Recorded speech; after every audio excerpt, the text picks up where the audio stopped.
Good morning, everyone, and welcome back to Golden VCR.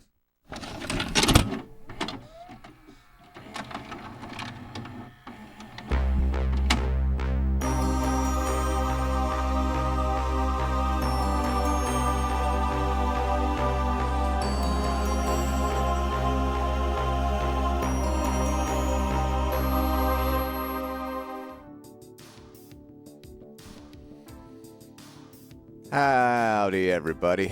Thank you. God, y'all are bringing a lot of energy this morning, and I very much appreciate it. I'm tired. I'm sure some of you are too. Let's catch up for a moment.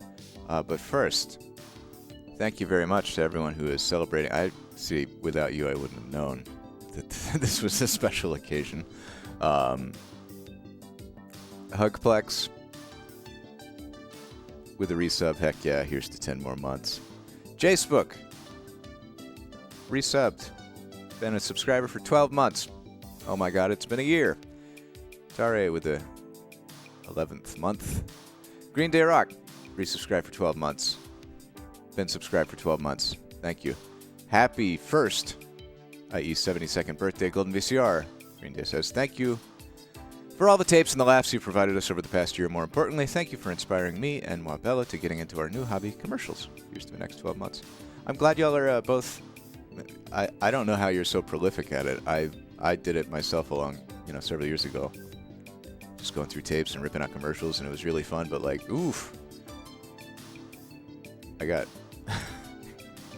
I pivoted to this, I guess. So I'm glad y'all are holding the torch. Circle Now Squared, a resub.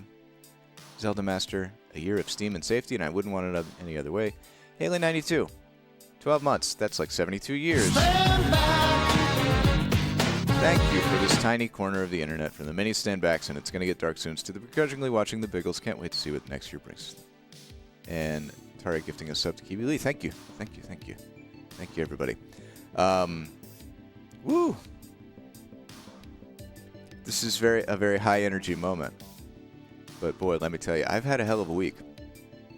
We did Extra Life, and I learned a few hours into the event that my uncle had been killed in a car crash. So, I exercised my compartmentalization skills very well, and then I didn't anymore after the event was over, and went. But I just got back from, I got back yesterday from, I was really debating going back to the funeral a week after the election in a tiny country Baptist church in rural Alabama. But it was actually really nice, and I'm glad I went.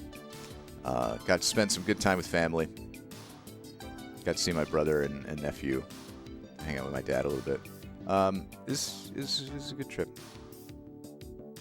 Thank you all very much. That's very sweet of you. Yeah, I'm doing okay.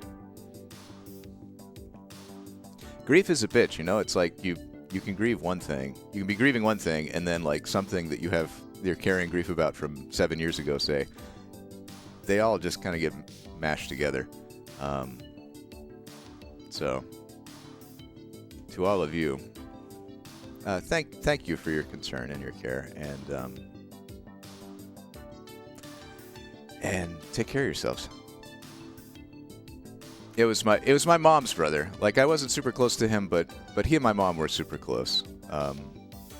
So that made it very, very sad and made it very conflicted for me, because I wanted to make sure that so my mom isn't here anymore, to be able to go and kind of represent her spirit. And I'm glad I did. Who's ready to own the short game? You too can own the short game with your alien ultimate wedge. Master deep sand, tall grass, lob shots. This tape always comes up. Here, let me see. This tape always comes up when I... Hey, 1 year. Yes, thank you, Storms. Whenever I look, I'm like, oh, do we have those alien tapes? There's Alien Autopsy, Roswell and the Alien Autopsy story, and Own the Short Game, instructional video for mastering... Oh, that's a typo. With your Alien Ultimate Wedge. This is a promotional tape, I think, or an instructional tape. Alien Sport, golf clubs made for the way you want to play. And it has, oh my god, I didn't even scan this part. It has a fold-out thing with, what are these, testimonials? Reviews? I love Xenomorph Golf. I don't know why he's a tree. The Alien Ultimate Wedge is terrific. It's the easiest club to hit good shots with I've ever played. I recommend it to any golfer, says Jerry Pate, U.S. Open champion. We also got quotes from Pat Simmons, Dave Schoeneman, Bob Thatcher, and Lee Merriweather. Oh, there's Jerry Pate and Pat Simmons right there. Golf. Look at them. Look how bald and happy they are. Own the short game. Let's check this out.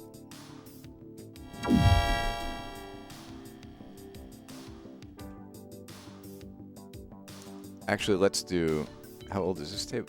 We don't know, but it looks like late 90s, I would say. Like 99, if I had to guess. Let's watch that, but let's first do one small, tiny little thing.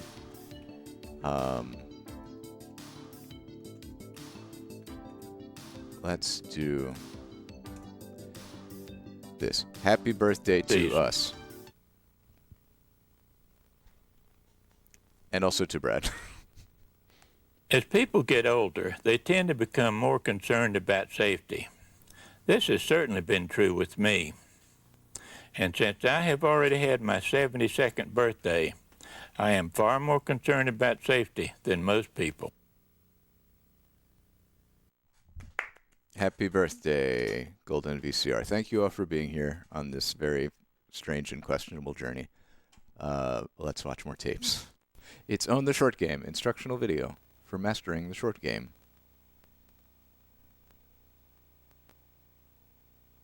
I should change that. Confidence. Skill. Ooh. Scoring. Scoring.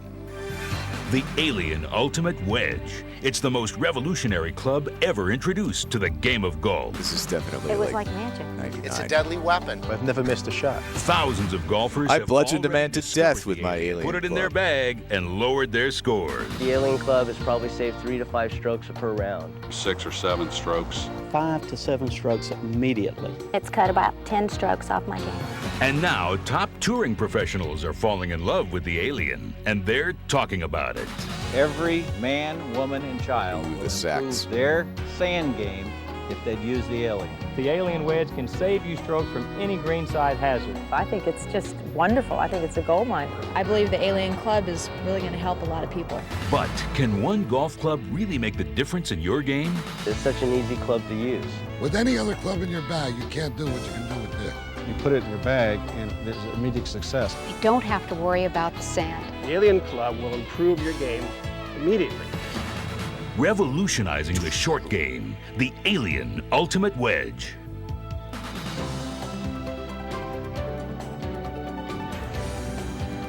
I love the slow motion sand shots. The money shots of sand in slow motion.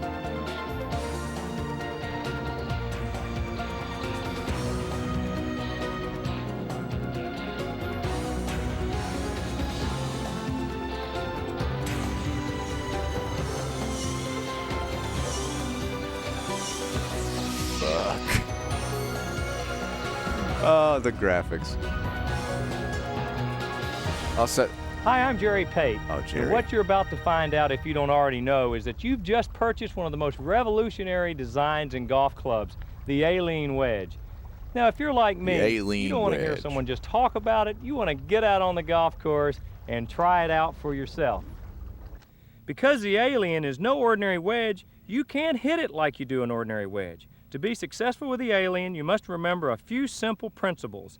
And once you've learned them, you can say goodbye to the difficulties of getting out of the sand, deep grass, or even hard surface lies. Alien Sport is committed to leading the way in golf club technology, innovation, and design. But most importantly, they make golf clubs that help you play better. And later, you'll get a chance to see some of these breakthrough golf clubs. Thank you, Jesus. The reason this club works like none other is the fact that it's a true foil. When I put the thing together, I set it up with 3 radii in the bottom, which causes it to penetrate in the sand, then level off, very much like a submarine in a neutral state, run parallel and pop out. These same features cause it to glide on a hard surface. I didn't know golf science was so heavy intense. rough or hard pan or sand or whatever, it really doesn't make any difference because the foil will work on any surface. This is the only club made that really functions like a true foil. And it was my background in aviation that actually brought all this to my mind. And that's why this was made. This is the only true foil in the industry. And it will work on any surface. Really, Haley, does your dad have one? I'm in a bunker right now, and the most feared shot for Or you your is golf obviously the sand shot. Now, it shouldn't be with the ultimate wedge, the Alien Wedge. Now, I'm going to give you 5 little tips that'll help you play shots. I Everyone has guarantee at you least the one first golf time uncle. out of the bunker with the Alien Wedge. First, and very important, keep your stance square to the target line. I don't want to see you open it up like you do a conventional wedge or the ordinary wedge, because this is no ordinary wedge. This is the Alien. I want you to keep it nice and square. Second, keep the ball in the Why middle do of they your call stance it the right Alien? here. Don't Such play a the ball strange too thing far to call a forward club. like this, but keep it back I guess, in the middle of your stance. Third, it was very, the middle very of the important, Jonathan keep your Frakes hands alien in a neutral autopsy position. alien I don't UFO want to craze. see you putting your hands way ahead of the ball like this. That's not good. Keep them right in the middle in a neutral position. And the fourth and most important tip I can give you about this Alien Wedge is keep the blade towed in. Keep the club face turned in. The little dots on the face, I want to see you line them up towards your right leg. So don't do it by turning your hands in, but rotate the club square and then grip the club and then set it up behind the ball. Now I can hit the ball either here or here. I can hit the ball back here fat. The fifth and the most easiest thing to do is just take the club back and swing it. I guarantee you the ball this will is good come golf out with your first friend's try advice. out of the bunker without any effort. How do at I all. make the ball jump, So let's try Jerry? it.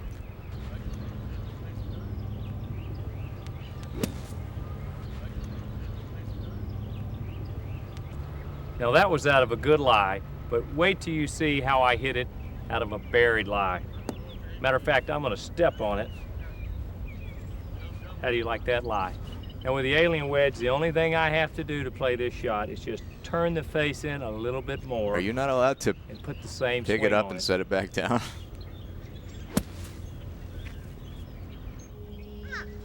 Damn. Comes out the same way every time. Just try these tips. I think they'll help your bunker game.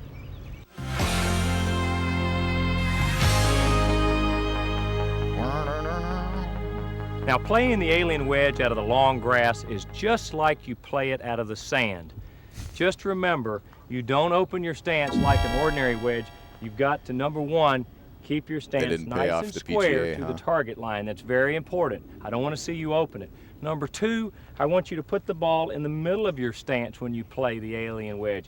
Don't get the ball forward, because if you do that, the club's going to bounce off the ground. So I'm sorry to hear that So keep the Canadian ball in the middle Post of your is stance. disrupted. Number but, three, I want you to keep your hands in a neutral position. Solidarity with the like striking this. workers. Don't force your hands I hope forward they- I again. hope that You don't have to try to lift the ball up. whatever or the force labor your hands dispute forward. is, I Just hope keep it it's in a nice neutral resolved position. fairly. And the most important thing you must remember about the Alien Wedge Are there is to any- keep the face towed in or closed.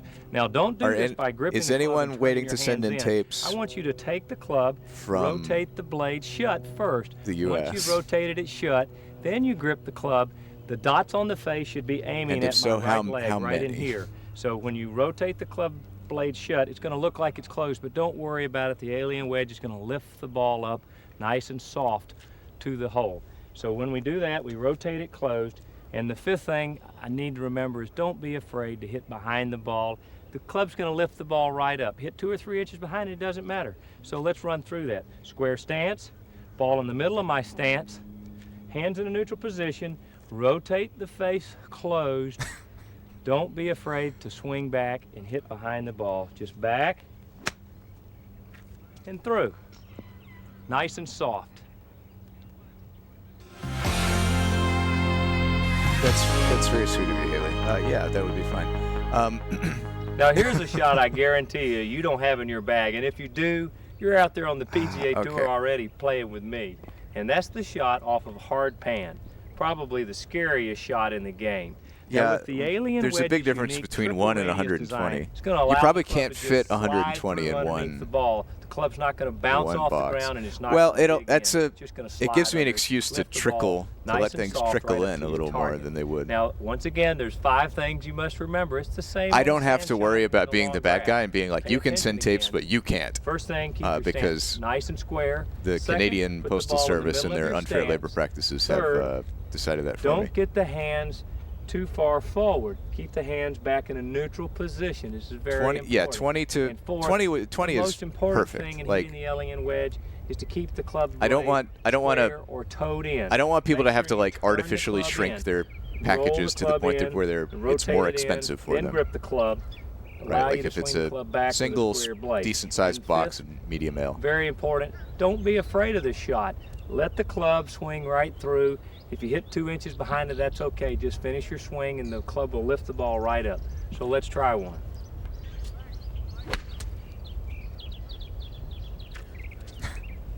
That's fair. Let's see. You know what the alien wedge can do for your game. Well, now Alien Golf has come out with a companion set of wedges, the full wedge and the mid wedge. You can play a shot now from as far out as 120 yards all the way to those little dainty shots that we're used to playing and seeing right around the greens.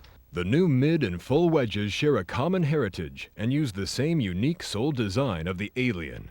Coupled with your Alien Ultimate Wedge, these clubs will complement any set of irons, giving you precision approach shots and lower scores.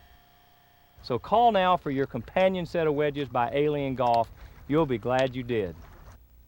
And now, the promotional version of the Alien Ultimate Wedge. This product comes with the black graphite hydropower shaft. What? Your There's a Lexus club? Can be custom imprinted in gold. Oh. This product is perfectly suited for use as a tournament tee prize, engrave it in promotional gold. gift, or incentive award. The club is fully playable and adds elegance to your corporate image. The new and revolutionary putter by Alien Sport. Its incredible design makes it an unbelievably accurate putter for both distance and direction. The innovative putter head incorporates the use of a multi-angled hosel and perimeter weighting, which produces a totally face-balanced putter. You know, I've used a lot of different putters, fat ones, skinny ones, long ones, short ones, but this Alien putter is face-balanced. You can't do this with most putters. And what that means is that even if I miss-hit off-center, because the sweet spot's the full face of the putter, If you had asked the people making Deus Ex Human Revolution to design a putter for that universe, system. This revolutionary system implants an image on your retina that creates a subconscious link between your eyes and your muscles to lock you online automatically. These advantages are further enhanced by our patent-pending energy distribution chamber, which incorporates a uniquely suspended cylinder of dense metal behind and parallel to the putter face. They were really good at writing This remarkable bullshit. feature expands the moment of impact, spreading the energy at the instant of ball contact across the entire face of the putter. With this putter, you will sink long It putts, implants an short image putts, in your and more retina, putts than i.e., ever you thought can possible. look at it. The new putter by Alien Sport is revolutionizing the world of putting.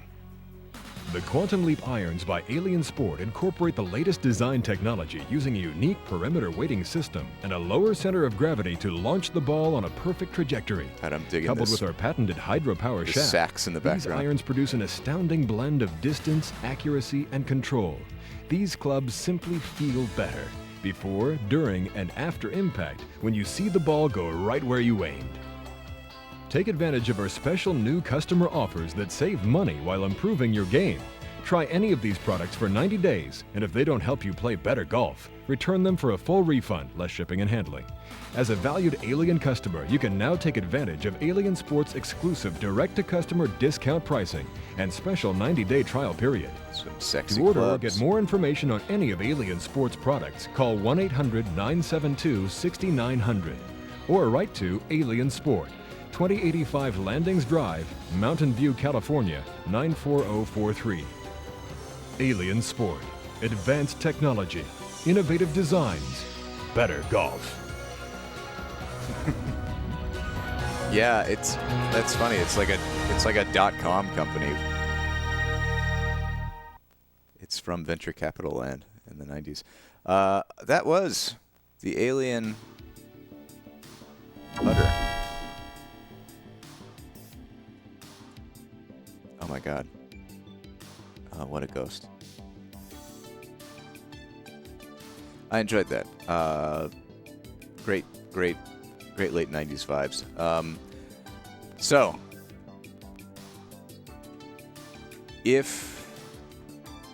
okay, so let's see. Who do we have? Haley 92, West Coast Deb, and Kiwili Scipio. All the people with purple names on Twitch. If you just want to send me a DM on Discord, if you could, I will give you the address. There's no rush on sending stuff. If it's staggered, that's not a problem for me.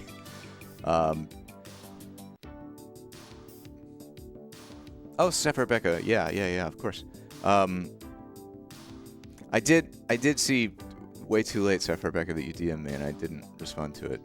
So, sorry about that. I would love to get that tape from you.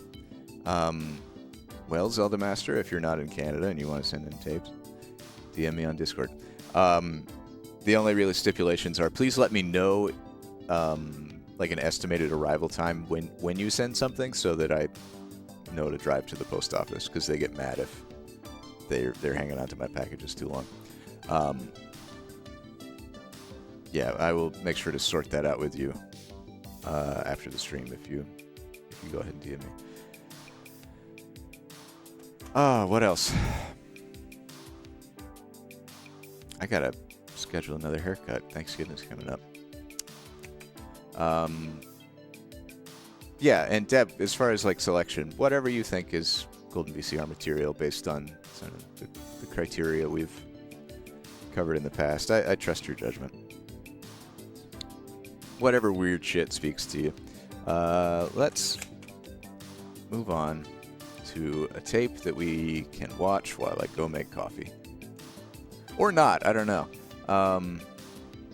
Who knows what's going to be on here. This is Jack Benny.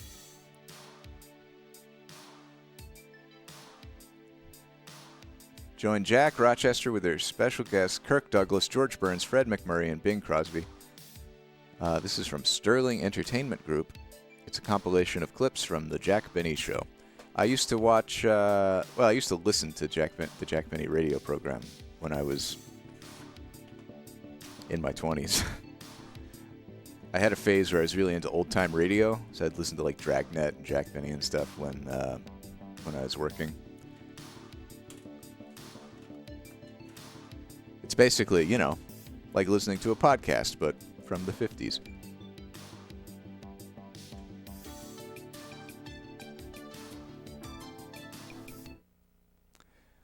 Jack Benny, star of stage, screen, radio, television, and now rehearsing for Tarzan of the Apes, stars in 2 of his greatest hit TV shows from 1954.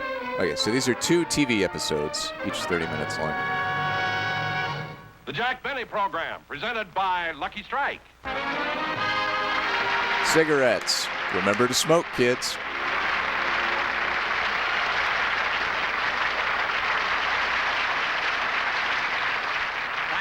Thank you very much, ladies and gentlemen. You know, for a fellow who has to appear in front of an audience today, I must say that I did a very foolish thing last night. I met a beautiful girl, and I just couldn't resist going out with her. See, we had dinner together, and we went dancing, and then I took her for a drive in my car. and we finally got to a lonely road, and wouldn't you know, I got a flat tire. And I want to tell you something. You got to be awfully strong and have pretty good muscles to yank a wheel off the car and to force a tire off the rim. It was such a dark night. If I hadn't had my flashlight, she never could have done it. Of course, I only met her last night, and I never dreamed that she was a mechanic. I thought that the monkey wrench that was hanging from her wrist was on a charm bracelet.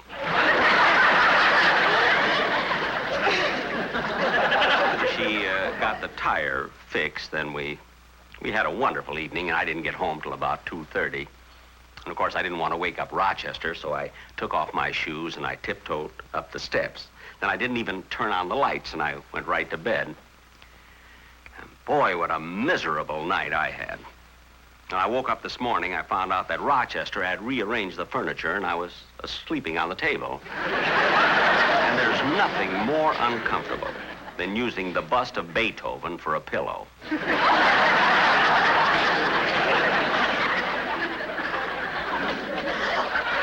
But even though I'm a little tired now, why, tomorrow I'll be all right, because I'm always relaxed. I always feel fine the day after a show.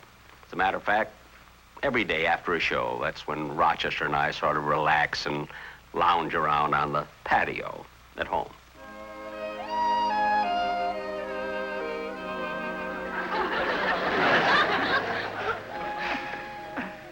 Rochester, why did you stop rocking? I'm sorry, boss. I got interested in this book. Boy, is it exciting. I don't care if it is exciting. Rock me some more. Yes.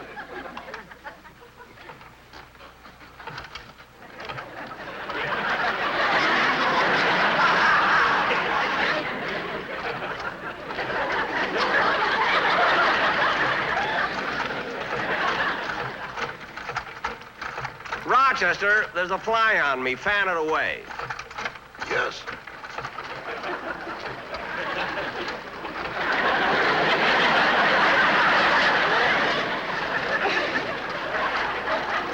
Did you finish churning the butter? Not yet. Well, churn it. Yes.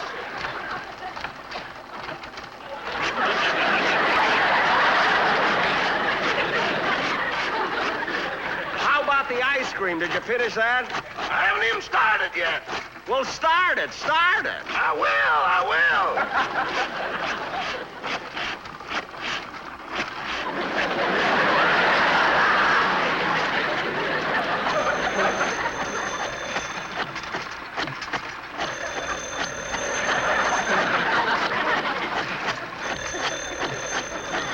Why don't you answer the phone? It might be a quiz program, and I hate to leave all this and go to Honolulu. Hold your money and answer the phone. Yes. Hello? Yes? Fine. Goodbye. Who was it? A man down the street, he wants a pound of butter and 2 quarts of ice cream. You see, Rochester, I just thought of it this morning. And already we got an order for a pound of butter and 2 quarts of ice cream. And you thought my little scheme wouldn't work. I didn't say it wouldn't work. I said it wasn't fair to put our phone number on the back of that Carnation milk truck. Well, business is business. Now rock me some more. Yes.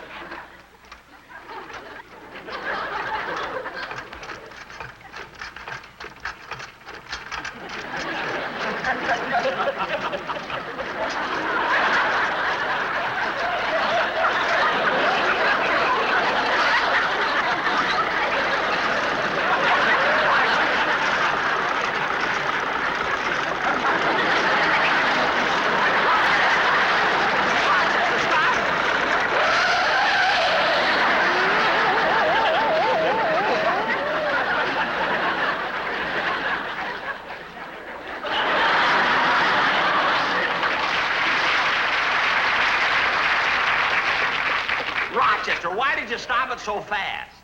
Just a minute, boss. I'll get a ladder and help you down.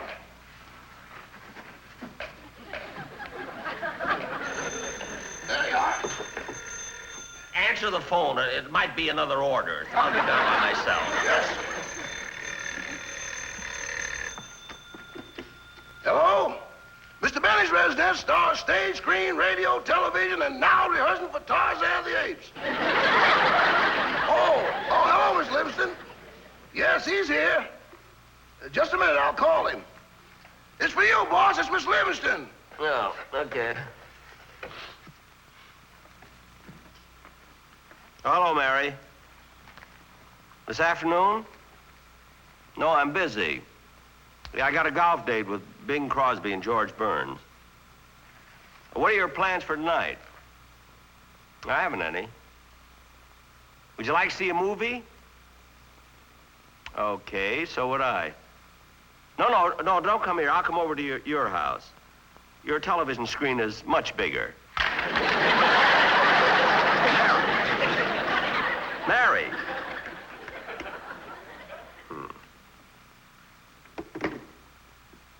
I don't know what she's mad about. Hi, Jack. Hello, Rochester. Hello, Don. Oh, gee, what a lovely day. Yeah, isn't it? Would you like some ice cream? No, thanks, Jack. How about a pound of butter?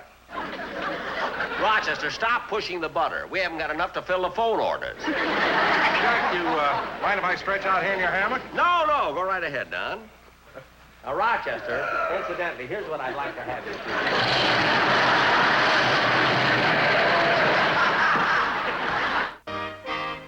Here's your scrapbook, boss. Oh, thanks, Rochester. You know, Don, this is the first scrapbook I've ever had, you know? And I wanted you to see this thing here. Oh, here. Now, this was our whole show, the show that we were with. There was the animal trainer, there's the juggler, there's Bing Crosby, there's George Burns. Easy to pick you out, Jack. There's an arrow pointing to you. It ain't pointing to him, it's in him.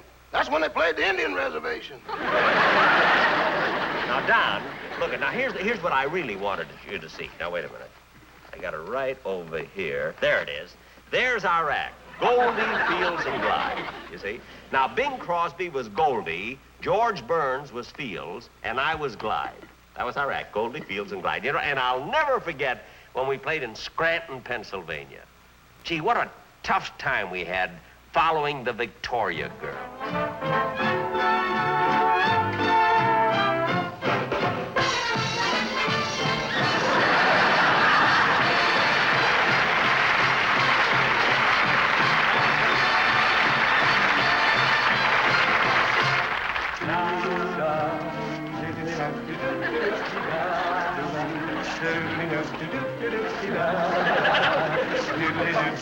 Oh, hear the steamboat whistle blowing.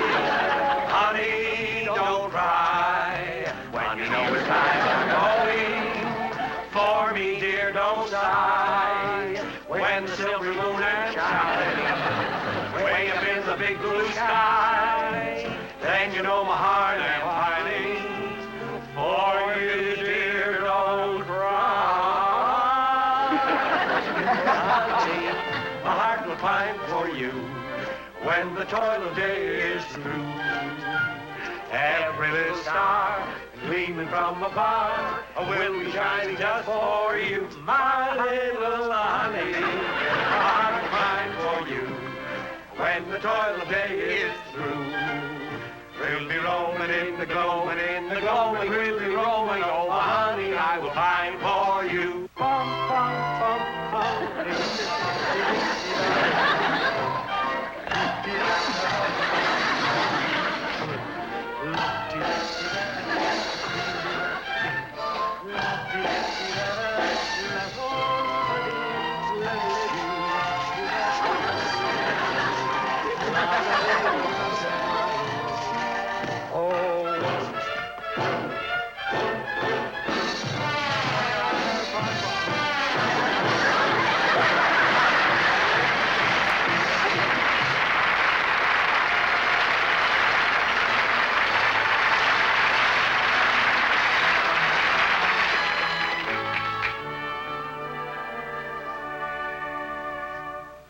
M is for the million things she gave me. O means only that she's growing old. T is for the tears she shed to save me. H is for her heart of purest gold. Of purest gold. E is for her eyes with love light shining. R means right, and right she'll always be. She'll always be. Put them all together, they spell mother.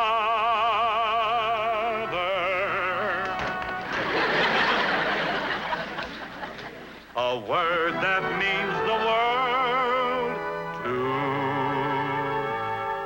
me.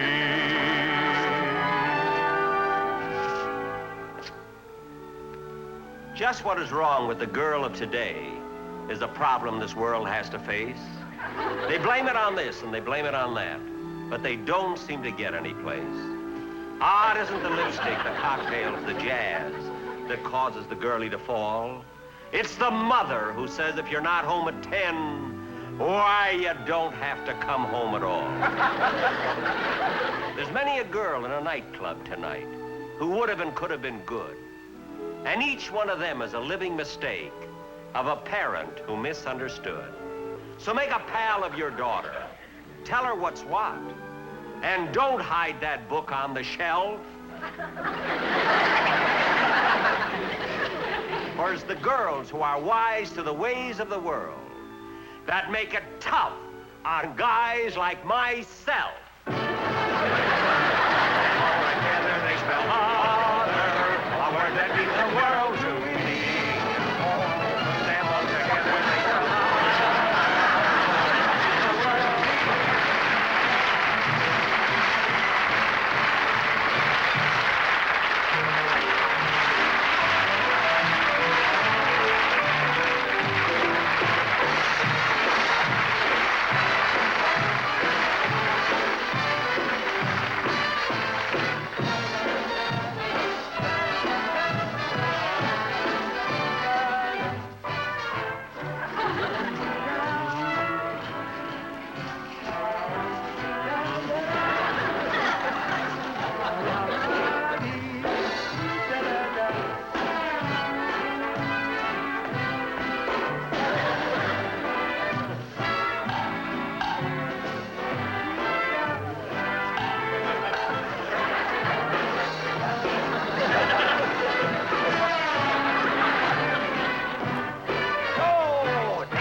Ladies and gentlemen, this is the first time that we have ever appeared here in Scranton, Pennsylvania. You know, the three of us were born in New York, but you were such a wonderful audience that if we ever have a chance to be born again, we'd like to be born right here in Scranton.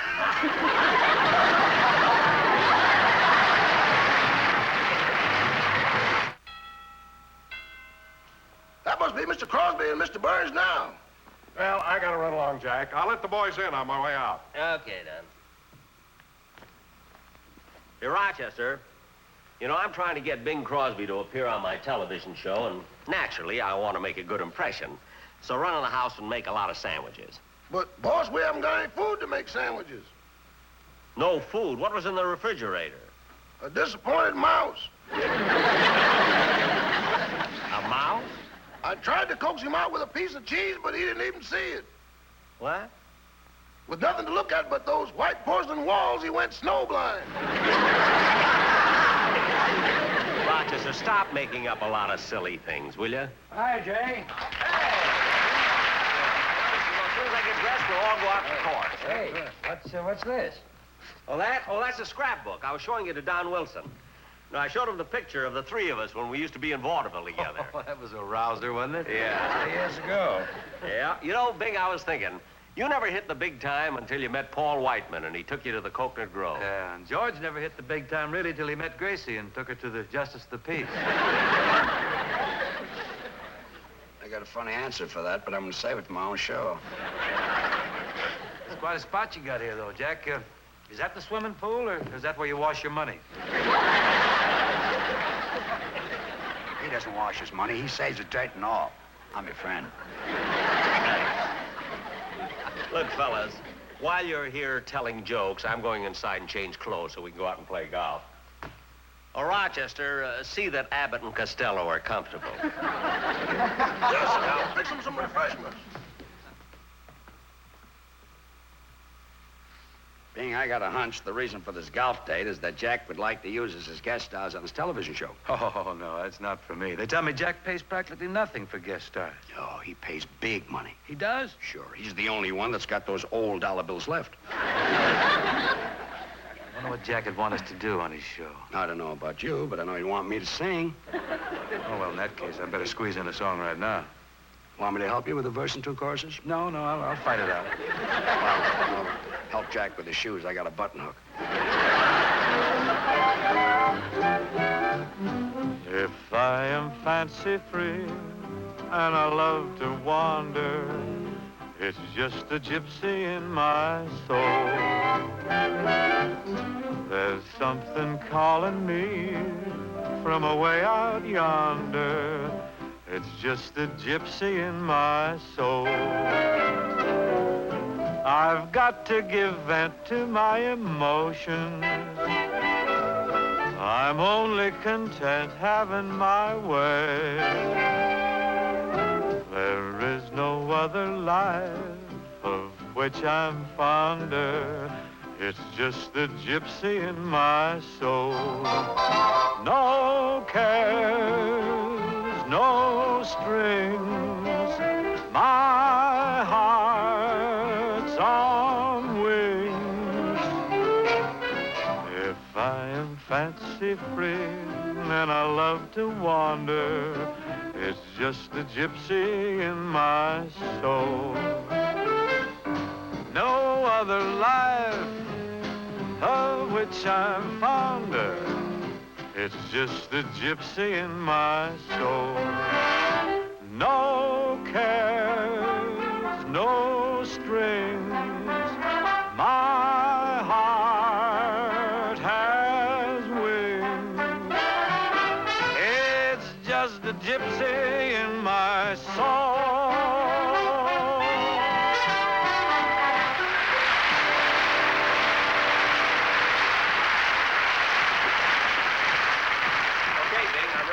Fine, where's George? Oh, he's waiting for us out in the car. Well, let's go. Oh, wait a minute, Bing.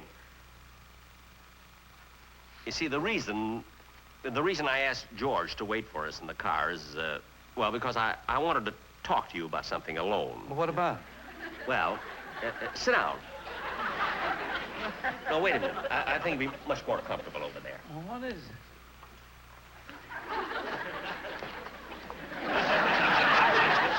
That's it. Make yourself comfortable. Oh, wait a minute. Wait a minute. There we are. There. Now, Bing, here's what I wanted to talk to you about. See, I'm going to do another television show pretty soon, and I'd like to have you as my guest on this show. Oh, I'm flattered, Jack. I'd love to be on it. It'll be absolutely wonderful. You know, Bing, I can just see it now. I'll come out on the stage first and tell some jokes, see? And then you come out and sing a song. Then I'll go back, and then I'll come out, and we'll do some jokes together, you see? Then you can sing another song, then I'll come out with the violin. See, and we'll do a couple of numbers together. Terrific. It'll be sensational. How much money will you want? $10,000.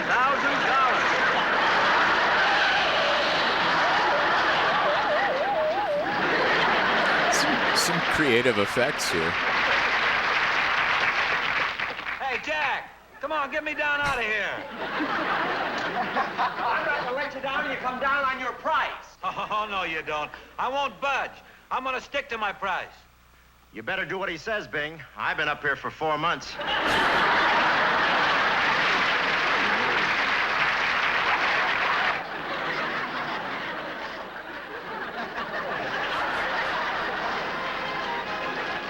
George is a wonderful fellow. I mean, he's so modest. He's never let the fact that he's a close friend of such a big star go to his head. That's what I like about it. Of course, Hope, Bob Hope, that little scene we did up on the tree, you see, he wasn't supposed to be on this show at all. We borrowed the tree from Paramount Studio, and Hope happened to be in it. So we let him stay. You see, between pictures, Hope is a woodpecker. Well, ladies and gentlemen, this was the final show of the season. And we'll be back again in the fall, September 23rd to be exact. So good night, everybody, and a very happy vacation.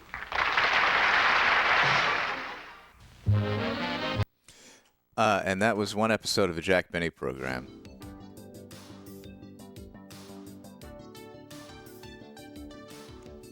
Let me give you the description of that one for context. In Vaudeville, Jack has a golf date with Bing Crosby and George Burns, who take a hysterical trip to the past when all three stars were struggling for success on the song and dance circuit.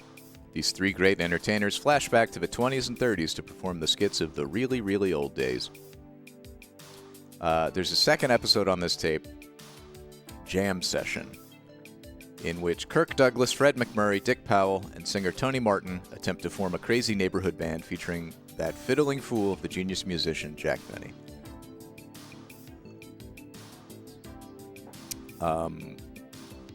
Let's see, this says it's a 60-minute tape. That episode was only 22 minutes, of course, because they cut the commercials out. Would y'all like to go for another 22 and see Jam Session, or should we hit the brakes and save it for later? What are we thinking?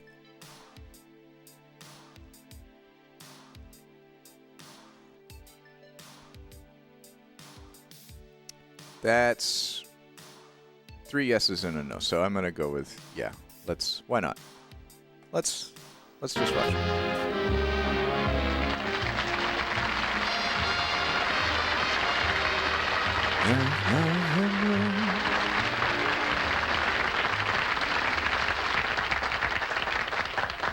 Thank you very much, ladies and gentlemen, and welcome to the Lucky Strike program.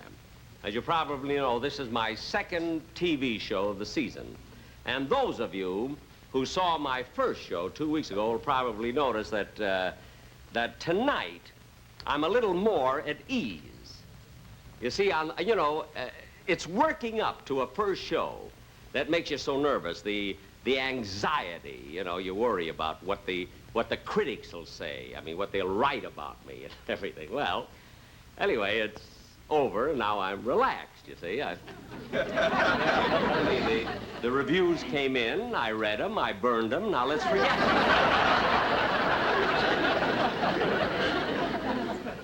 Although I must say that I did get some very exceptionally good reviews on my first show. As a matter of fact, I saved some of them to read to you here from different towns excuse me just a moment. These are contact lenses, you see. You keep the paper right up here.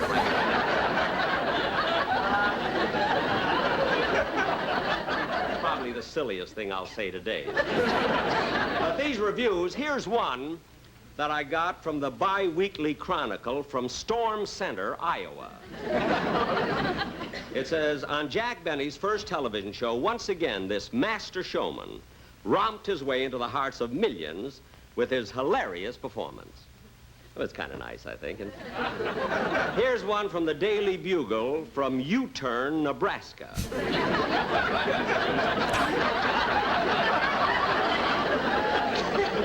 It says, Jack Benny's first television show that has long been awaited by the citizens of U-Turn was welcomed with hearty laughs and much merriment. Here's one from the New York Times.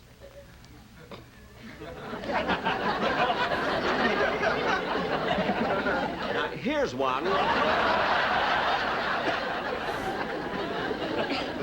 Here's one from Whistler's Bend, Montana.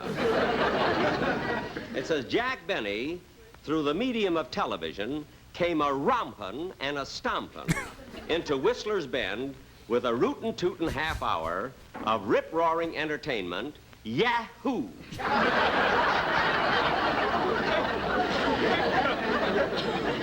Yahoo must be the name of the editor or something. Oh, here's one from the Chicago Herald American.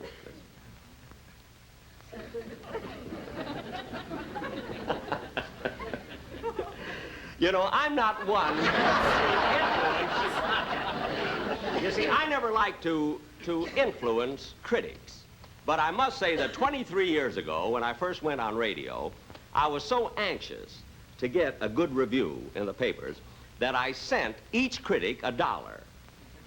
And after my first show, they were all very nice to me. They not only returned the $1, see, but they send me bread and canned goods.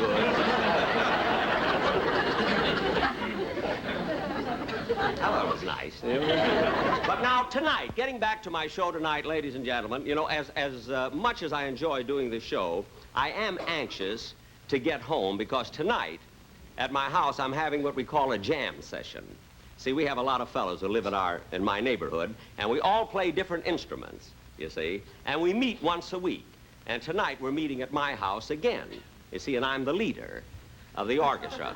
And, of course, when I was a kid, you know, I didn't know, really, for my musical career, I didn't know which instrument to take up. So in order to help my father, you see, I took up the violin, because at that time, my father had a combination tailor shop and gypsy tea room. So I used to play and make a little money for him, you see, in between. But anyway, getting on with it. Oh, Don Wilson, will you come out here, please?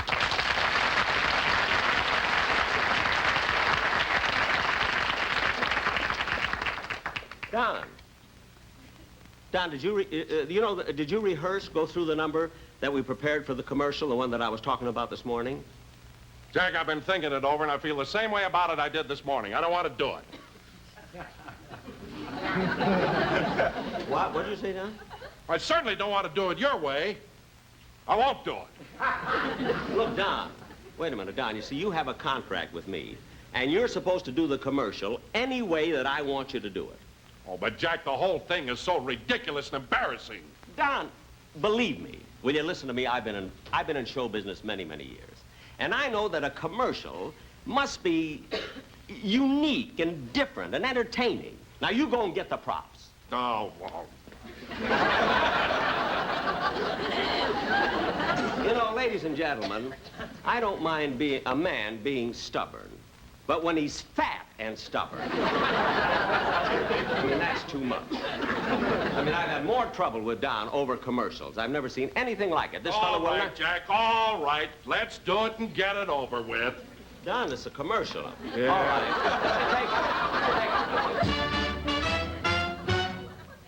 If you want better taste from your cigarette, Monkey Strike is the one. Hold it. Take it again. No, take it again. If you want better taste from your cigarette, I think this is entertaining. Monkey Strike is the one to get. Keep going. It's the one.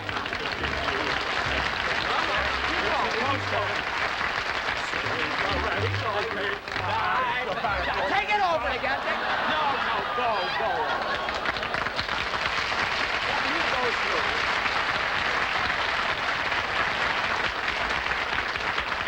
Now, Don, come back here.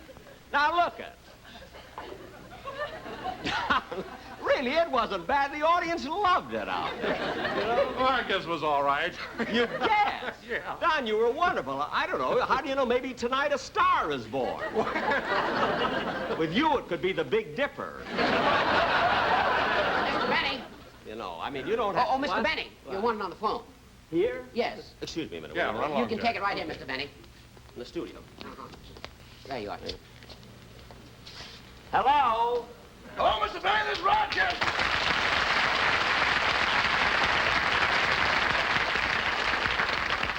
Rochester, I'm right in the middle of a monologue of my show. What did you call me for? Well, I was thinking about your friends who are coming over for your jam session, and I was wondering what you want me to serve. Well, I don't know. What have we got in the icebox? Well, there's 2 turkeys, 3 hams, a 12-pound prime rib, and 10 pounds of imported caviar. Rochester, all that wonderful food in our icebox? Boss, we're on a party line. Let's impress them. Oh, look, Rochester, prepare anything you want to. I'll be home at 8 o'clock. Okay, goodbye. Oh, the boss sure gets excited about those jam sessions. Well, he said he'd be home at 8 o'clock. Yep, that's what he said, 8 o'clock. Does everyone know about party lines where you shared your phone with, like, your neighbors? Here I am, Rochester. Did any of the gang get here yet? Oh, don't worry, boss. It was an era before information security I fix up all the music really stands and the became a music. thing. I want to tune up a little bit. I'll fix some sandwiches. Just pick up the phone and listen to your neighbor's phone calls.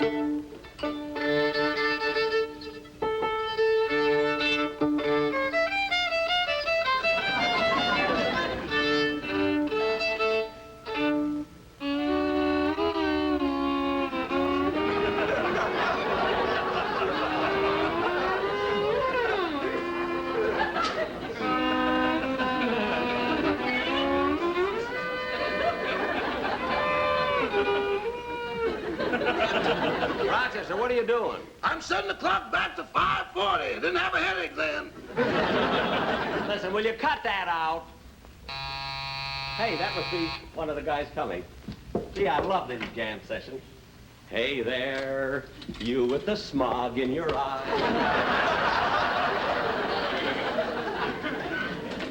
Hi, Tony! Tony Martin, how are you?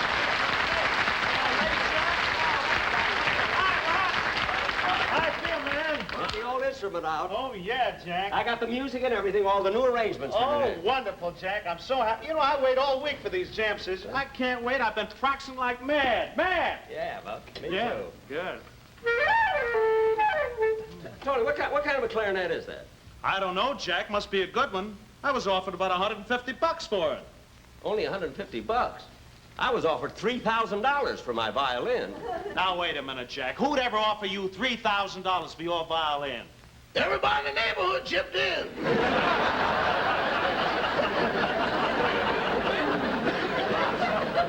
You mean to tell me, Jack, when you play, everybody in Beverly Hills can hear you? Some of the money came in from Anaheim, Azusa, and Coolabah.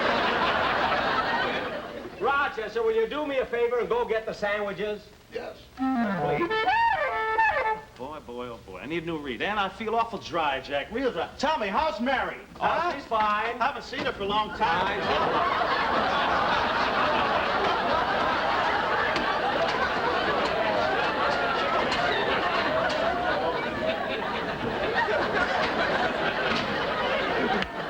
You know, Tony, Mary's going to be on my show pretty soon. Yeah, you know? that's good. That'll be just great. Here comes somebody else. Yeah. I guess the gang are coming.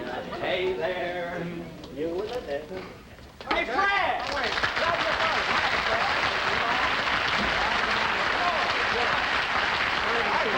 Hi, Fred. How's the wife? Say, Fred, listen, Fred, I got a wonderful new arrangement for our number that we're going to do tonight. Well, I hope for so. practicing, Yeah. and it's going to be a great part for the saxophone. Oh, good. I hope so. I didn't think I was going to get here on time, Jack. I was over at the studio and somebody sent a script at the last minute. I had to read it. Not much good. I don't think I'll do it. What was the name of it? The horn blows at noon.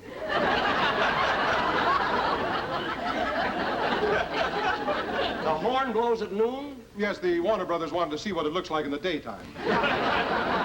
Very funny, very funny. I thought so. Yeah. Fred, you looking good. Yeah, I didn't have a chance to get lunch. Here, I got your part here for you.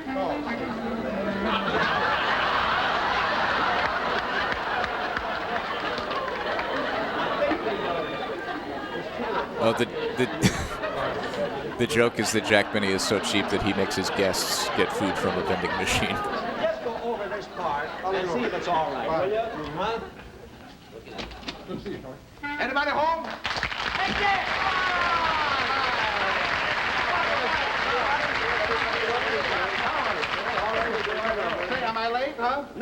no, there are only 3. There'll be a couple more. I'm sorry. I'd have been here a little sooner. I had a little accident. Did you get hurt? No, I got out of the car just in time. Just in time. Why? What happened? My Jaguar chased an MG up a tree. Everybody has to come in with jokes.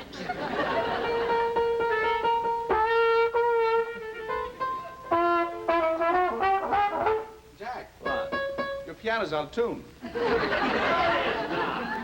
Here. Here's this. Is that my part? That's your part. Well, here. don't rush me. Don't rush me. I'm a little tired. Been shooting all day. I want to relax a little bit. On this saxophone.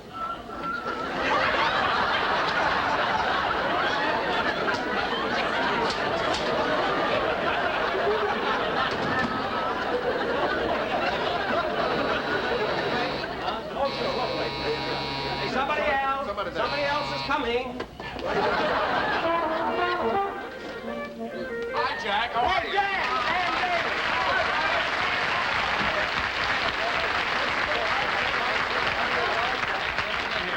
Almost everybody's here now. Okay. Yeah, Dad, just Hey, Jack. What? Jack, I've been looking over this arrangement, this new one. Mm-hmm. I don't see any part in it for me. I mean, this da-da-da-da-da-da-da. What kind Well, of part Fred, is look that? at no. That's that's background music when Tony Martin takes his solo. Tony has the solo? I can handle it. That's beside the point. What? The point is, Jack, last week you told me you were going to make a new arrangement and I would have the solo. Well, Fred, it just didn't work out that way. I see.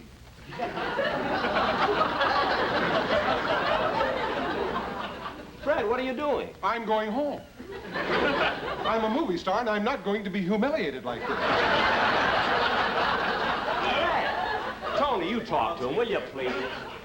Now listen, Fred, I know how you feel. You can have the 12-bar solo, but please put your horn together and join us. Come on. Well, all right. I think we ought to play the arrangement just the way it's written. Look, Tony and I can handle this ourselves. Yeah, we don't need a dancer to tell us what to do, you know. Thanks, Tony, you're a peach. Why, certainly, let's play something. For heaven's sake. Let's play anything.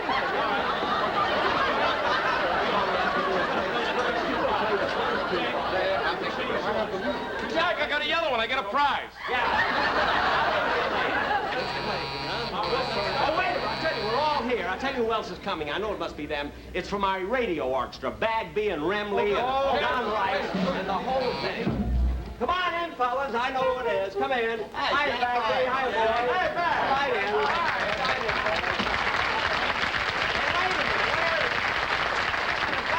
Hey, where's Frank Remley? Oh, he couldn't make it, Jack. You see, he lives in Hollywood and you live in Beverly Hills. Well, what's that got to do with it? Well, he can't leave Hollywood without getting permission from his parole board. Well, what are we going to do? Oh, don't worry, Jack. I called up another You band. missed the word parole at every rehearsal. Don't you worry. Well, who's going to play banjo? You got somebody? I called up another banjo player. player. Let's play. Let's play. Let's play. Oh, wait, that must be the banjo player. That must be the banjo player. Hey, Kurt!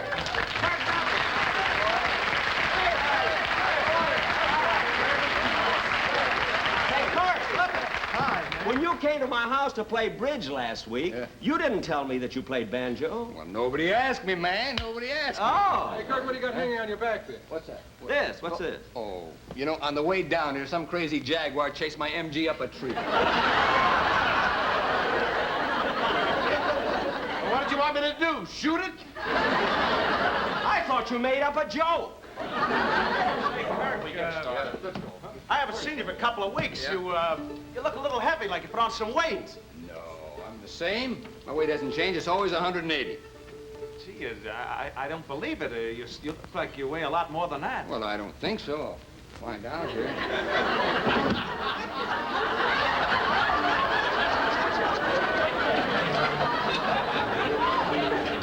184 with banjo. What's it say on the other side?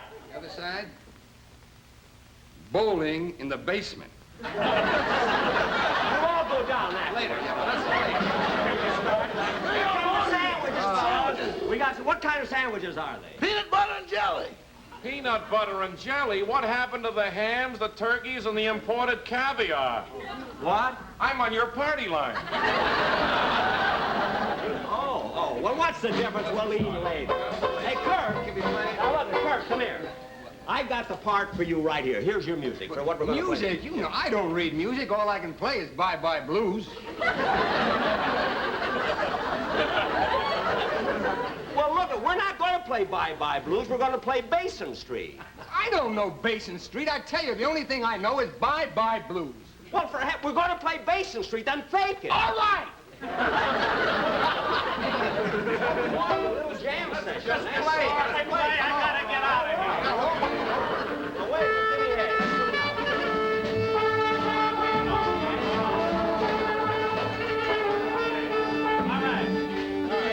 All right, I'm the leader. Now, wait, all right? Ready? 1 second. Good beat, huh?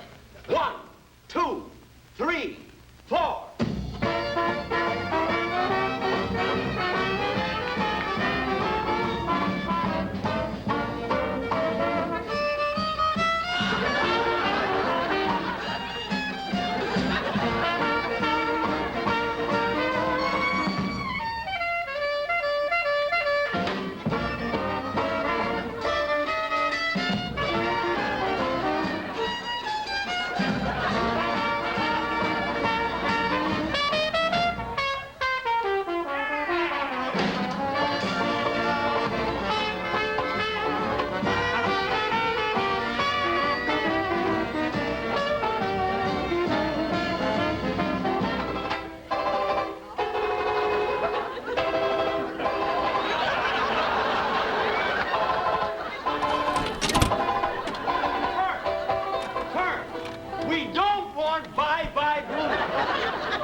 My drums. Choose horn. Let's play. All right. For heaven's sake, now play what we got written, will you? All right! 1, 2, 3, 4.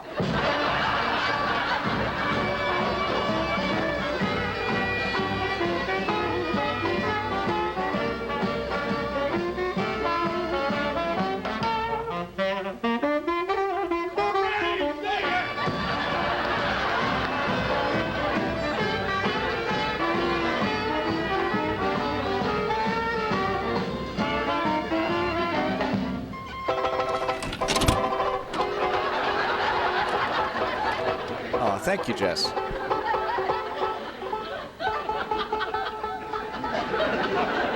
We got to think of a good one.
But first, here's a message from our sponsor. I'm always disappointed when they cut out the cigarette ads from the 50s. It's part of the experience. Ladies and gentlemen, if you think we played badly, how about Stanford yesterday?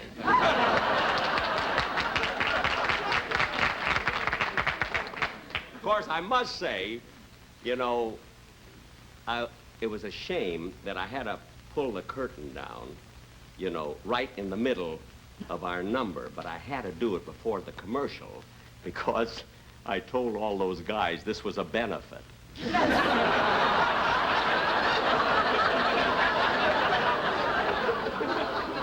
Anything about it. But really, it was so nice of these fellas, here are 5 big stars, to come over here and really give their services. They came over here on my show just because they enjoyed doing it and had a lot of fun. So I'd like to bring them back again to take a bow over here. Come on, boys.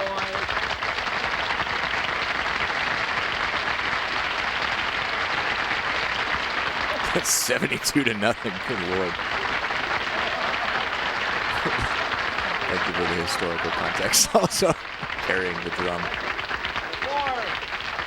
I would like to pay you all a compliment. You are the lousiest musicians in my life. But you know, I do think, in all fairness, ladies and gentlemen, the fact that they did come here for nothing, to work for nothing. I do think that somebody... Yes, Fred, didn't you know about that? They didn't tell me that. Oh, well. I'm telling you now. The only thing, I do think it would be fair if just, you know, if somebody went back with something. Now, I want you to forget that these are all big stars, you see. I want you to just consider them musicians, amateur musicians. Now, I'll hold some money. I will hold a $5 bill over each one's head. And the one who gets the most applause is the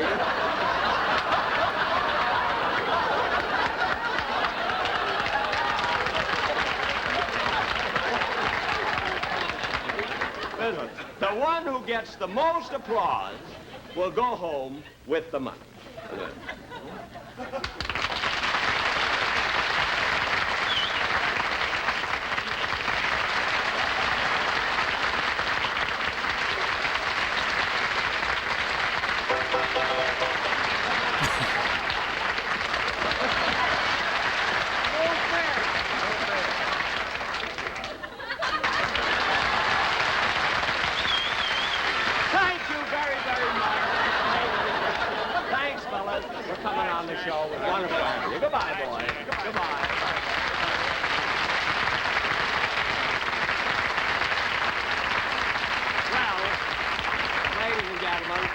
So much for our spectacular. Every show has a spectacular, so I thought I'd put one on tonight. And incidentally, in about, have we got time to say something? Just a second, because I just wanted to announce that either in 2 weeks from now or in 4 weeks, we're doing our version of Cane Mutiny. And our guest star is going to be Leo DeRocha. Well, anyway, I will be back in 2 weeks, and be sure to listen to Watch and Southern next Sunday. Thank you.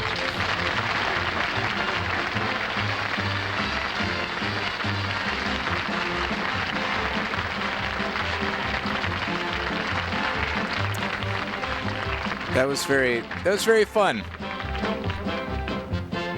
I didn't know I needed. Tonight on this same station, and Southern returns in Private Secretary. Jack Benny's next television. I want to watch Private Secretary now. In the meantime, be sure to listen to Jack Benny on radio every Sunday night over the CBS Radio Network. The Jack Benny program has been brought to you by Lucky Strike, product of the American Tobacco Company, America's leading manufacturer of cigarettes. This is Don Wilson saying, be happy, go lucky. I didn't know I needed Kirk Douglas being a complete fucking goofball with a banjo this morning, but it really brightened my day. Hope y'all enjoyed that too. I am going to play a song for you now, courtesy of Seemingly Jess. And given that we are celebrating a special 1-year anniversary, be happy, find a good therapist, smoke plenty of Lucky Strike cigarettes. Given that this is a special anniversary edition of Golden VCR, I'm throwing in a few extra little clips here for you. So that I think are emblematic of the Golden VCR spirit. Here we go. they go, wah! And they fly all over the place. They go nuts. I'm not flying an airplane ever again.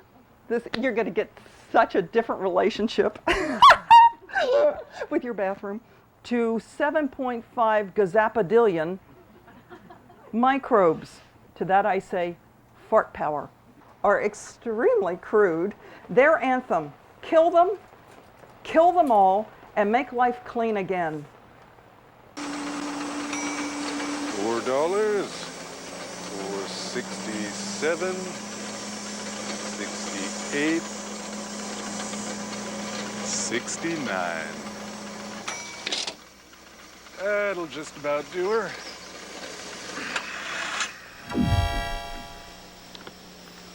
I have to mail this. He left his successor with a solid program. He also left behind a two-sport superstar named Dick Groat, who would go on to become one of the greatest players in the history of Duke basketball. And here we are, folks.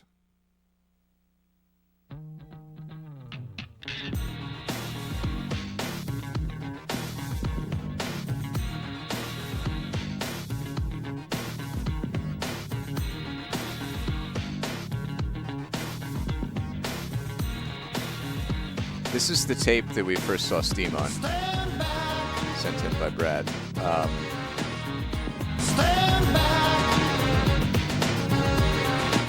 And so Steam is toward the end. There's also Liquid Selves with music by Peter Gabriel. I don't remember that one. That is not a Peter Gabriel song that I recognize.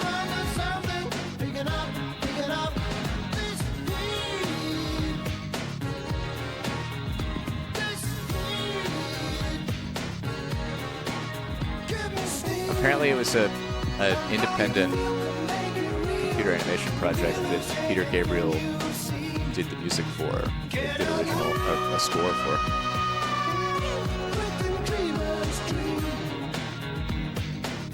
You know your culture from your trash. You know your plastic from your cash. Steam is from 1993, so yeah, early 90s.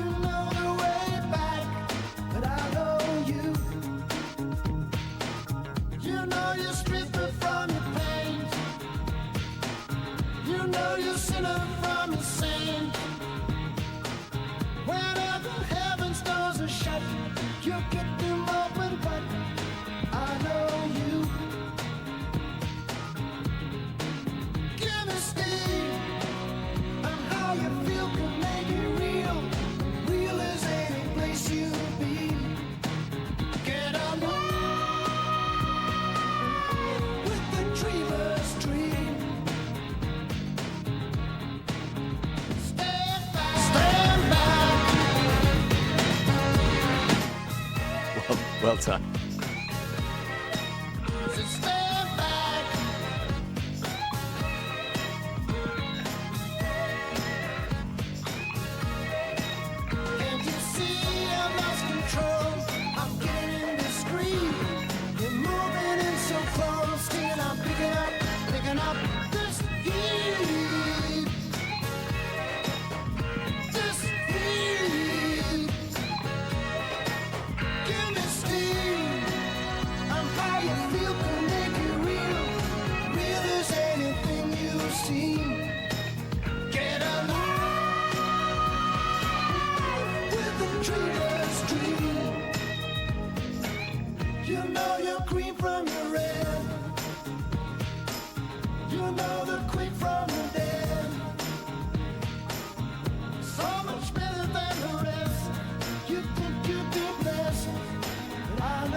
booby trap. Cover it up in bubble wrap.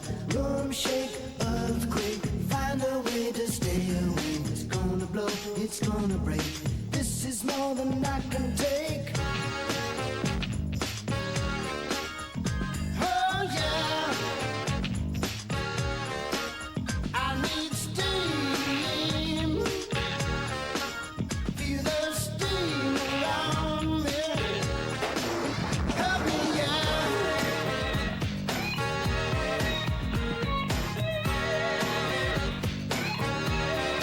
Ready to steam and log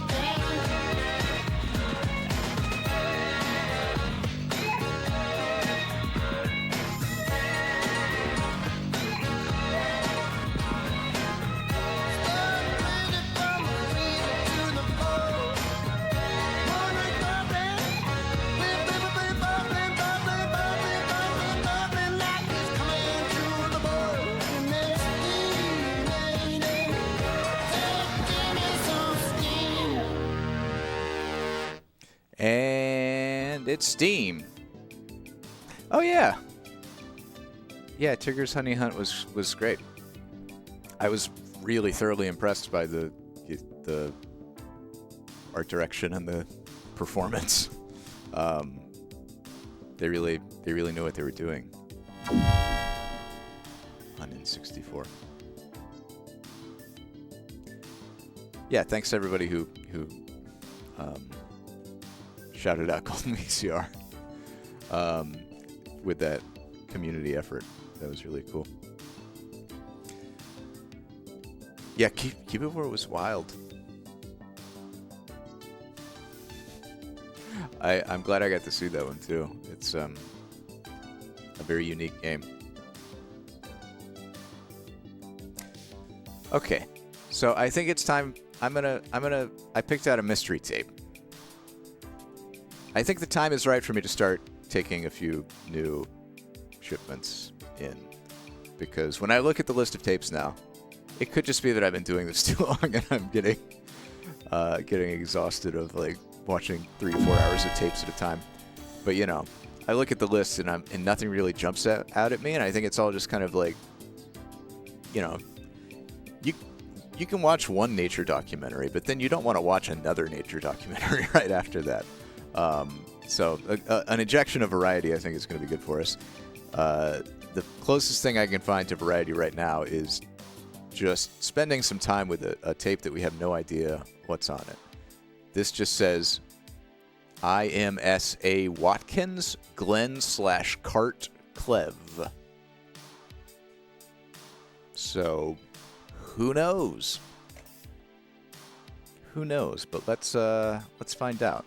Let me just pull that up.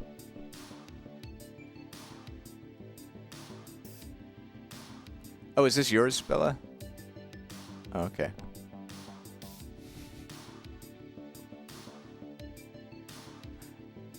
Oh, we're just researching. Okay. Cool. Also, I do want to point out that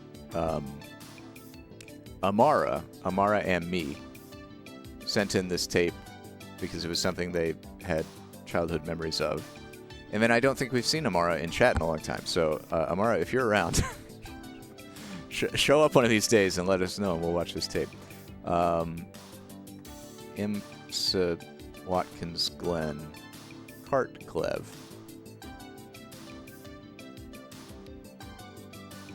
All right. Well, let's see what's on here. It could be something entirely different.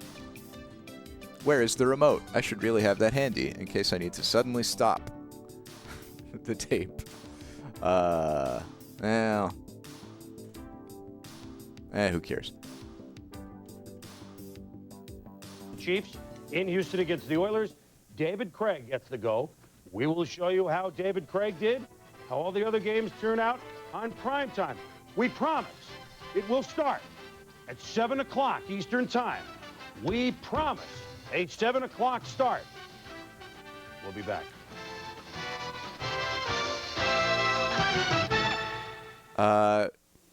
Furniture Salvage is giving it away. This week only. That's right. Commercials, hell yeah. From Furniture Salvage this week. And we'll give you a mattress and box spring free. Purchase a universal bedroom suit. Mattress and box spring free. A B.B. Williams bedroom. Mattress and box spring free. A Vaughn Bassett bedroom. Mattress and box spring free. A Singer bedroom. Mattress and box spring free. A Vaughn Furniture bedroom. Mattress and box spring free. Purchase absolutely any Furniture Salvage bedroom suit. And get a mattress and box spring free. But this special giveaway ends Monday. If you're looking for quality bedroom furniture. And a free mattress and box spring set. Come to Furniture Salvage Smithfield. This week only.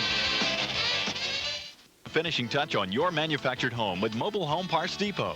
We offer a full line of parts, including setup supplies, underskirting for a more permanent appearance, all types of doors and replacement windows, bath fixtures, showers, and standard or garden tubs, heating and cooling systems, kitchen Metamoon, yeah, I don't, fireplace units, and much more. I do not currently have the means to play PAL tapes. Visit our showroom and warehouse at 1307 East Webb Avenue in Burlington. Mobile Home Parts Depot. There's just so many NTSC tapes for me to get through that I can't really prioritize that right now. But I Ultimate ESPN Sports Center highlight would go something like this. I'm on third. And on the first pitch, I go. I'm stealing home. Everyone's going crazy. My manager, the fans, Dan Patrick. But I'm stealing home. I'm in there. I'm home. And somewhere in Philly, my grandma has one of her spells. Yeah, that's my Sports Center highlight. Prime.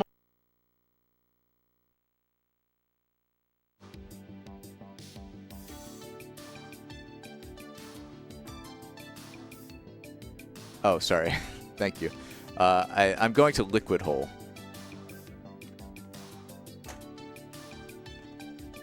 We're getting some playback issues, and I think it might just be. It might be the tape, but it might just be the. We need a little quick head cleaning.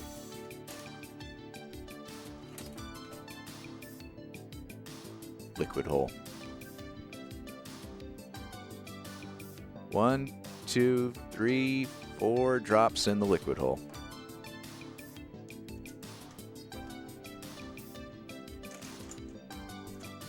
Speed is SP. Record and play. Try liquid but whole.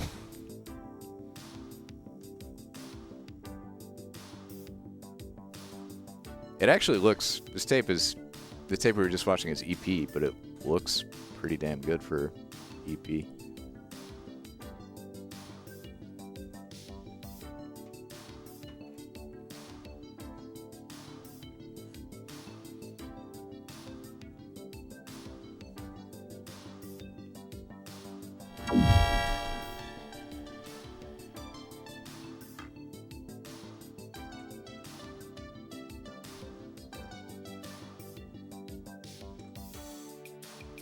Here's a brief musical. Here we go. I'll put in the tape. We'll have 8 clicks at the very beginning.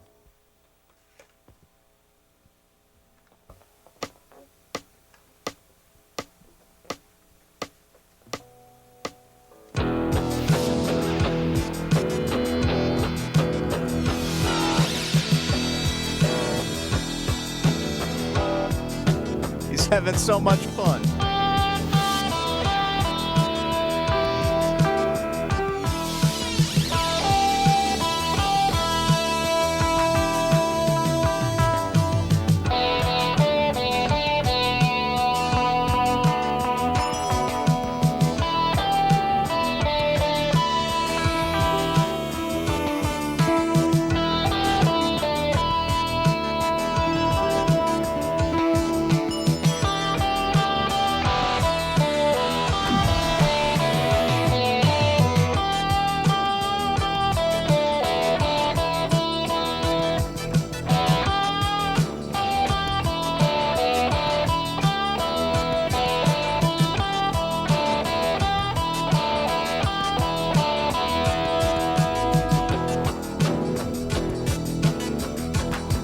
Pixel time, everybody.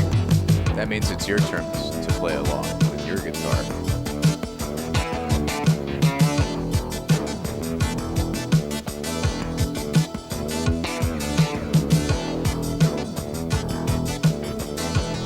Pink sweatsuit is too hot.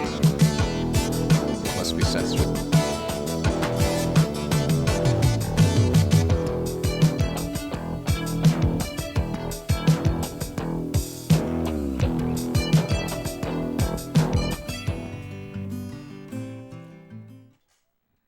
All right, back to ESPN, I guess, from the 90s. Kickoff. Join us every Monday, starring Chris Mortensen and Joe Theismann and a lot of others. We'll be back on Game Day in a moment. We are in the forefront of attempting to develop entrepreneurship as a way of life here. MCI understands that this is a two-way street. Ah, good old MCI. And the community band together through the chamber. With Proof Positive, you save money. You always get MCI's best price. MCI always does what's Remember right. competition. Help us grow small businesses and the large businesses. It's not just one business out there, it's the whole community trying to make Sioux City a better place to live.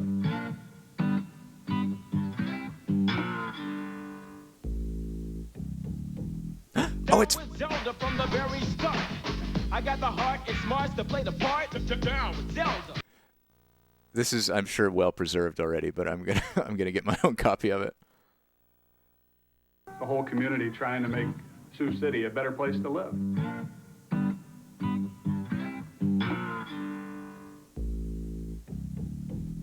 Down with Zelda from the very start. I got the heart, it's smarts to play the part. Down with Zelda. Creeping through with an overhead view, cause a man's gotta do what a man's gotta do. So I stay on track, collect the facts, never cut slack, and I always watch my back for jacks. Down with Zelda, yeah. Strong I stand, I'm the man with the plan, cause the power's in my head and the power's in my hand. Down with Zelda. This is your world, genuine and true. Oh my God, these are all so good. In all that you do, and you're giving it. I'm sorry, I need this commercial also.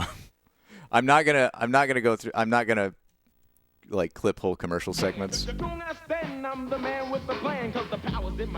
That's not what I was put on this earth to do. But this song is so great.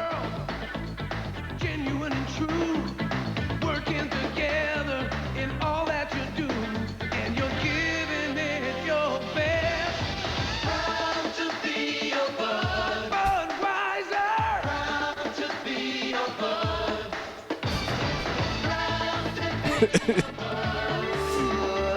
Drink Budweiser while you're assembling a passenger jet. IndyCar thrills today on ESPN. ESPN's racing team brings you so close you can feel the speed. Okay, so I assume this is. Hear the excitement. 3 races left, and the championship is still up. This is what this person was trying to record on this tape. But Emerson Fittipaldi and Paul Tracy are hot on his trail. We're gonna get racing coming up, right? Electronics 200 today at 1 Eastern live on ESPN.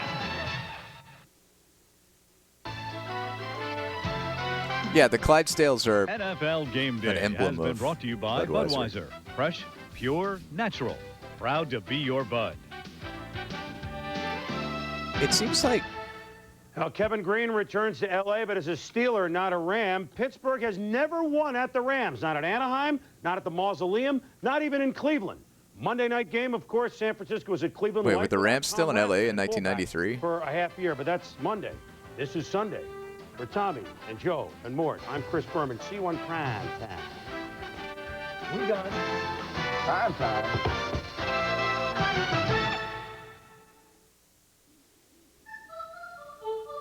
Nigel Mansell, an English gentleman whose name is synonymous with courage. Last year in Formula One, his daring style, backed with incredible skill, rewarded Mansell with the world driving title. His popularity with and dedication to the racing fan is legend.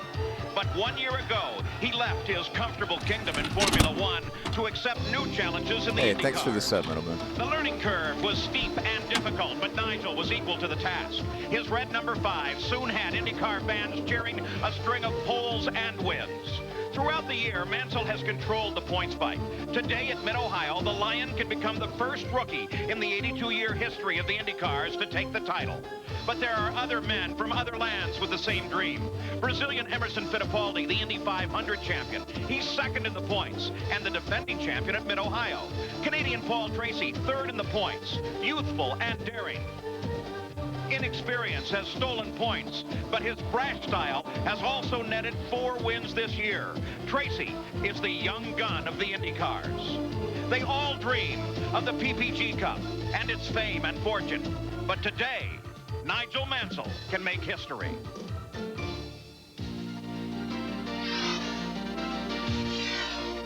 Speed World. Oh man, I love this. I love these graphics so much.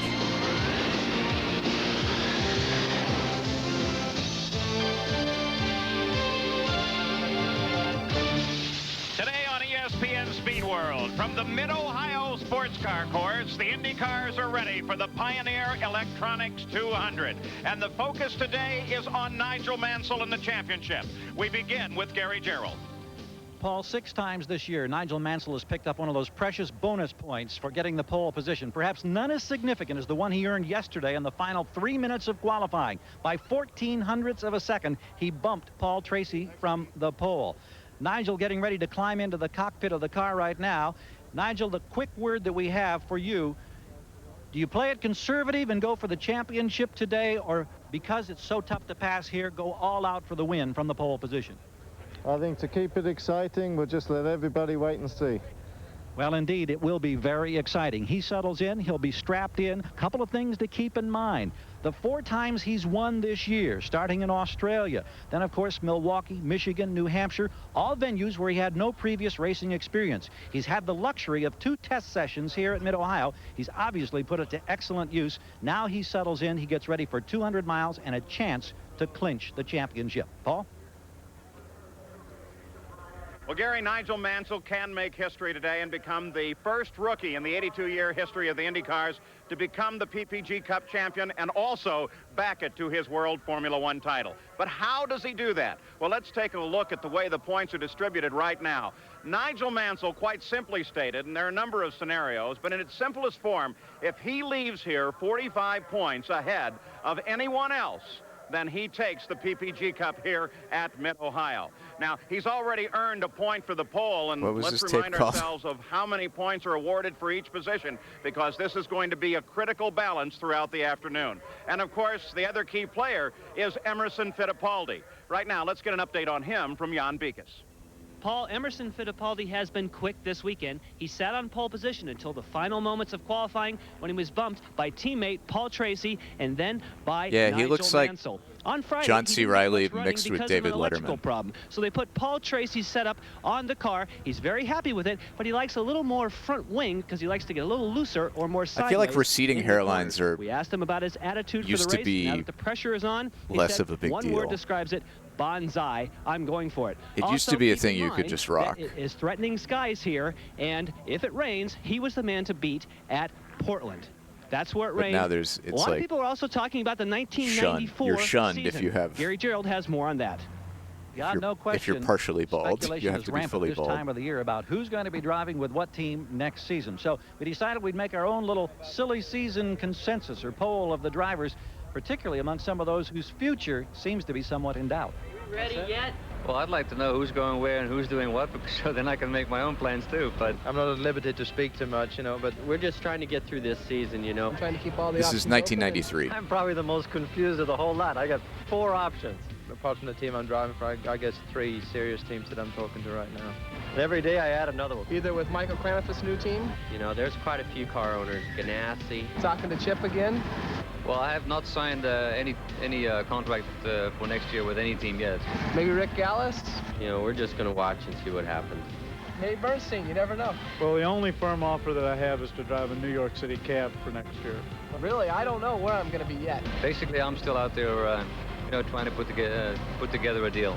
And I think a decision will be made pretty soon. Whatever I do will be focused on the Indy 500, on the Brickyard. As far as I know, Mansell hasn't signed yet with Carl Haas, so that's a possibility also. So We've got great potential for 94, but it's that time of year. So I think by the time Nazareth rolls around, or by the time we get to Laguna for sure, I think that we would have signed something somewhere. And we should be signing something soon.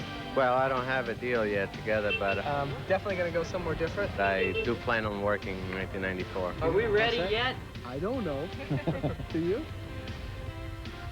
One man who was notably missing from that montage, Mansell, who is so focused on trying to win this championship here today, he declined the opportunity to talk at all about his plans for 1994. The hunch here, I think he's going to be back in IndyCars driving for Newman Haas. Also, a lot of speculation, Paul, about Michael Andretti. He finished on the podium today in the Grand Prix, and people are wondering, was this his last F1 ride? Will he be back? How's that going to figure into the mix? A lot of speculation here in silly season. Yeah, and it's absolutely clear exactly what all those guys are going to do. Now, does everyone understand why we don't do a lot of really dramatic coverage of the silly season? It's named that for a reason. Howdy, we were watching some this is Indy, right? Yeah. It's an IndyCar race from 1993 in Ohio on ESPN. For car and audio products. By Goodyear, #1 in tires. And by advanced high-tech formula Quaker State motor oil. It's formulated for today's high-tech engines. Silly season. Open your coat, please. Take that thing out slowly and open it. Some kind of device. We have a possible situation. No, we have a situation here. Not a situation. Don't just touch the button. Quiet, please. It's just a car stereo. Pioneer car stereos offer you a detachable face for the ultimate in security. You see, it's a detachable face for the car stereo. What's the matter with these people? Imagine this is a sidewall of a tire. The whole idea is to keep the tread area in level contact with the road, or you'll lose traction, especially in cornering. Now, Goodyear has learned a lot in Turn 1 at Indy and applied that knowledge to Eagle street radials. In cornering, there's a lot of force trying to lift the tire, but Goodyear Eagle's racing-inspired sidewall design works to hold the tire firmly to the road. Eagle radials, only from Goodyear. We like to say the best tires in the world have Goodyear written all over them. Announcing the biggest advance in Quaker State history. It's Quaker State's new advanced high-tech formula motor oil. Superior protection against wear. Superior protection against heat and stress. Superior cleaning power.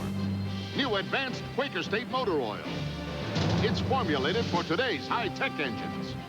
And now announcing the biggest rebate in Quaker State history. $4.20. $4.20 You can get $4.20 cash back. New advanced high-tech formula. $4.20 was a lot of money in 1993, I tell you what.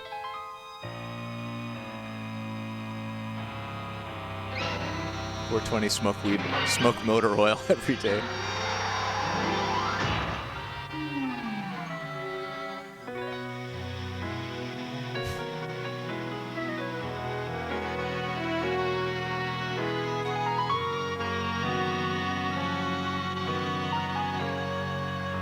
Fun fact, in 1993, we were so prosperous as a nation that everyone could afford to go get their car repainted every time it was hit by a shopping cart. 200 history could indeed It's a be golden made here age. today. And Derek Daly, we're talking a series that's no longer purely American. That's right, it truly has an international flavor now. I think when Nigel Mansell, the world champion, made the move to IndyCars, he sent a message to drivers around the world that this could be, in fact, a viable career move. Now, drivers also believe that their talent can bring them to the You could get the frontier a little groceries bit painted, easier, too. because IndyCars tend to be a lot more With evenly high-gloss matched. PPG Now, the paint. international flavor, remember, there are 8 different countries represented here, and it really has enhanced this championship. Where will the championship go? It may go to Canada with Paul Tracy, or Brazil with Emerson Fittipaldi, or back to England with Nigel Mansell. Mansell was spectacular yesterday in qualifying, as he's done many times in the dying moments, grabbed the pole position. But he will have his hands full this afternoon, trying to fend off these 2 Penske cars for the course of this race. Well, Derek Daly, Danny Sullivan is strapped in the 8th row, ready to go racing. Let's take a look at the starting grid. On the pole, Nigel Mansell, a record 6th rookie year pole for the points leader. Alongside is Paul Tracy. He's won 4 races So this what did year. Paul Tracy do? they were calling him an asshole for? Emerson Fittipaldi, the defending champion of the Pioneer Electronics 200.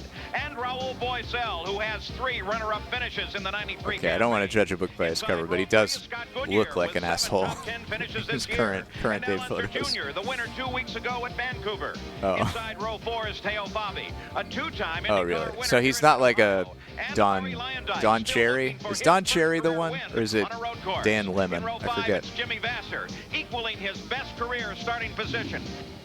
And Mario Andretti with his 489th career start. And in the 6th row, it's Stefan Johansson and Mauricio Gugelmin, who's making his first start coming over from Formula One. The 7th row, Mark Smith and Bobby Rahal. In row 8, it's Robbie Gordon and Danny Sullivan. The 9th row, Mike Groff and Scott Brayton. In row 10, Brian Till and Scott Pruitt. In row 11, Eddie Cheever, who now replaces Roberto Guerrero in Kenny Bernstein's car, and Willie T. Ribbs. In the 12th row, Hiro Mashushita and Robbie Buell. Row 13, Marco Greco and Buddy Lazier. Tracy is outspoken, speaking his mind about issues. And Olivier Briard, who is an alternate here today, will replace Dominic Dobson in 28th position. Dobson reported a failure in his gearbox. Paul Tracy had a supporting role on an episode of the 1980s television program The Littlest Hobo. You may remember a year ago on the eve of this race, Roger Penske flew down to Richmond to watch Canada, Rusty what is your Wallace in deal? Winston Cup competition. Rusty got the win. Penske came back. Fittipaldi and Tracy ran 1-2 at this racetrack. What a weekend for Roger Penske. Well, last night, Penske was in Richmond again. Wallace got another win. Can they do it here at Mid-Ohio as they fire the engines? Let's go check in with Jan Beekes. Well, Gary, we do have threatening skies, and the teams have put out these rain tires just in case we do get that precipitation. Within the last half hour, there has been some rain, and the teams had to make the choice. Do we start this race on a dry setup or on the wet setting? What is The Littlest Hobo, and why is it... Course, they disconnect Why is the first season DVD cover on the Wikipedia article a photo of a dog? Can a dog be a hobo? These wet tires should do it if we do get rain. Paul? It's called Le Vagabond in French, so I assume hobo means something different in Canada. Next Thursday in Reading will be Rick Mears' night, where the IndyCar drivers... Oh, he's called hobo because he's a dog who wanders around helping people in need. That sounds great. Okay, I'm with you now. I know we have some problems with nationalities. Beautiful. But look at Nigel Mansell. And look at that, over the fence. You tell me we're not in great shape? So that's Thursday, all to the benefit of charity in Reading. It's the Rick Mears Honor Day. And we, of course, will have coverage of that event on October 17th, the Rick Mears Night of Champions, as NHRA and the IndyCars battle. It's around the world. Genuine and Oh my God, we got more Budweiser commercials with the same song, different lyrics. Hell yes. Of that event on October 17th, the Rick Mears Night of Champions, as NHRA and the IndyCars battle. it's around the world. Genuine and true. It keeps on spinning and you always come through. And you're giving it your best. Proud to be your bud. Budweiser. Proud to be your bud. Just a couple of buds playing basketball in cowboy hats.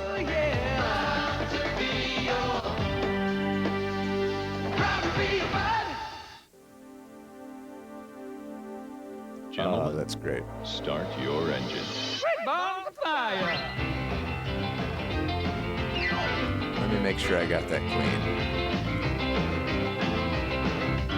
You shake my nerves and you rattle my brain.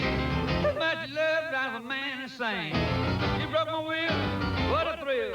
Doesn't it raise the great balls of fire? Bosch Platinum, the ultimate spark plug. So you want to know about football? I'll tell you with no time to waste. NFL Prime Monday is the place. 90 minutes of X's and O's from Theismann, James, Jaworski, and the rest of our pros. We've got roundtables. I love rhyming ESPN Chris commercials. Mortensen with the story behind the score. We'll have live reports from the Monday night game and backstage with Julie Brown. She'll entertain. No matter who you are, no matter what you know, NFL Prime Monday. Back to your show. NFL Prime Monday, tomorrow at 7:30 Eastern, only on ESPN. back at the Pioneer Electronics 200, the Mid-Ohio Sports Car All right, this is great. I don't care that much about auto racing, but I'm going to leave.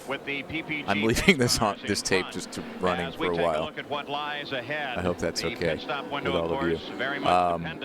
And I'm going to go get a donut. So green conditions, and as Jan has mentioned to you, I'll be in chat. A possibility of some rain in the area. Also, remember, we start this race over on the backside, coming out of a portion of the circuit called the Keyhole. The pit straight is way too short for a start. The weather possibilities this afternoon, chance of rain, though we have no indication of exactly what that chance is.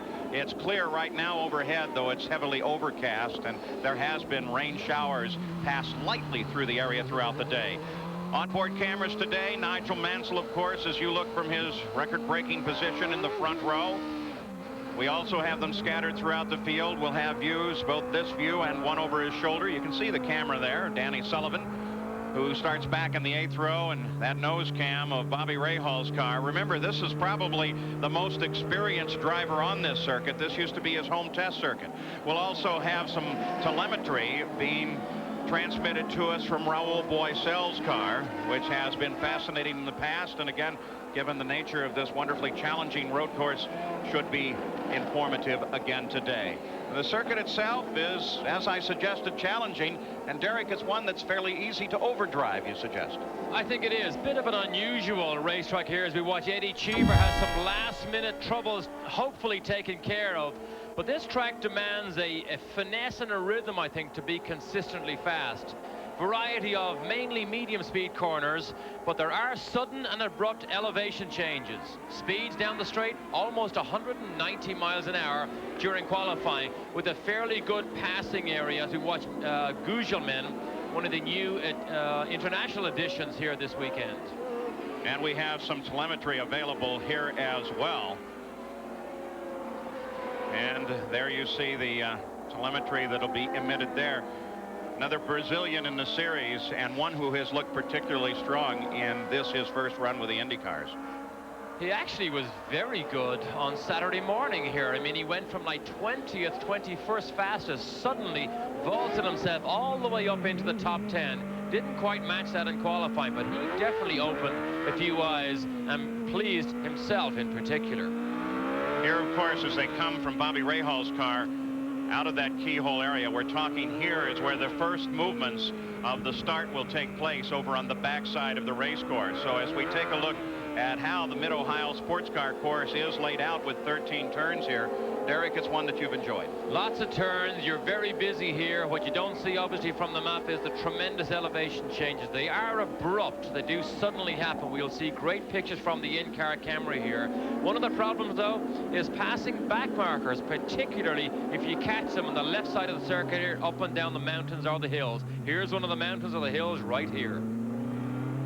So the field now circulates still single file, and many of those areas, by the way, are blind to the drivers. You'll see a yellow flag pop out of the corner station just as you head over the brow of a hill, and you can be in a lot of trouble. Let's get an update on Eddie Cheever's situation. Jan Vikas? Paul, Eddie Cheever has brought the Bernstein Budweiser car in the pits. They had to change the spark box. He had a misfire. They have it changed. He is back out. There you see Eddie Cheever again replacing Roberto Guerrero, and he will replace Roberto for the remainder of this season in that car. Eddie Cheever, whose name's been linked to a number of teams and opportunities for next season, and he has that wonderful ride out of the Bernstein stable at least to the end of the season. So now they begin to get serious. This is a pass down the pit straight into the first turn. The field all moving into position now and beginning to take up its rows of two. The pace car has already cleared the course as they head for the keyhole area, and Nigel Mansell takes control of the field now. And Cheever will not be able to take up his position. He is too far behind. He is still half a lap behind this complete field. But what he will have is tires that are much warmer than everybody else. Oh, Cheever's back in the pit lane. We can see it from here. He is back in the pit lane. Still has that misfire. Yep, as the car comes in, you can just hear the motor rattling. So now they begin to align over on the backside of the course. The field in the control now of Nigel Mansell, the pole sitter. Paul Tracy very expectant alongside as we are ready for a race that could, in fact, decide the IndyCar Championship. With a surge of acceleration, the green flag comes out, and we're already running at Mid-Ohio as it gets very crowded down to the first right-hander. Paul Tracy sweeps to the outside. Boisel closes in and battles with Fittipaldi. One car spins. Second car goes for the inside. Mike Groff already off there. And that's created some confusion in the field. And look at Nigel. Look at Nigel. What's the problem there? Very, very slow. We saw the contact. Look at Rahal charge up inside Mansell. Mansell's in trouble. He must be on his way to the pit lane. No front wings on that car. The one thing that Mansell could not afford to have happen here today may indeed have come to pass. Danny Sullivan also rolling to a stop on the race course. So contact, we go to a full course yellow immediately at the conclusion of the first lap here with Nigel Mansell, the focus of the day, in trouble, and he's hit something very hard. He has. The front suspension is damaged on that car. We saw the left side. Johansson is involved in it. He has a flat left rear tire. Perhaps 3-1 did not go. Well, there were several compressions heading down. There's a right-hand bend and then a solid right-hander. The Newman-Haas team already prepared for the arrival of Nigel Mansell so they can go to work on the car. He is on the pit road now. Scott Pruitt is coming out just ahead of him. By the way, Scott Pruitt in the car that was originally scheduled for John Paul Jr. Gary Gerald is there to watch Mansell's arrival. Paul, we can see that one of the suspension arms on the left front as he comes to a stop is badly damaged. They shut off the engine. The crew immediately came out with a new nose, and they will attempt to repair the nose, but whether or not they can make the suspension change so that they can have any handling of this car is a very, very big question. There may not be clinching a championship in this pit today. Now the crew going to work. We were going to look and see if we could see what they were doing from the onboard camera. We cannot. It's not on the side of the car that matters. But Derek, that looks fairly serious, though they're going to try and change it. And they will have it changed pretty quickly. Remember, they need to get back out before the pace car comes around to stay on this lead lap. That's what they will attempt to do. All right, let's see if we can tell what happened that's created this most extraordinary situation. Here they were coming down for the start. Nigel Mansell surged into the lead. Paul Tracy moved to the outside as Boisel moved inside of Fittipaldi and picked up third place through the first bend. Oh, there's contact right there. There it was, right in the first corner. The actually touches with Paul Tracy. That's what broke that left front suspension. And then, of course, this was a totally separate incident. So two simultaneous accidents. Danny Sullivan has the tow rope from the kart safety team. Jan Beekes, can you give us some more? The Gallus team has heard from Danny Sullivan. He was not involved in an incident. The car just quit. They're hoping he can be towed back here. They have spark boxes, an electronic battery, and so on, ready to go on Sullivan's car right now. No fire for Sullivan. Okay, Jan Beekes, now we need some of your expertise from the drivers' meeting. Nigel Mansell roared out of the pits just as the pace car was coming past. He has now passed the pace car and looks like he's going to try to make up that full lap and join the field staying on the same lap. Perhaps you can tell us in a moment, Jan Beekes, exactly what the rule's going to be there, but Gary Gerald has this. Well, we just wanted to make sure that you were aware of the fact that he did get out. They got the nose changed. They tried to handle a bent steering arm in the left front suspension. We'll see how the car handles, but I think that question of position is going to be a significant one because it appeared from our vantage point when he rocketed from the pits that the pace cars had already gone by. Gary, that steering arm that you mentioned, the good teams have those preset. They don't have to adjust the steering. They literally undo the two bolts, drop the new steering arm in, and they know the steering is set up as the original one was. So Mansell can have confidence in this car. All right, Jan Beekes, what is the rule on the blend? Can Mansell do what he's doing now? Paul, we can't see a monitor, so we don't know if he beat the pace car or not. If you have a replay, look for that blend line. It's a yellow line. He has to beat the pace car to that blend line. If not, he's going to have to go back that whole lap. Well, we could just see the end of it as Mansell made a dash scramble to try and get out ahead of that pace car. Here it is. Look, he's even in the dirt, but he is behind the blend line. So because of this, he will have to get behind that pace car. In fact, IndyCar have radioed to his team to tell Mansell to get behind the pace car. He will now be one lap down or more if he has a long stop-and-go penalty. Danny Sullivan's glove as he tries to get rolling again. He, I think, tried to probably restart it on the course and couldn't do so. Maybe we can go back and take a look at the onboard camera from the perspective of Nigel Mansell on that start, and we'll see exactly what may have happened there a little more clearly. They come off the keyhole. They are aligned. They're looking for the green. Let's listen to the motor.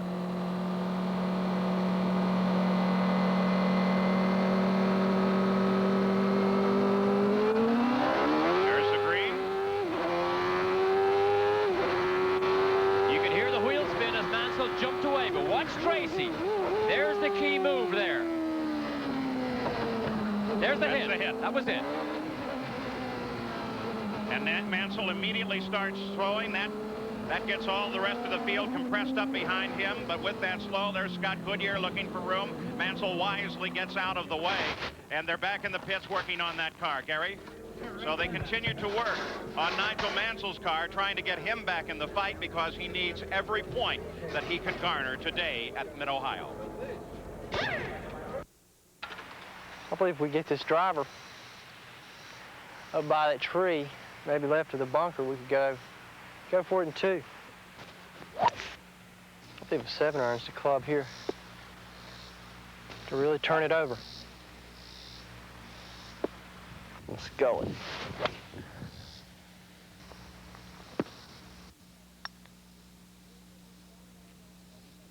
Oh, you gotta like that.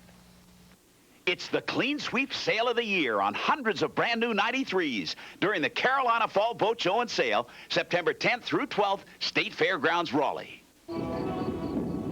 Tony had some drinks, a few joints, and got into a fatal accident tonight. Only he doesn't know it yet. Drugs make you forget. And if you forget how risky sex can be, you could catch the AIDS virus. AIDS, another way drugs can kill.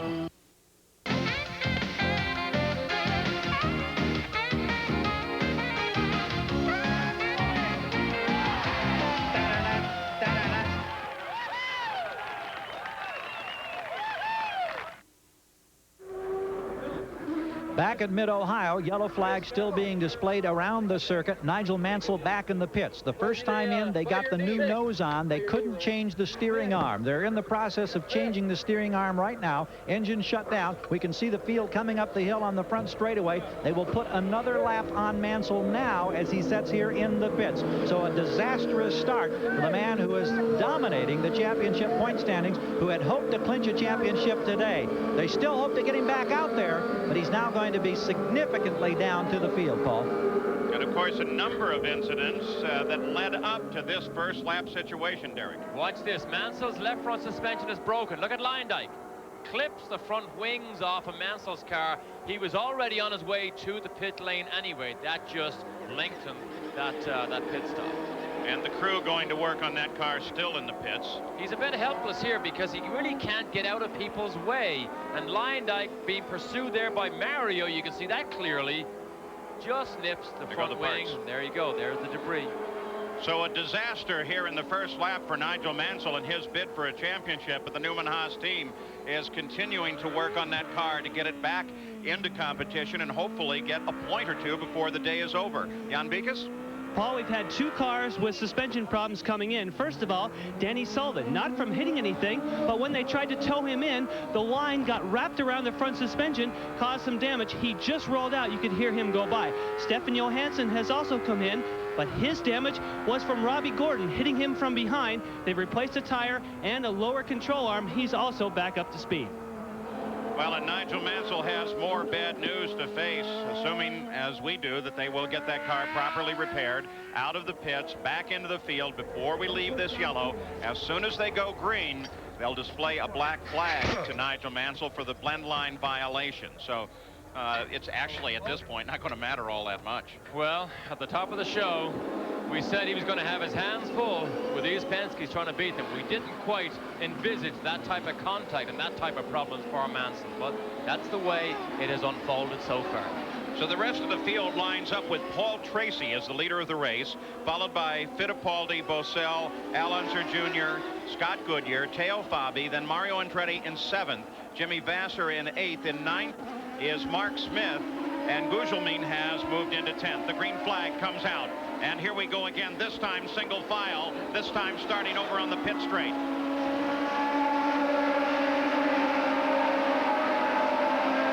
As they come back up to speed, Nigel Mansell is back on the course, but of course he will see the black flag very quickly come back in for that stop and go.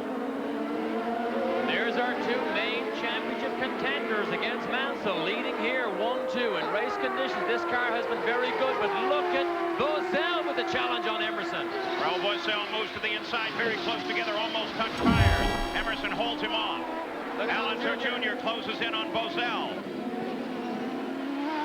Emerson was forced to take the inside line there and make things very difficult for Boisel. Luckily, Boisel realized and read it quick enough and decided to back out of it in this early stages of the race. Paul Tracy runs alone. You saw the interval back to second place, Fittipaldi, and then the lineup behind him, Boisel, Al Unser Jr., now joined by Scott Goodyear, Teo Fabi, and Mario Andretti. They are all right together. Al Jr., one of his best qualifying positions, qualified 6th, had that grin again after qualifying, that confident look when he knows a racing car feels good under him. He feels very confident as this race unfolds. He will be a major challenger. Nigel Mansell just took the green flag ahead of the leaders over on the pit straight. At that moment, I didn't see a black flag out at the line, but the indication is he will see one fairly quickly. Here's the drag race again that we watched earlier. Boisel versus Emerson. He's a little bit further behind this time, so I'm not sure that he can make a legitimate passing attempt. Look at Goodyear. Al Unser Jr. and Scott Goodyear battle for 4th while Boisel tries to sweep to the inside of Fittipaldi, and there goes little Al past Goodyear. He has 4th. There is lots of room down there at the end of that straight. If you can't get it done inside, maybe you can try and go side by side around the outside. If you can get up the hill on the inside, you are in good shape. Have to be careful, though, because it is an off-camber corner. That can throw the car right off the course, as throughout the preliminary events, we've seen a number of incidents at that very location. Paul Tracy still in front. This battle around Goodyear broken off for the moment. So Teo Fabi closing in. Now Teo Fabi, as he chases Goodyear, we watch Nigel Mansell answering the black flag, coming in for his stop-and-go penalty. And this just continues to go downhill for Mansell. All the mechanical problems, all caused by two cars wanting that small piece of ground in turn 1, and all this trouble happens. But now he's going to be in a real fight. And Mansell rejoins in the middle of the field, 2 laps behind in 25th position. Gary Gerald. Well, a very frustrated Nigel Mansell, obviously on the radio, very concerned about we need the points. He wanted to know what's the point of having to make this stop and go now. Tom Wirtz, his lead mechanic, said the repair work all looks good, but of course it took plenty of time. That's the major concern. Raul Boisel with a fascinating challenge to the outside of Fittipaldi. He loses ground in doing so, and Al Unser Jr. closes in. And just what we said, if you can't get it done the inside, try the outside. Boisel was alongside Emerson, but he didn't quite keep the momentum around that longer outside groove, and Emerson grabbed it back again. The telemetry coming from Ford Electronics on Raul Boisel's car as he maneuvers in this tight little battle, currently in 3rd, trying to close Fittipaldi. Paul Tracy beginning to pull away, now 4 seconds ahead of Fittipaldi.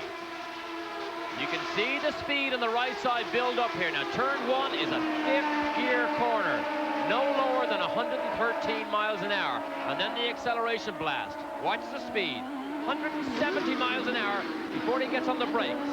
But here's the blast on the drag straight. The drag strip down this long back straight. The key here is acceleration on this downhill run at this point, and then all over the brakes and down through the gears at the end of it. Look at this. 191 miles an hour around the outside, and Emerson still holds that defensive line down the inside. But I tell you, Emerson has his hands full. Look at Al Jr. This time Boisel tries a slightly different line over to the right, about 2 car widths over. Al Unser Jr. closes in with that again as well. Boisel continues his pursuit of Emerson Fittipaldi, while Fittipaldi's teammate Paul Tracy, both players in the championship fight, begin to pull away. Exactly what the leader needs, because he has a dogfight going on behind him. They will slow each other up in 2nd, 3rd, and 4th here as Tracy inches away. So 9 laps complete for the leader, Paul Tracy, as he flashes across the line. We're underway at Mid-Ohio, and it looks like it's going to be an interesting outcome. Imagine this is a sidewall of a tire. The whole idea is to keep the tread area in level contact with the road, or you'll lose traction, especially in cornering. Now, Goodyear has learned a lot in Turn 1 at Indy and applied that knowledge to Eagle street radials. In cornering, there's a lot of force trying to lift the tire, but Goodyear Eagle's racing-inspired sidewall design works to hold the tire firmly to the road. Eagle radials, only from Goodyear. We like to say the best tires in the world have Goodyear written all over them. Announcing the biggest advance in Quaker State history. It's Quaker State's new... Yeah. Okay, this one was good, though. I'm recording this one. Quaker State. 1993 airport security. Open your coat, please. Take that thing out slowly and open it. You got some kind of device. We have a possible situation. No, wait now. Really? We have a situation here. It's not a Steve. situation. Don't touch the button, quiet, please. It's just a car stereo. Pioneer car stereos offer you a detachable face for the ultimate in security. You see, it's a detachable face for the car stereo. What's the matter with these people? At the Pioneer Electronics 200, the Mid-Ohio Sports Car Course, Paul Tracy seems to be running about a second a lap faster than everyone else. Here is the interval leaderboard. 0-0 would be Paul Tracy, and then on the right side, the interval back. Oh, from the Tracy's in the lead. Tracy is right now running the fastest laps Nope, of this nobody race, spoil and this, pulling away please. from everybody. Raul Boisel, I don't want to the know who third-place wins. car, broken off from his battle with Fittipaldi How long does this go? but threatened by Alonso Does Jr., 200 mean it's 200 laps? Teo Fabi, and soon Mario Andretti lined That's up too many damn laps. Sometimes It should you be get an like opportunity 3. to pounce. If you can take it and make the pass stick, you're looking good. But Boisel has 200 now allowed miles? Emerson No. to just creep away. 200 he hours? may not get the same opportunity, but he certainly won't get it in these immediate laps. But sometimes you have to be more decisive when you try to make that pass. This is a course where getting the power down on the course, getting the grip, the traction is so critical. As Alonso Jr. closes in on Boisel, winds to the outside on the keyhole. This should be a good run. Here's Nigel Mansell working his way through traffic. That's Robbie Gordon right ahead of him, number 14, A.J. Foytska. Now here's the blast down the front straight. Both Ford engine cars, but can Mansell get up inside Gordon under braking? Have a look here. No. Alonso Jr. stayed back behind Boisel as they came down through this part of the course. But Mansell driving for all he's worth now. This should be a brilliant run as he tries to find any position he can. He needs to get up at least a 12th position, hopefully higher, and pick up some PPG points. He needs help with attrition because the chances of him, no matter how good he is, of making all that ground up on the racetrack is virtually 0. So he needs a lot of help here with attrition and problems for other people. Coming back up to the front of the field now, that battle between Alonso Jr. and Raul Boisel. While broken off behind Boisel, look at Scott Goodyear. This, of course, is a time in the season you heard Scott Goodyear at the beginning of our coverage here talk about what he may or may not do next year. Oh, we've heard. I remember Scott Goodyear Where guys really want to perform well so they from a can previous tape. owners and sponsors of where they should be next year. I mean, that's all part of the silly season. In Scott Goodyear's instance, we know that the McKenzie I backing remember that he will was be not there sponsored for by next year. Goodyear, That could despite his create a name being problem Goodyear. For Derek Walker, he needs to secure the type of financing to keep a Scott Goodyear caliber driver in that team. Otherwise, Scott may be forced to actually make a move somewhere else. Alonso Jr. continues to work on third place. Raul Boisel. The Dick Simon team. Simon's talked about next year maybe only a 2-car team. Do we know who the 2 will be? We know one is Boisel. Well, at one stage, we almost had a Dick Simon championship here. He ran 5 cars. He ran 6 cars. I mean, he could have his own racing championship. But, I mean, I don't know. It's difficult to say. He does a very good job running multiple teams and cars. But I always believe if you have 2 good cars and good drivers, ultimately, if you concentrate on them, you may actually end up being more successful. So the battle continues to revolve around Raul Boisel, and Jan Beekes can give us a little more on his position. Speaking of Dick Simon, Paul, we checked in with the crew. He has not radioed in with any problems, but of course he has dropped back from contact with Emerson Fittipaldi. It appears now as though he may be holding up Allinger Jr. and those behind him. They feel it might just be a strategy to take a breather after trying to pass Emerson. Taking a breather, they look for him to close in a few laps. Well, he's sitting back about a second and a half behind Fittipaldi. It does seem that Allinger Jr. works better in some sections of the course than Boisel.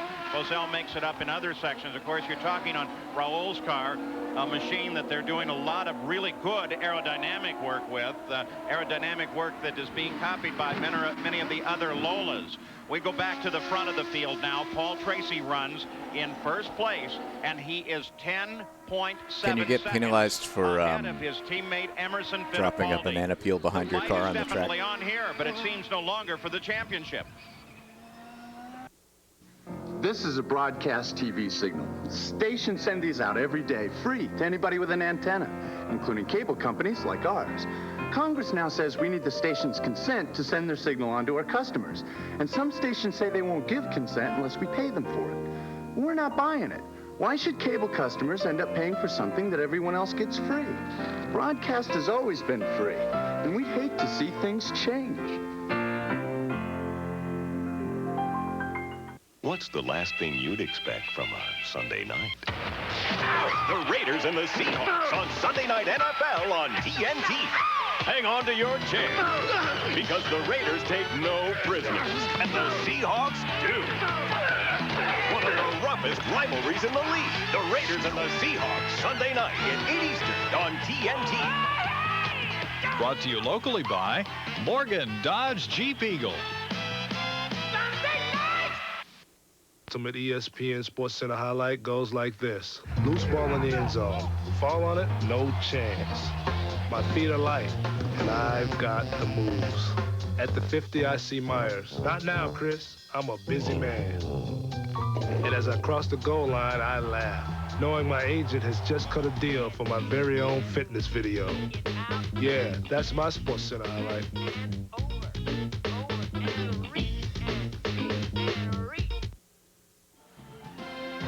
ESPN Sunday Night Baseball continues tonight at 8 p.m. Eastern Time as the Cal Baltimore Ripken. Orioles host the Oakland A's. The Orioles have put themselves back in contention in the AL East, a 1.5 game behind Toronto. At the Mid-Ohio Sports Car Course, we watch Nigel Mansell continue to work his way up through the field, but the numbers are quite simple. He's 2 laps behind everyone else in this race, and as a result of that, he has a long, long day ahead. What happened to Mansell while I was gone? Field, though, we should also remember that not only Mansell fell 2 laps behind, so did Stefan Johansson and Mike Groff with his contact on that first turn incident. Did he stop or something? A separate one from a penalty.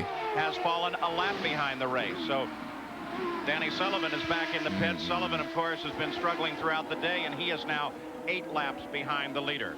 We took a look at the running order at the conclusion of 14 laps and look down the pit straight as Mansell continues to try to work his way through the field, and Paul Tracy continues to run away. And it is difficult to pass here, particularly when the cars are fairly even. Now Mansell draws up again under the rear wing of Gordon, but he's not close enough. You can see it there in the braking zone. He's not close enough. Who was that on the left-hand side running wide? Gugelmin, maybe. Mansell still pursuing Gordon. He can pass the slower cars, but the further he comes up through the field, the closer he comes to his own speed. And remember, still not certain. You assume that they did a good job on that car in terms of getting the nose back with the right angles. They had the preset rods there, but maybe it's not exactly right. So obviously it wasn't Gugelmin that we saw on the left-hand side run wide through the keyhole. It possibly was Buddy Lazier. That's the other brightly colored car, red and white. But Gugelmin and Robbie Gordon here embroiled in a tremendous battle. And, I mean, they don't need to move over and let Mansell by, because this is all racing for position. Absolutely. It's a battle for 10th place. As Robbie Gordon closes in, makes his challenge, Mansell watches now, perhaps a little more carefully. Look at Gugelmin now. Lost a little bit there. Oh, look at this. Very difficult to move down the inside there. There just isn't enough time to make the pass, but Mansell is ready to pounce here if Robbie Gordon slips up at all in his attempt to pass Gugelmin. As long and big as this course is, 2.25 miles, look at Mansell fight that wheel as the back end comes loose. Look how wide he goes. There's a concrete patch through the keyhole there. Mansell went right across the concrete patch down the outside. Now he's got to run on Gordon. Is he going to get close enough? Here he comes. Gordon's not having any part of that. No, I tell you, slice his nose off. I don't care if you're a world champion. Watch me. I mean, Gordon's entitled to do that. He is. We mentioned about the young gun being Tracy. You have to include a Robbie Gordon in that category also. I believe he has told A.J. Foyt that he will not drive for him next year, and it's becoming more open now. Brian Till suddenly slowing on the race course and definitely off the pace now. He was not in contention at the top. I have sent the P.O. Box address to the people who have DM'd me on Discord. Believe it or not, running 5th fastest. There will be new Friday, tapes. And then had electrical problems in qualifying. Blew the engine in the second qualifying. I also have to scan some more that I already have very fast on of Friday. my own. Danny Sullivan out of the car and with Jan Beekes. Danny, things went from bad to worse. What happened there at the start? Well, somebody tapped Johansson. He spun. We all got jammed in behind. I was trying to get around. Everybody stalled the car. Then I got a tow, and when they towed, I let go of the rope, and it wrapped in the front suspension. They stopped, and it just jerked the car, spun me off the track, and bent the front suspension, a toe link, and broke all that. Then we got that fixed after a couple stops, went out, and we had a oil pressure problem, and that's it. I mean, it was like a comedy of errors, you know, one thing after another. Boy, sometimes when it goes, huh? That's right. Danny, let's go back to Paul. You know, Danny Sullivan with a day slightly worse than Nigel Mansell. Only his second DNF this year, or the second DNF here at Mid-Ohio. Danny Sullivan has been in 10 different events here on the Mid-Ohio Sports Car Course. Look how long a lead Paul Tracy has over his own teammate, Emerson Fittipaldi. The full length of this straight here, which is longer than it even looked with our lens of our camera here. But what a fight we still have going back here. 3, 4, 5, and 6, with Teo Fabi pulling up the rear, having one of his best races of the year. Well, let's do the arithmetic on this. You've got 19 laps complete in the race. The first laps were under yellow, and Paul Tracy's about 14 seconds ahead of the field. So, in fact, he is pulling away at about a second a lap over his teammate, Emerson Fittipaldi. Announcing the biggest advance in Quaker State history. It's Quaker State's new advanced high-tech formula motor oil. Superior protection. Yeah. Quaker State. Cashback rebate to try new advanced high-tech formula Quaker State. Your house is losing it.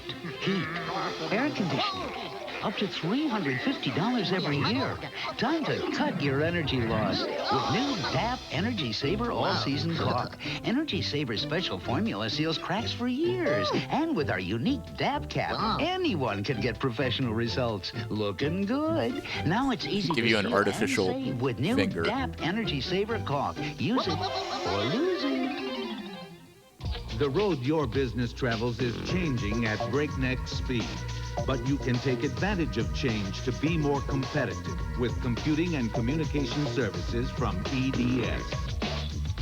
EDS focuses technology on business goals, creates ways to improve quality and save time, makes it all work together. We can even help you manage it. You can't control change, but you can take advantage of change with EDS. You can see all the NFL action every summer. Yeah, the trigger mechanism has a little hole where you Let put us the do tip. the work. NFL Prime Time.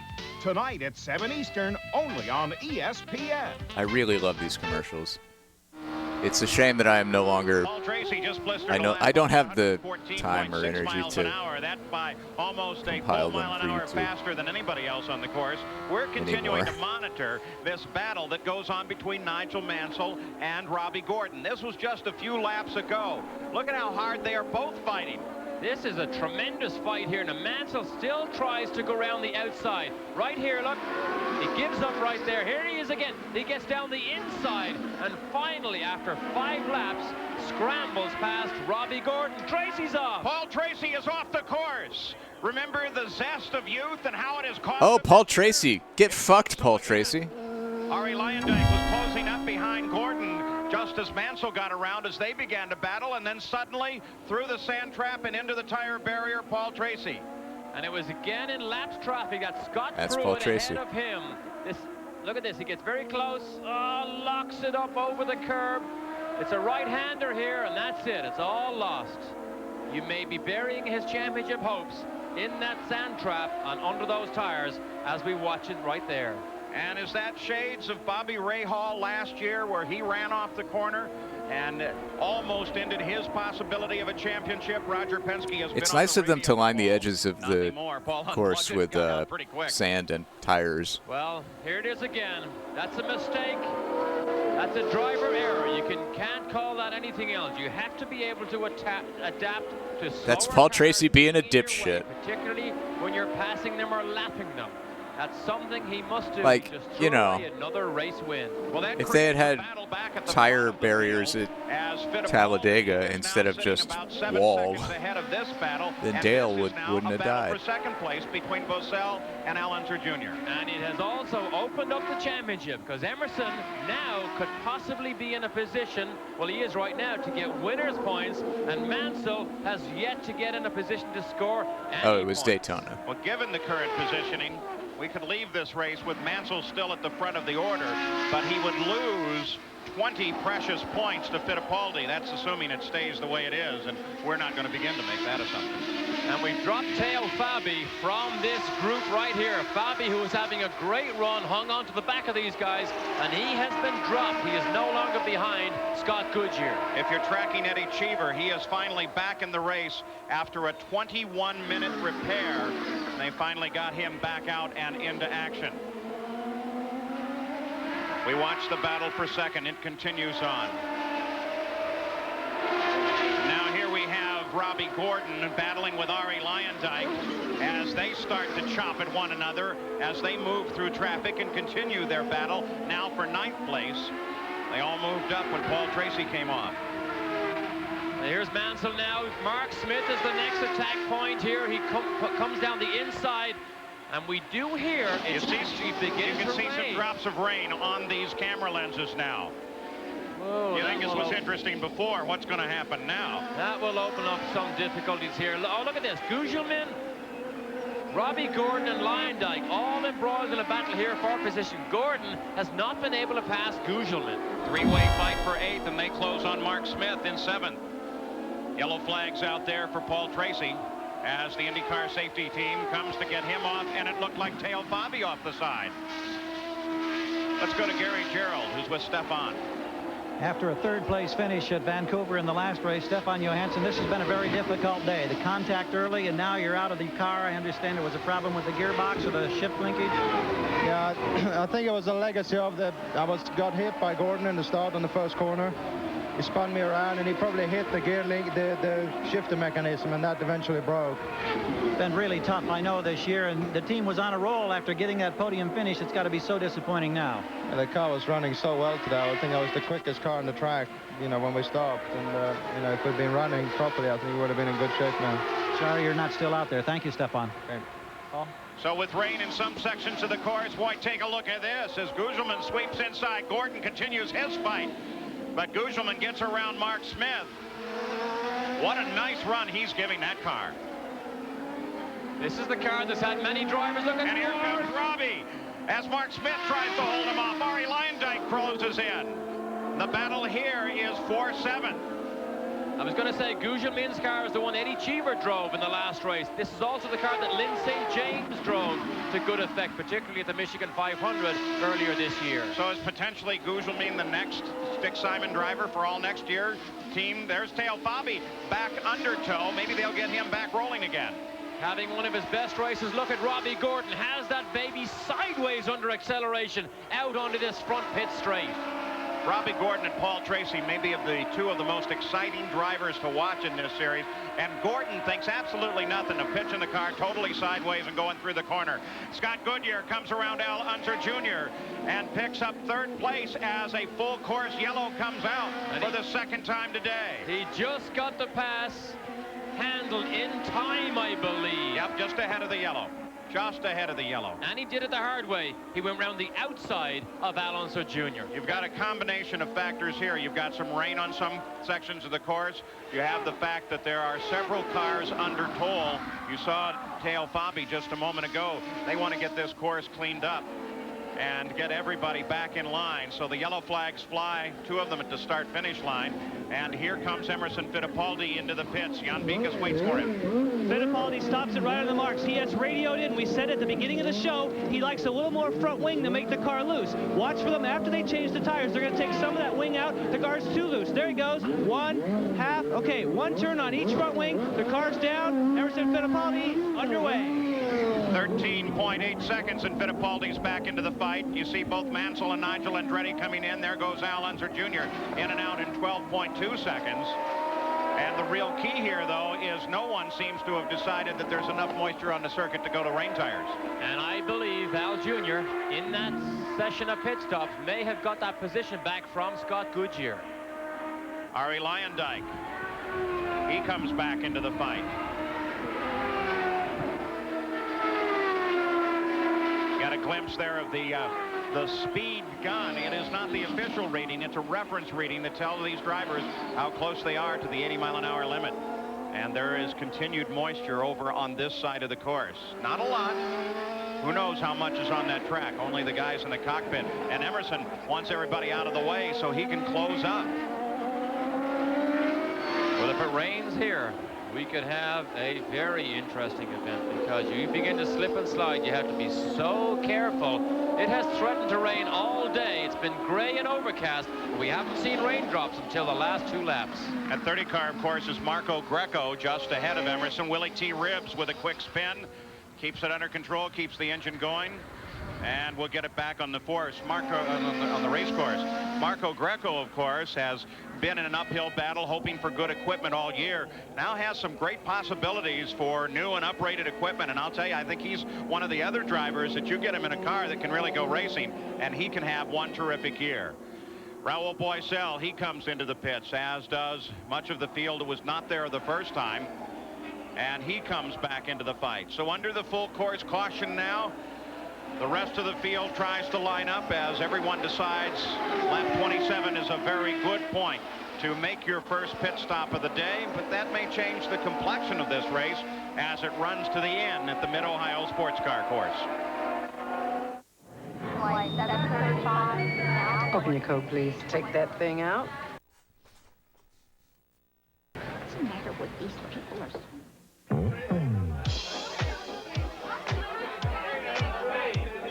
Oh boy.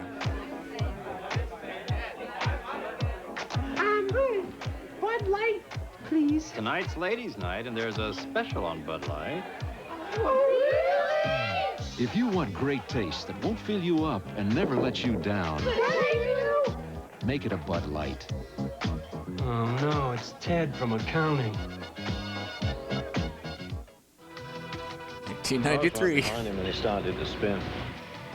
I know the feeling, know where to go, right? 2 champions sharing a winning formula. Haviland Formula 3. Very unpleasant on an oval, I think. Some people just can't get it right. Even at Indy? Oh, especially It's not the worst thing, Complete yeah. professionals who rely on the same complete protection you can buy right off the shelf. Haviland Formula 3 motor oil from Texaco. Perhaps I should follow you then. Yeah, the kids in the hall are the best comedy cross-dressers. The IndyCar safety team trying to get a little extra protection behind the tire barrier for Paul Tracy's car. And of course, with this situation, crashing in the lead. That's very much not the message of the commercial complex, I would assume. Paul Tracy, God, He fuck. can't possibly All right. catch up with Mansell anyway at all. So now the championship down to Fittipaldi and Mansell. Ream. Teo Fabi, you Air saw him conditioning under and tow. heating They did get brings him you back to the pits. NFL scores. But they have the hood off the back of the car. The cowling, and they're doing extensive work. The side pod's off as well. Does that mean that's electronic that they're trying to do on that right side of the car? Well, whatever it is, it's serious when you have to remove that rear bodywork. It's hard to know. It could be. Why don't they just mechanical, have it a could be second electrical. car on However, it's a standby? shame to see Fabi drop out, because he was one of those leading contenders for that second position, having his best race of the year. They've struggled to get the sweet spot on this car, but this weekend in particular, they just I don't felt understand they had a anything handle that I'm on seeing. how to make this car go fast. So behind Johnny Rutherford in the PPG pace car, the field circulates for the second time today. You know, each year new devices are designed to create comfort and increase stamina for the IndyCar Ooh, drivers. 1/900 number Well, Gary for Gerald takes a ESPN look scores, at the 95 cents per latest minute. from the cockpit.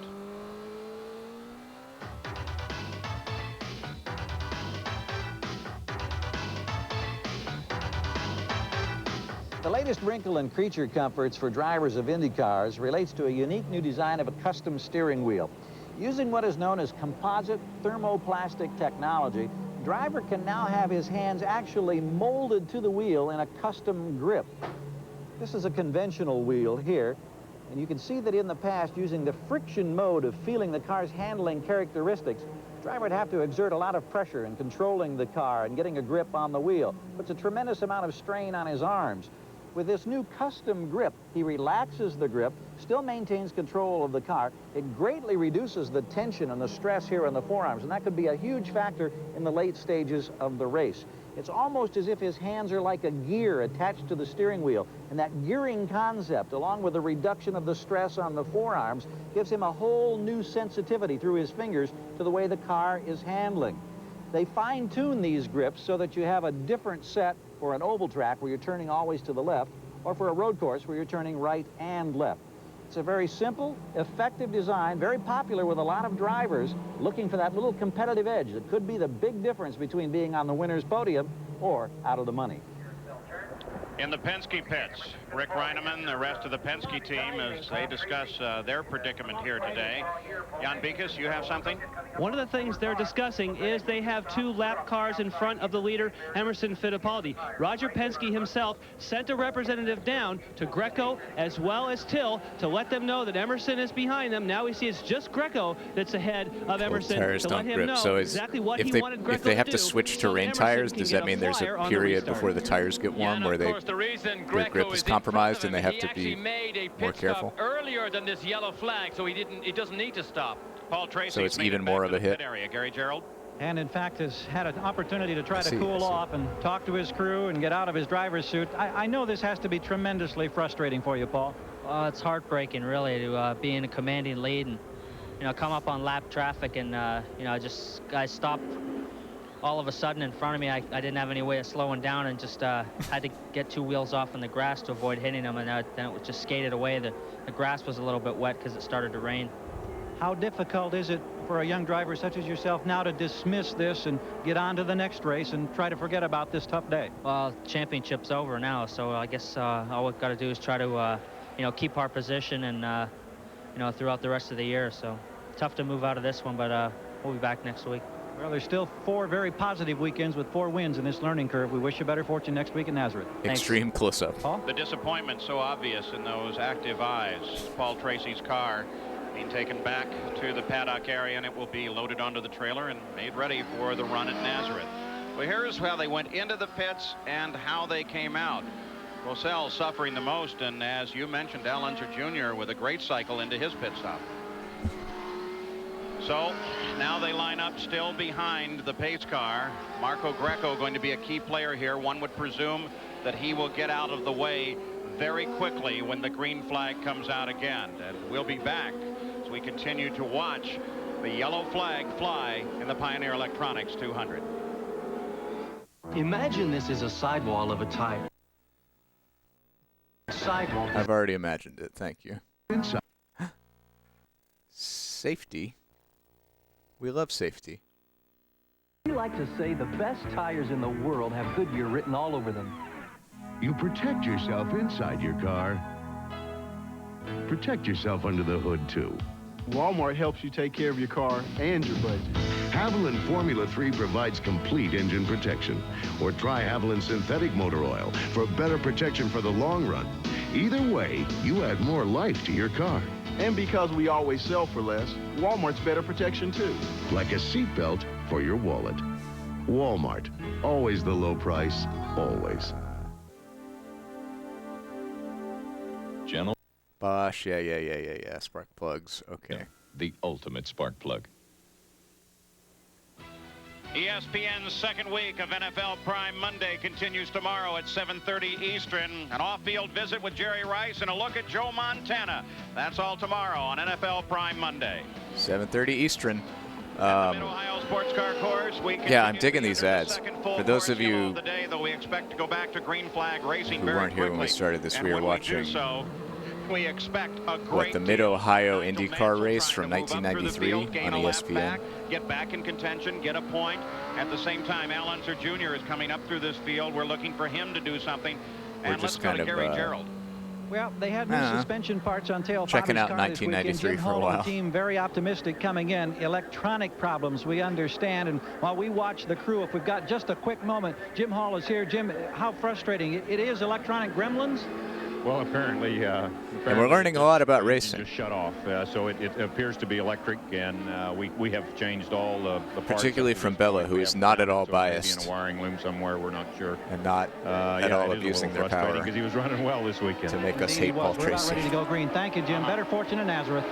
And in fact, we do go green as Marco Greco very wisely sweeps to the outside. Let's first, second, and third around as Scott Goodyear challenges on Al Unser Jr. And Scott Goodyear moves into second place. That's a surprise. You would have expected that little Al would have been all over the back of Emerson Fittipaldi. Now it is Scott Goodyear challenging Fittipaldi for the lead. He goes very wide in a difficult place to do so. Gets off course, gets back on, and continues his pursuit. But here's Al Unser Jr. closing in.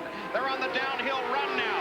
Heavy braking at the bottom of this one, down through the gears. Al Unser Jr. darts to the right, comes back to the left. Goodyear comes to the outside, but he still can't get around Fittipaldi. But Al Unser Jr. carried enough momentum in that he closes from second place onto the back of Fittipaldi. What a tremendous battle. Trying to bite off just a little bit too much. A tremendous move around the outside of Al Jr. into turn one, but he tried to bite too much and lost it, trying to get by Emerson and loses the position back to Al Jr. Well, that surge coming back from the green flag seems over for the moment, but boy, what a battle it was with Scott Goodyear coming forward, but then Al Unser Jr. taking it right back away, and they end up in the order that they started. Mike Groff off the race course into a gravel pit. Tough to get the car out of there unless he gets some help from more than just a couple of the corner workers here. Most of them from Lake Erie Communications. Again, literally hundreds of volunteers working the corner stations as marshals to try and keep these races under control and keep them going. The race is very thankful for that. Al Unser Jr. in the keyhole again. And we saw the card off on the left-hand side there, but Al Jr. through the keyhole has an interesting line. It's different to everybody else, and it gives him a good slingshot. He's going to try and go around the outside of Emerson. Al Unser Jr. makes the move to the outside. Fittipaldi protects the position, sweeps a little out before he comes in. But look at little Al as he comes to the inside. Very difficult off-cambered corner. And Fittipaldi comes out to the edge of the course and keeps little Al back. Give me half a groove and I'll try and make it wide enough. Al Jr. was so confident after qualifying that this was a good racing car.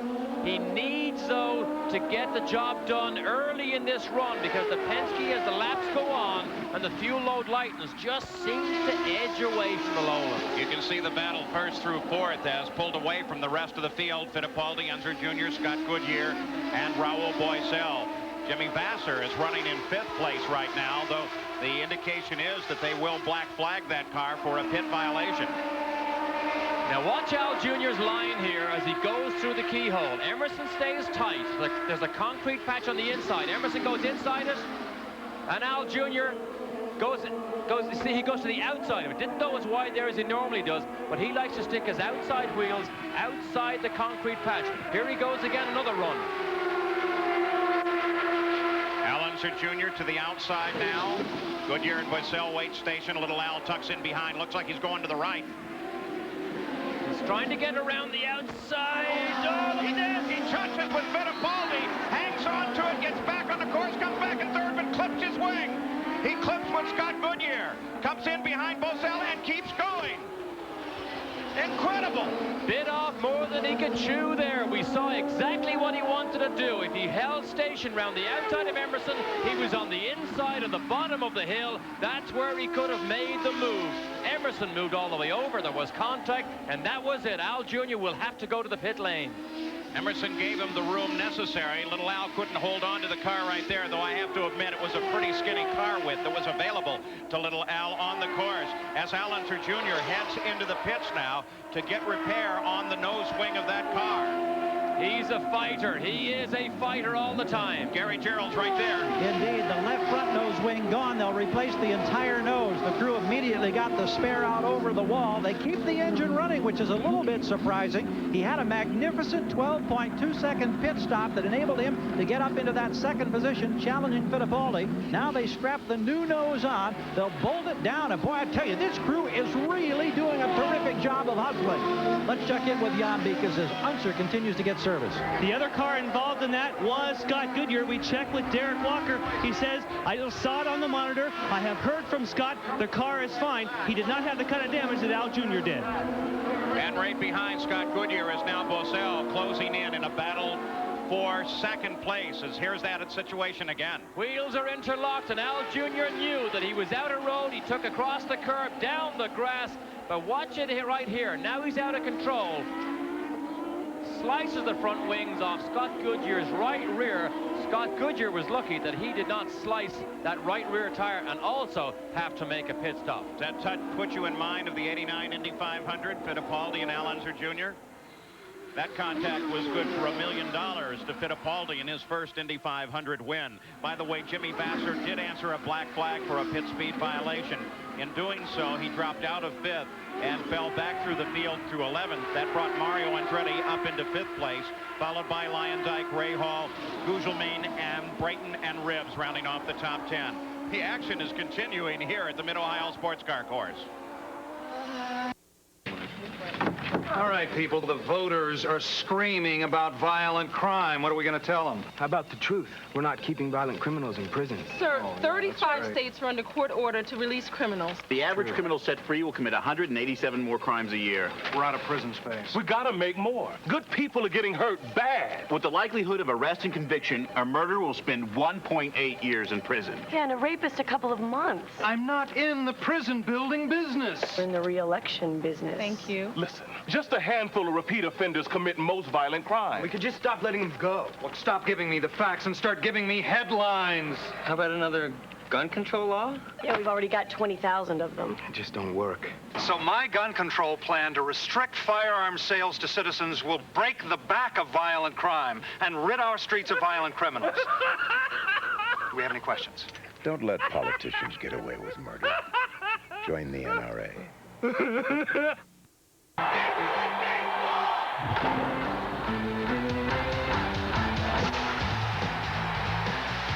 As the season winds down, the pennant chase heats up on ESPN. Cal Ripken and the Orioles are on a roll as they try to continue their surge up the AL East ladder. They'll face the Athletics tonight, live on America's Game of the Week, ESPN Sunday Night Baseball.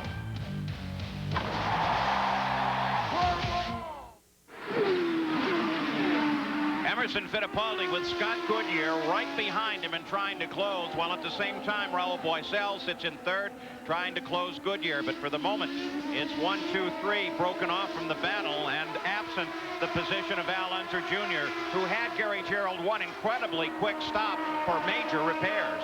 Paul, I have never seen a nose change so quickly. Here's the damaged nose. You can see where the left front wing was sheared off. But look at all of these bolts. There are 10 of these all the way around. They took those out, strapped a new nose on, bolted it in place, and they did it in 37.3 seconds. I think that is just astounding, Paul. Owen Snyder and the Gallus crew deserve a pat on the back for that one. Maybe an extra round at the end of the day bought by Little Al. But Little Al did everything he could. If we can, we'll take a look at that situation again. Ari Lyondike is now closing on Mario Andretti. And by the way, Nigel Mansell now runs in 18th place.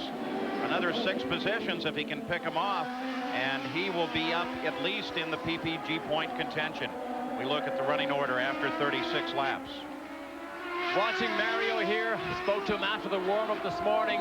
He's struggling with the rear suspension of this car to get it to feel like he wants it. In other words, he doesn't have the confidence in the car, in the rear suspension in particular, and he has chased this same problem for race after race, and it is hampering his progress in qualifying in particular, because Mario has been a little bit off the pace, more so than we're used to seeing him in the last 2 or 3 races. This is a battle for 5th place. Nigel Mansell was saying throughout the weekend that the Lolas are very sensitive to this race course, especially some of the surface changes from concrete patches over to asphalt. Derek, let's go back. We'll keep an eye on this battle, but it's broken off for a moment. Here's that situation in the fight for the lead. And I think Emerson believed that Al Jr. would back off, just like he did the lap before. Al Jr., of course, wanted Emerson to stay tight and just stay alongside and go down the inside. He literally ran out of room. And Al Jr. hits the curb, the car takes off, and that's it, down on the grass, and it's all over. Probably lucky that he didn't actually do more damage, because look at Goodyear. I mean, he was lucky he didn't T-bone Scott Goodyear and take both cars out with serious damage. Yeah, because the car only now is really coming back under control. Is it? Certainly no control when it's off in the grass. Yeah, I can guarantee you, when Scott Goodyear saw the possible T-bone coming up, he would stay as wide as he dares without getting up onto the marbles himself and just hope that he misses them. And just about did. And close his eyes? And close his eyes. So Ari Leyendijk continues his pursuit of 5th place Mario Andretti. Emerson Fittipaldi has a 1.7-second lead on 2nd place Scott Goodyear. This is where the fight is in the field at the moment. Both Ford factory drivers here, they enjoy all the Ford developments as this engine goes through its development cycle. They have it a little bit earlier than everybody else, which is good and bad. Good because you have it, bad because sometimes it breaks. Not very often, though. But both enjoy the full support of the Ford factory program. Beginning to loom in the back of the picture now. You should see him in a moment here. Behind this fight, there is Bobby Rahal. As Leyendijk moves to the inside, Mario sweeps across, won't let him have the place, but now Rahal is closing in on this battle. This battle here will be a good indication of drivers knowing each other's style. Leyendijk knows exactly how hard it is to pass Mario. He will not stick his nose down under to try and make a pass unless he can get all the way alongside, because he knows Mario is a late breaker and will chop the nose off anybody that comes down the inside unless the pass is made decisively. Of course, on the other hand, as we keep Rahal in mind, he probably has more miles on this course than any other driver in the series. For so many years with Jim Truman, this was his home course. He's tested extensively here. I don't imagine there's a crack or a dip or anything on this track that Rahal doesn't know. And of course, he's had lots and lots of success here in the past. Loves the racetrack, as you say. In fact, he was the winner here in '85 and '86. He'd like to add '93. So this is the key fight on the circuit right now. Andretti Leyendijk, soon to be Rahal, as we look at Rahal's positioning on the chart scoring up through this race. 40 laps now complete, 89 laps the scheduled distance, so we approach the halfway point. Bobby Rahal closing in, but not able to do so readily. On Ari Leyendijk just ahead, there's one of those rises when you come over the top and you have no idea what may lie on the other side. You just have to believe that everybody is driving well.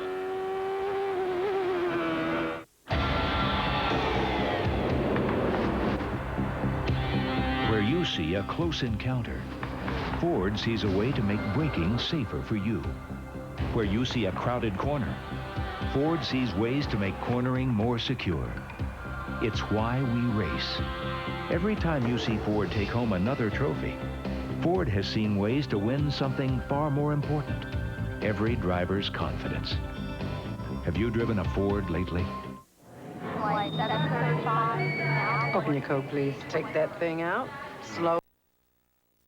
The car stereo.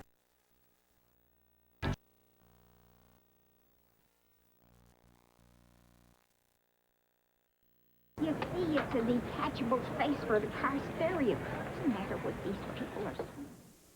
This is your world.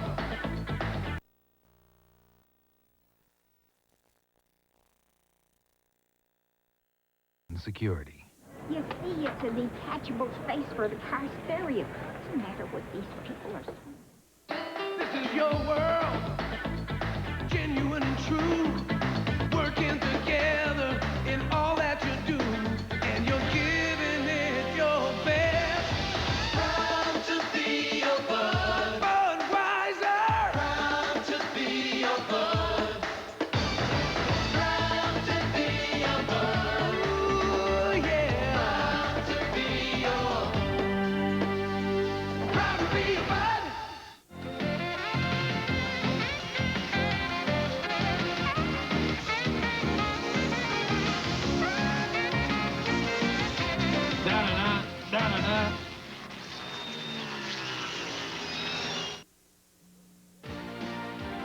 coverage of the Pioneer Electronics 200 is brought to you by Budweiser. Fresh, pure, natural. Proud to be your Bud. We have a spectacular afternoon underway. There's been so much action here in the very early going. In fact, on the first lap, Nigel Mansell, who could have clinched the PPG Cup and the IndyCar Championship here, involved in contact, damaged his car severely at the front. The crews made repairs to the suspension and the nose, got him back in the fight. The lead of the race went over to Paul Tracy, but then Paul Tracy got in trouble and went head-on into the barrier. He's out of the race. That gave the lead of the race over to Emerson Fittipaldi, who currently leads this race by about 2.5 seconds. Scott Goodyear is second. Raul Boisel is third. Al Unser Jr. was up there in the middle of that fight, but at the moment, he's in trouble because he clipped a wing off of his car. Now, Derek, let's go to Bobby Rahall's onboard camera. This is the keyhole. Second gear, third gear, sometimes in a 6-speed gearbox.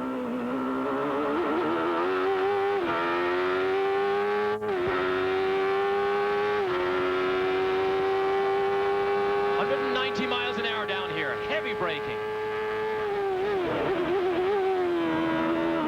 Watch the elevation changes here. Up the top of the hill and back down. Over the top. Look.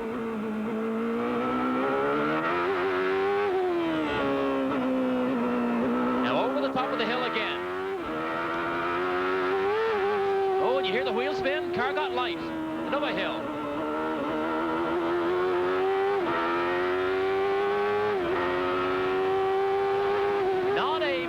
Just close that gap to Lyondike and Andretti.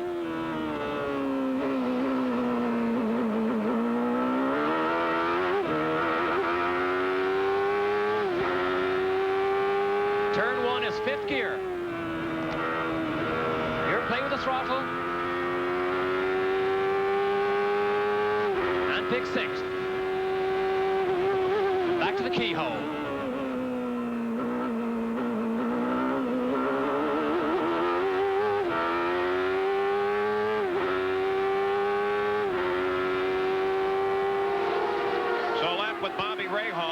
In 7th place. This fight remains the same. Arie Luyendyk just sitting a car length off the back of Mario Andretti in their fight for 5th place. But Arie Luyendyk, for the moment at least, has let it go. You could look out the front of Bobby Rahall's car during that lap and keep track of this battle as well. The Chevrolets have been so powerful on road courses. They wind up to power much quicker, it seems, than the Fords, and so they've had a solid year. But right now, with the absence of Al Unser Jr. at the front and Paul Tracy at the front, you have Chevrolet leading. Buddy Lazier off the edge of the race course.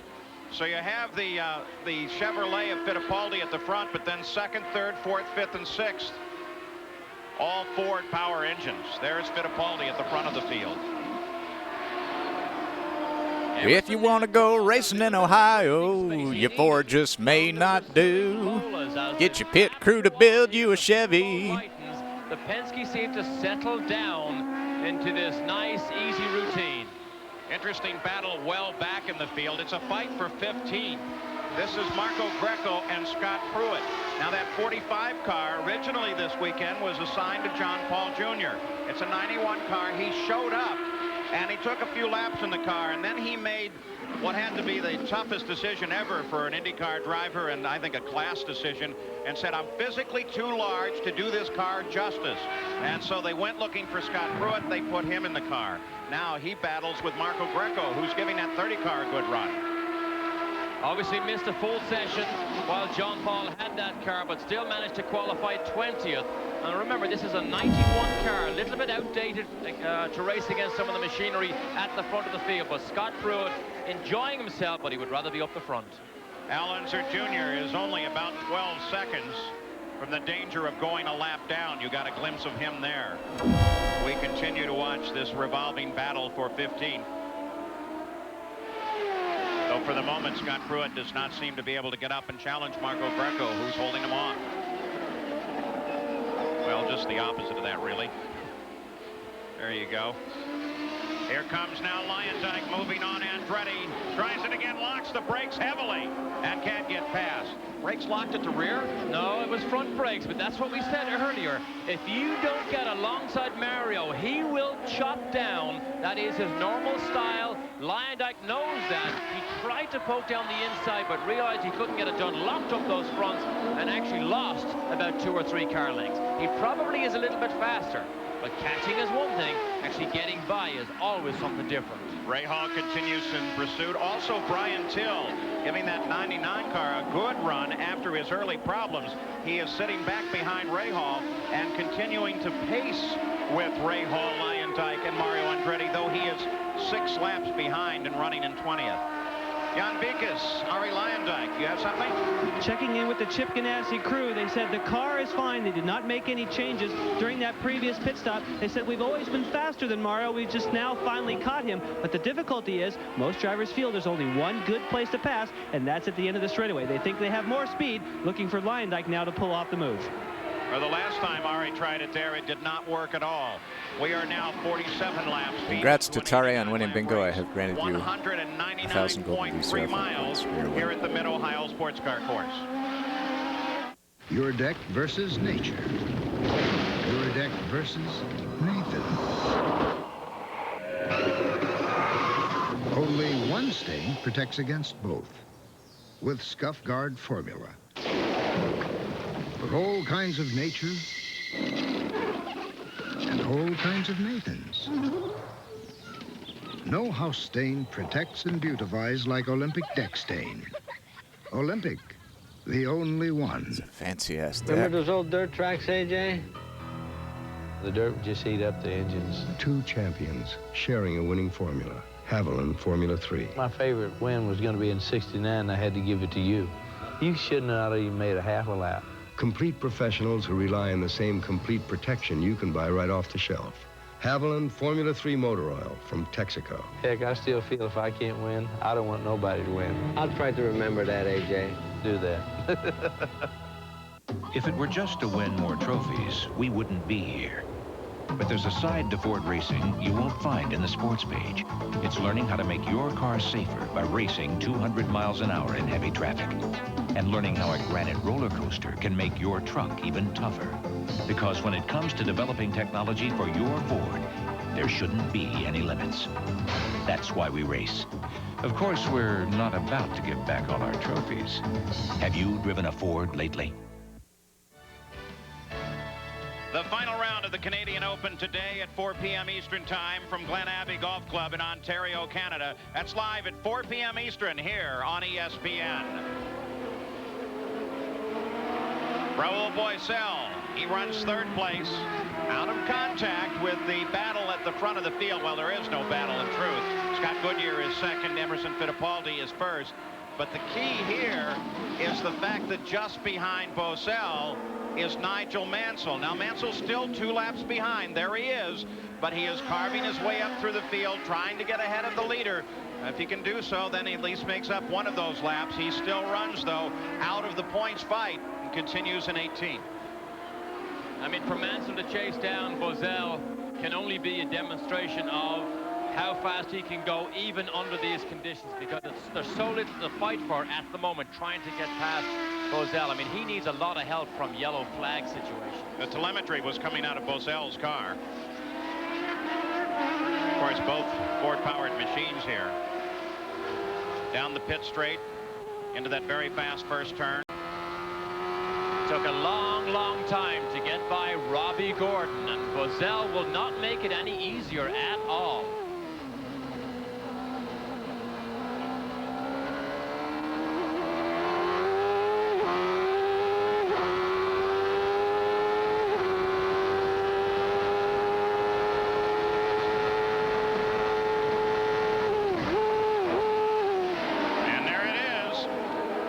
Carries that car nice to the inside around Boisel. Boisel, of course, knows that this is not a battle he particularly should engage. No, certainly he does not need to have any contact with a Mansell. So he saw him making the lunge down the inside. The clever, sensible thing to do for Boisel is just to let him go on his way. Update now on 4th place, Robbie Gordon. Gary? Well, it's been an interesting day for Robbie Gordon, who started 15th. A.J. Foyt sitting in the scoring stand. A quick word with him a few moments ago. There was the early contact with Johansson that broke off one of the end plates on the wing. That's affected the handling a bit on this final pit stop coming up here in about 8 laps. They'll try to dial a little more wing in to give him a little better grip on the racing circuit. But all in all, for the young man who finished 3rd in the season opener at Australia, he's got a chance for maybe his best finish in quite some time, Paul. Robbie Gordon runs in 4th, about 7 seconds behind Raul Boisel, just ahead of him. So let's take a look at the running order at the conclusion of 50 laps with the interval back from the leader. We'll take you through the field here.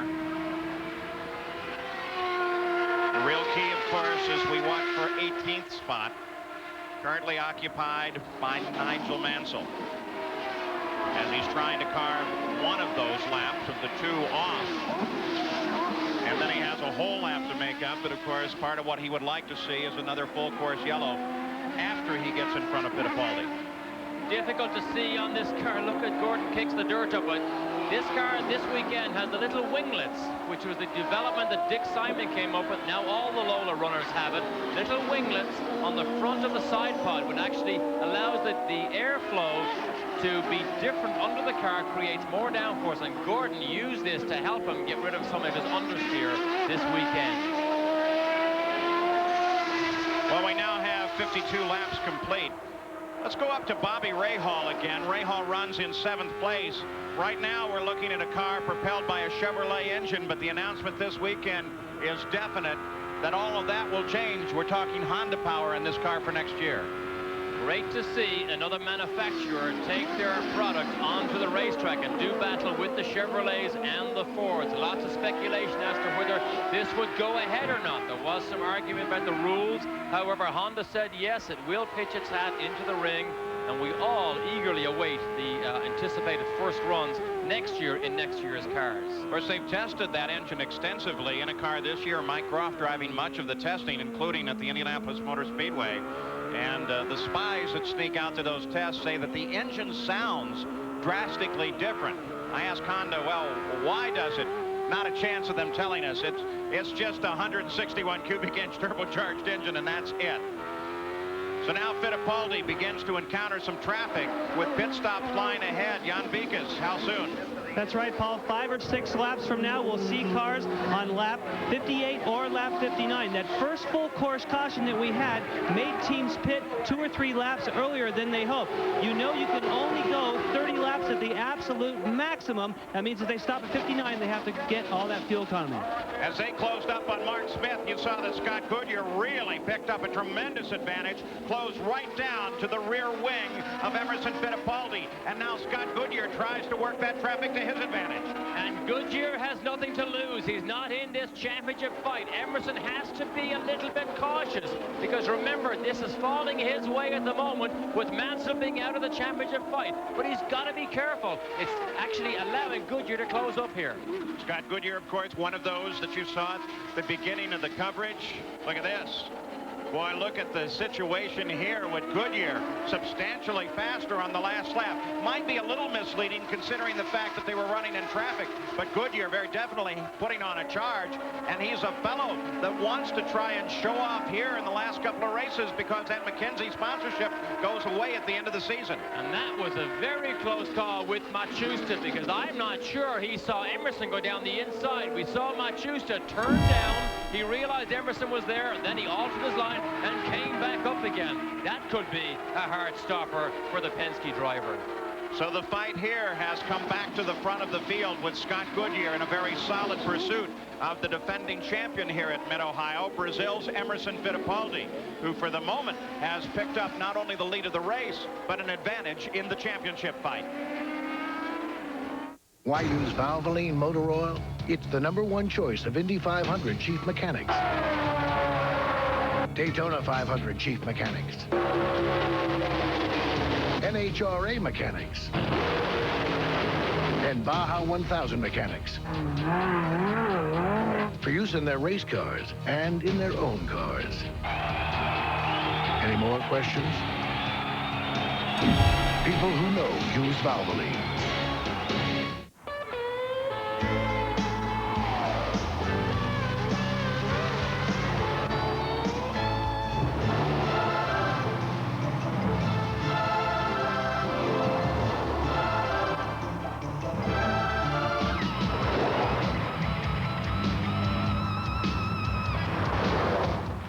matter what you drive, we've got you covered from H to Z. The early 90s were so fucking stylish. My ultimate ESPN Sports Center highlight would go something like this. I'm on third. And on the first pitch, I go. I'm stealing home. Everyone's going crazy. My manager, the fans, Dan Patrick. But I'm stealing home. I'm in there. I'm home. And somewhere in Philly, my grandma has one of her spells. Yeah, that's my Sports Center highlight. At the Mid-Ohio Sports Car Course, the Pioneer Electronics 200, it is still Emerson Fittipaldi out in front. As they came through traffic a few seconds ago, Goodyear was very close, but now they've separated again. Marco Greco was in front of both of them, very wisely got out of the way and let the leaders come through. And Marco Greco having probably his best race of the year. Look at Mansell slices down the inside, takes 2 cars in one. I'm sure they saw him coming, but Greco and the Team Losey car run by Dennis McCormick, I'm sure delighted with their performance so far. But all of this passing, none of it for position. Mansell still remains well back in the field and 2 laps behind the lead of the race. The fight is here at the front. Fittipaldi, who came to this track pretty well out to lunch on the setup, finally asked Paul Tracy's team, what are you doing with the car? He took Tracy's setup, and that immediately put some speed into the car. Tracy, of course, led in the early going here, but now it is Fittipaldi, after Tracy's spin off the course and ending his day, that leads, but he's being strongly challenged by Goodyear. And Emerson Fittipaldi now locks up the bonus point for leading the most laps in this race in that badly needed point. He needs anything he can get. If they would score the race as we are right now, then Mansell will still lead with a points lead, but 169 points to 156. And so Mansell, because of that mistake early in the race, will fall 21 points behind from where he was when he came into this day. There's Fittipaldi as we look at the Valvoline race recap after 55 laps. Tracy and Fittipaldi, the leaders. So the Penske team very powerful on this course. Cars out of the race. Pretty critical key names there. So back watching the leader, the 4-car of Brazil's Emerson Fittipaldi. When Emerson gets clear road, this car is clearly faster. The last lap he did was 115.6 miles an hour, over almost a mile an hour quicker than Scott Goodyear. So in clear air, in clear racetrack, Emerson does have the measure of Goodyear at the moment. 57 laps complete. 31 laps since Emerson Fittipaldi made his last pit stop, so we will keep an eye on the Penske team to see what they will be doing. Scott Goodyear's team has decided it's time already to come in. Jan is there. Goodyear comes in, and they will have to take on every bit of fuel on this car because he's going to have to go 31 laps. The tires are changed. They're waiting. They have to take all this fuel. That's a long way to go. He's down. Everything's done. They didn't make any changes. Scott Goodyear underway. Let's go to Gary. Robbie Gordon has just come in on this sequence. We just got a call that Emerson Fittipaldi will come in also on the next time by. They service Gordon. He was running in 4th place on what should be the final stop, but it's going to be very, very close in terms of is there enough fuel to go the remaining distance. Real close, Paul. Mario Andretti also came into the pits, as did Raul Boisel. You saw that Mansell was lined up behind Scott Goodyear on the racetrack, continuing to run at speed. There is Gordon coming back out, and he picked up a position coming out of there as the pit stop more efficient and got around Boisel. Emerson Fittipaldi leading the race. Rick Reineman of the crew is waiting. He's the chief. He'll keep track of the right front of that car, as here is Fittipaldi on the pit road, Gary Gerald. We watch with the crew. The nose is in sight. He slides in a little hot. Has to hit the brakes hard. There was concern about temperatures, but it looks like it is stabilized. He's able to get in one more lap than some of the others. That could be critical if they get the full 40-gallon complement of fuel in. Fittipaldi hoping to win here for the 3rd time. He's down. He's rolling. 15.7 seconds for Emo. Mark Smith also in, Griard in, Bobby Rahal now into the pits, Brian Till into the pits as well. So this the theoretical last stop of the race for everyone, unless of course it's a mechanical difficulty. This should take care of fuel and tires. And look at the gap he now has on Scott Goodyear. Goodyear stopped first, but obviously the in and out lap and his time on pit road was considerably longer than Emerson Fittipaldi's. And during those stops too, Mansell got around Goodyear. So now if he can get around Fittipaldi, he gets himself 1 lap behind the lead of the race. Terribly frustrating day for Mansell. He needs lots of help. If he can get by Emerson, he needs a yellow flag immediately, have the pace car pick up Emerson, and then make up that full lap, because there's not enough laps left for him to make it up. Considering the way the day's gone, though, that's not outside the realm of possibility. 2 full course cautions early in the race. Goodyear's stop was 17 seconds. Emerson Fittipaldi in at 15.7. The in and the out, part of the tail. Yeah, right, but the in and the out lap is also the key. When you put on cold tires, how fast can you get around on that first lap? That is a key. Second place, Ari Leyendijk comes in. Jan Bigas?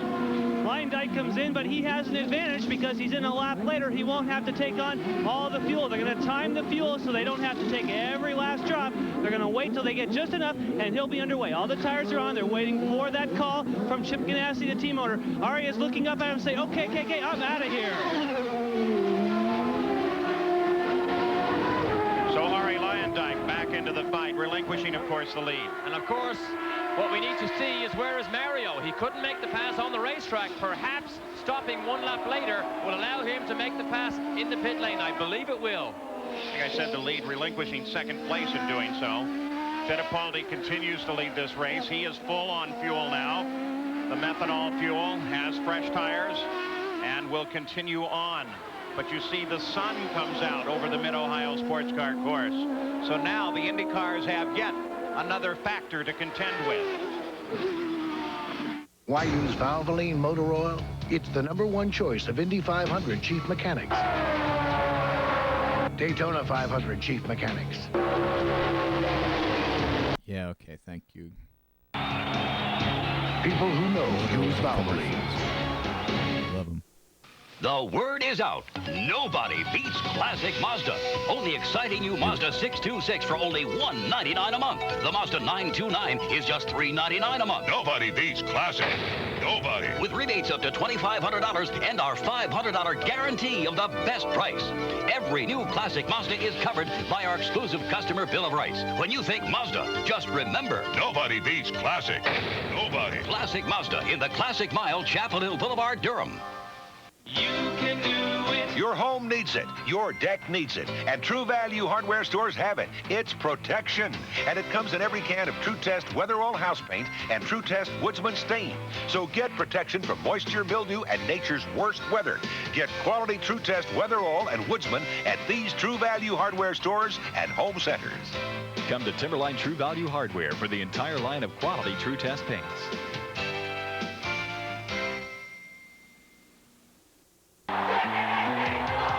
Cal Ripken and the Orioles are on a roll as they try to continue their surge up the AL East ladder. They'll face the Athletics tonight, live on America's Game of the Week, ESPN Sunday Night Baseball.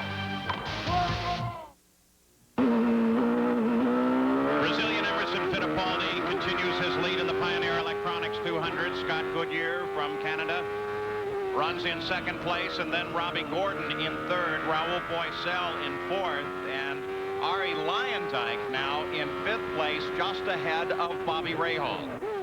So it was actually our, Mario Andretti who got the bad run during that pit stop, because as you can see, Rahal and Leyendijk got by, but now Mario has Alonso Jr. all over his rear wing. And Mansell is up to 15th. There's Alonso Jr. alongside Mashushta. There's Mario. So the fight now is between Mario and Al Jr. Mansell up to 15th place, still 3 position before he can earn a PPG point. So different than his previous performances. On a day that would have started potentially with Mansell leaving here with a championship, it will go on at least to Nazareth, perhaps even the final race of the season at Laguna Seca.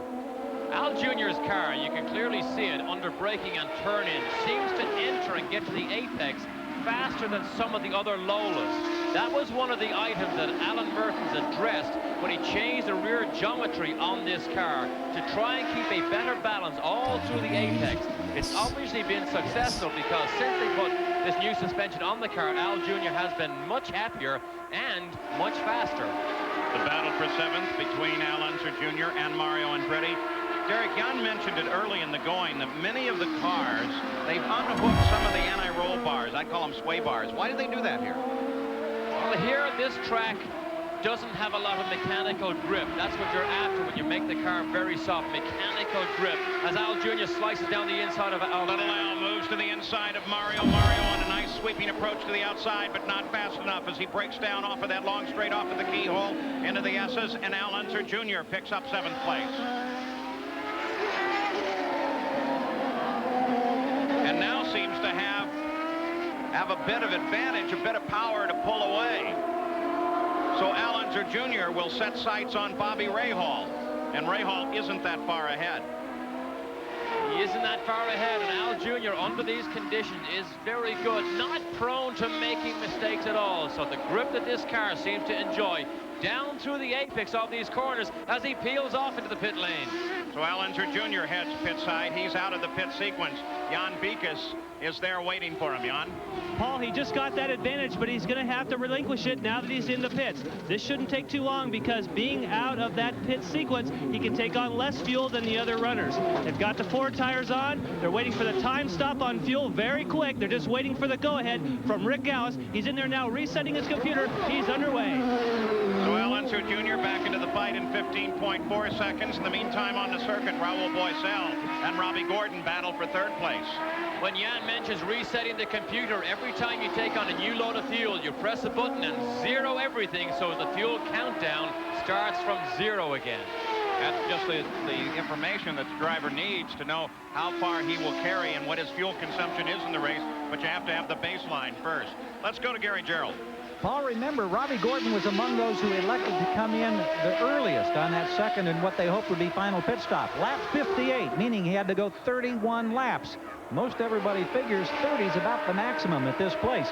Now, we just checked with A.J. Foyt. He gave us that sly wink, and he says, well, I think we're going to be all right, but they're going to be very, very close. In fact, we have an unconfirmed report that they've leaned down to 90% in terms of how rich or how lean they're running the fuel. And you really, I believe, and Derek could confirm this, you can't go much below 90% without really running those temperatures up. You can't go much below 90%, you're right, but Gary, I think Scott Goodyear may be playing the same game because he is now suddenly 12 seconds behind Emerson Fittipaldi. I don't think he has enough fuel to run that car flat out. Guzman has fallen out of the race now with a broken header. That moves Nigel Mansell up to 14th. The telemetry, of course, you see, is coming and being transmitted directly out of Raul Boisel's car.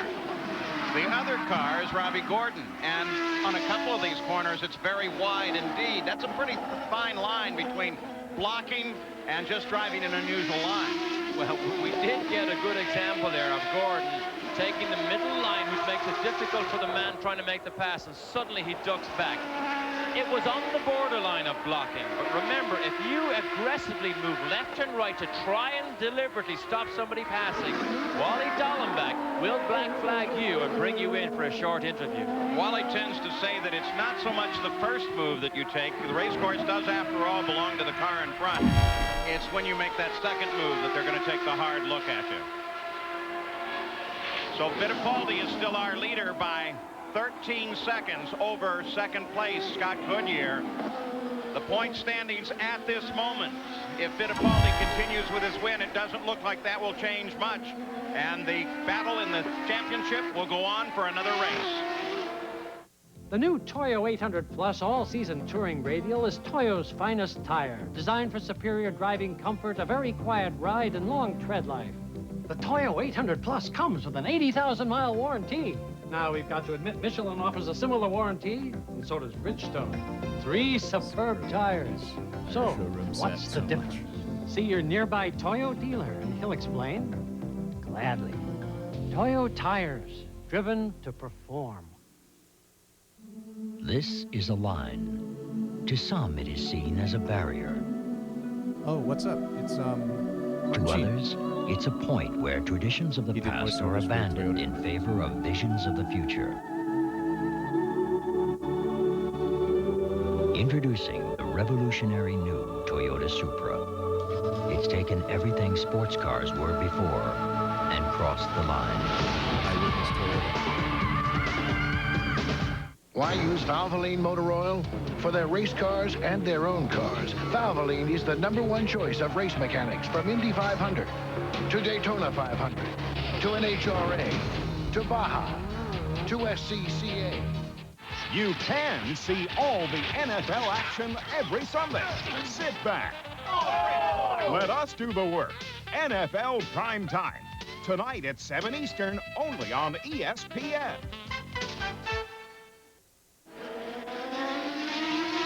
Next Sunday here on ESPN, it's race number 15 of the PPG IndyCar World Series from Nazareth, Pennsylvania. That'll be coverage of the Nazareth race. And, of course, the championship goes on there. But the battle at Mid-Ohio remains here between Robbie Gordon and Raul Boisel. It is a fight for third place, currently occupied by Gordon. And it is a fight for third place. It may become a fight for second place because they are reeling in Scott Goodyear.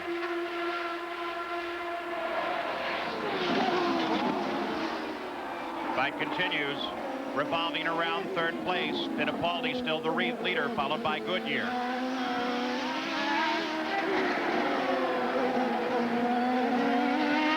The key now would seem to me to be the fact that Fittipaldi seems to be pulling away from Scott Goodyear, Derek, at what, about a second a lap?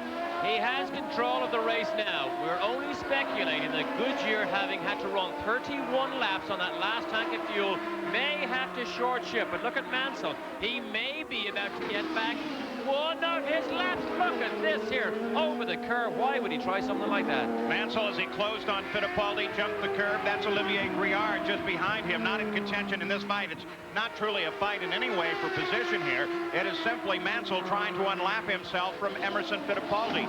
Briard runs in 17th place right now, 2 laps behind the lead. Mansell runs in 15th and is trying to get back to a mere lap behind the lead of the race. And that was a very aggressive move by Mansell. Luckily, there was enough room on the inside. When he knew he wasn't going to be able to make the pass, he drove over the curb, but actually lost about 3 or 4 or maybe even 5 car lengths to Emerson. He's obviously running fast, though. Let's take a look back at that move in the keyhole. There's Nigel to the inside. He's 2 car lengths behind him when he makes his lunge. Now he realizes he can't make it. Up over the top of the curve. Almost hit the back wing of Emerson and goes wide. Aggressive move by Nigel Mansell. Didn't quite pull it off. Has to take the straight line there for a moment, get to the asphalt, and then turn the car. How'd you like to have been Briard at that moment to watch all of that? Best seat in the house, but not one I would have liked. So there's Fittipaldi sitting just ahead of Mansell. Again, not a battle for position. The championship fight goes on. Emerson, because he's in the championship fight, if he sees Mansell coming down the inside, he may elect to actually give him a bit of room because he will have realized what happened back in the keyhole. He doesn't need to have any part of an incident with Mansell right now. So the fight on the circuit, though not a fight in contact, is Fittipaldi and Mansell. Gary Gerald, you have something on these two.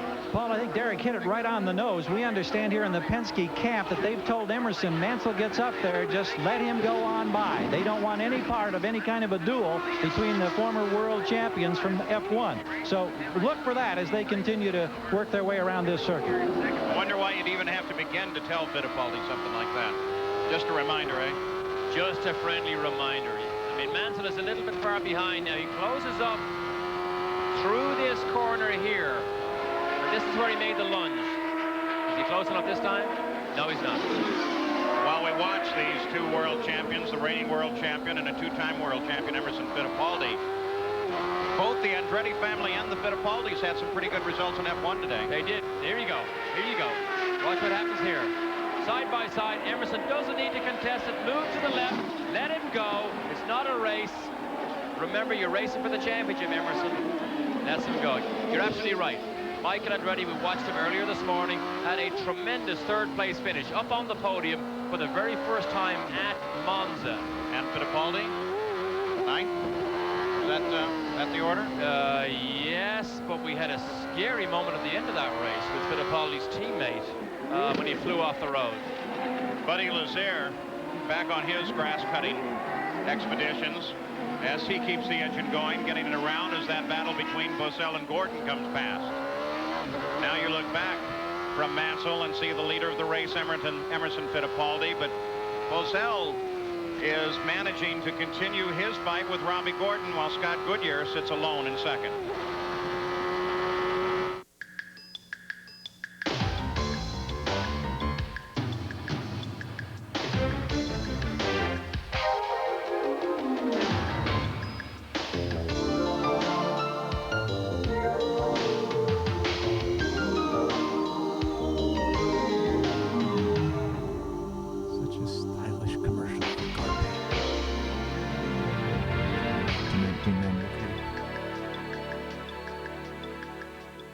Why use Valvoline motor oil? It's the #1 choice of Indy 500 chief mechanics.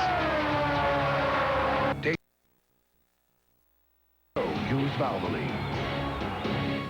Let's see what Kevin left us this time. You mean what he didn't leave us? Hey guys, thanks for watching the place again. Sorry there's no food, but the Celica's in the garage. We need eggs. Definitely eggs. We gotta have orange juice. Freshly squeezed orange juice. Why don't we get some bacon? Make that Canadian bacon. My mom had a Celica. The Toyota Celica. Bringing home the bacon has never been so much fun. I didn't know they brought it back. At the Mid-Ohio Sports Car Course, most of the positions running static here. We're watching Al Unser Jr. closed on Jimmy Vasser. Jimmy's had a particularly good day for their team, running in 9th place right now. Just so I don't leave this unclear, Christian Fittipaldi was running a fairly good race, but on the last lap he got into trouble. Exactly. That's when he had the incident, did a complete backflip going over the start-finish line in a scary, scary moment that was even worse than we saw with Patrese and the Williams last year. So here at the Mid-Ohio Sports Car Course, it is Emerson Fittipaldi, static at about 15 seconds ahead of Scott Goodyear. Robbie Gordon is third. Raul Boisel is fourth. Ari Leyendijk is fifth, followed by Bobby Rahal and Mario Andretti. Scott Brayton is in 8th place, and you're watching the 9th place car of Jimmy Vasser as he tries to hold off 10th place Al Unser Jr. And you clearly see Al Jr.'s different line through the keyhole as he blasts by Jimmy Vasser. He goes wide over the concrete patch, gets grip on the outside, and he definitely seems to slingshot off that right-hand hairpin much quicker than most of his other competitors. Further update, Jan Vikas. Well, you're talking about the Formula One race, and walking through the paddock today, we went by the Lola truck. All of a sudden, a huge roar came out of the Lola parts truck. We went inside. Everybody was watching Michael Andretti as he moved into 3rd position. Everyone here really excited about Formula One, especially Michael Andretti's progress. Lots of drivers in there, Stefan Johansson and so on. And with our international coverage, there's a good chance those drivers are now watching here to see what, let's say, Nigel Mansell and those who have driven in Formula One are doing today. Also, Derek can tell you we had another flip here today with a driver not injured. It was in the Indy Lights race. It was Robbie Groff who took a big flip. He was also okay. So, all the guys in F1 high. Yes, exactly. Lots of speculation as to what Michael will do next year. I really don't believe I'm out on a limb if I say if he leaves Formula One, it will be Formula One's loss. And the possibility of where he comes here, the name most often repeated seems to be Ganassi. Well, I'd say there will be a line at his door at Nazareth if he becomes available. On the other side of that, I think you're right. It would be nice to see Michael, now that he knows all the circuits, fighting that uphill battle with limited test time, unfamiliar cars, if he could get a good ride next year and show his true worth. And we don't mean to talk over Jimmy Vasser because he is having an exceptionally good weekend. In the morning warm-up this morning, he was the 3rd fastest car on the racetrack. So Vasser in that Codilux car having a very good weekend. Nigel Mansell now about 15 seconds away from moving into 12th place, and in doing so taking the position from Hiro Matsushita and taking a PPG point. 12th place, the lowest position that awards a point. Gary Gerald, we come toward the end of the race, 75 laps complete. What's the fuel status? Well, we mentioned there was concern for Robbie Gordon and those who pitted on lap 58. Emerson Fittipaldi made it to lap 59. The fuel situation looking good, and here's one of the tip-offs. Dave Kiefer, the fueler for Emo, just moments ago took his helmet off. When he takes his helmet off, there's no concern about fuel for Fittipaldi. No concern, or is the fuel tank totally empty, Gary? I can't see the hose at the moment, Paul, to know if there's some in there or not. Robbie Gordon closes up behind Scott Goodyear. This just developing into a battle. You can see Bosell is there as well. 18 seconds ahead of this fight is Fittipaldi running all alone, but still encountering some traffic. But now it's Robbie Gordon taking a real strong look at second place. And taking Alonso Jr.'s line through that last section of the keyhole. I'm not sure Goodyear can fight back in this attack here because he's been losing almost a second a lap to Robbie Gordon. Can't find it at all. Lets Gordon go past. Of course, fuel's still going to be a question there on Gordon's car. A.J. Foyt with that sly wink. It tells you absolutely nothing. So now Gordon into second place. Goodyear back to third. Bosell will be the next to line up and take on Scott Goodyear. 76 laps complete. And Bosell has been able to keep pace with Robbie Gordon all the way through this last 10 to 15 laps. So he will mount probably an unchallenged attack on Scott Goodyear very shortly. Well, Scott Goodyear certainly didn't fight back very hard when Robbie came up. Gary Gerald, are we talking some sort of strategy there? Well, I think the problem is one of the handling of the car for Goodyear. Got a quick word a few minutes ago with Derek Walker and just said the balance on that set of tires they made on that second stop not as good as what they'd experienced earlier. Consequently, it's costing them. And to answer the fuel question for Fittipaldi, they have about 10 gallons left here in pit if they needed it. If they need it. Doesn't look like they're going to need it at all. He's stabilized about 19 seconds now in front of second place Gordon, while third place Scott Goodyear, having his handling problems, has Bosell just behind him. This, of course, is a fight that gets one or the other on the podium. And all those after the race photographs, which at this point in the season can mean so much when you're bringing your portfolio around and saying, look, here's my latest podium finish just last weekend. I'm trying to take a close look at Goodyear's car here to see if we can pick up where he's slower. It's very difficult to pick it up. Sometimes when the set of tires is bad, you just have to slow down. You don't see the car sideways or understeering off the racetrack. You just have to slow down. So Bosell looks as if he should be able to make a pass on Goodyear very shortly. And of course, as we do like to keep reminding you, this is the only point in contact, this battle here between Goodyear and Bosell on the race course. We have the advantage of the extremely efficient EDS computer scoring, which gives us intervals all the way down through the field. And this is the fight on the course you're looking at, and it looks like for the moment it may go to Bosell. He moves inside on the keyhole, but no, Goodyear's not going to let him through. Gesture off the hand or just shifting the gear from Goodyear? I don't know, but the last pass with Gordon was uncontested, and suddenly Goodyear begins to contest this pass with Bosell. So maybe things in that car are beginning to settle down a little bit. They're through the best passing area on the course, now coming to one of the more difficult as Bosell comes to the outside. He has to be careful there. Remember Al Unser Jr. earlier in the day. Well, Goodyear is driving defensively now. We saw him on the downhill run. He stayed wide before he turned left to turn right. So he's defensively protecting that position. He believes he can hang on to it. Gusting winds begin to pick up here on the front stretch. Sunshine is out, but wind gusts could become a factor here, blowing these cars around from point to point as the battle continues for third place. On the pit straight, the keyhole was where they tried it last time. Will Bosell try it there again? He closes in through the first turn. Bosell probably has the longest contract of all drivers at the moment with that 3-year deal that he signed with Dick Simon right after the Duracell contract was signed. Doesn't try it here, lines up. Now they come up to top speed, up to the top gears, and then very hard on the brakes down through the gears. Bosell's going to make his move to the inside, but it is not enough. Bosell continues to run in fourth place. Goodyear stays in third as the fight continues at Mid-Ohio. Why use Valvoline motor oil? For their race cars and their own cars. Valvoline is the #1 choice.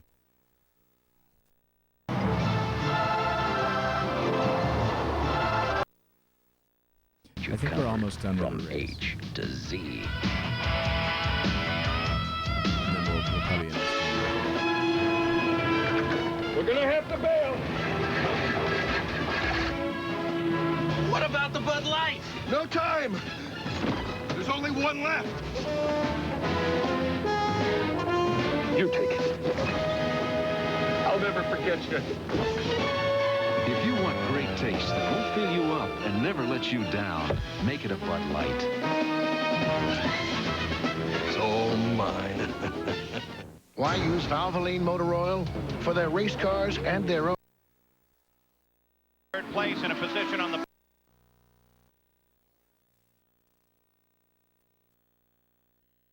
course. The fight continues for third place in a position on the podium between Scott Goodyear and Raul Boisel.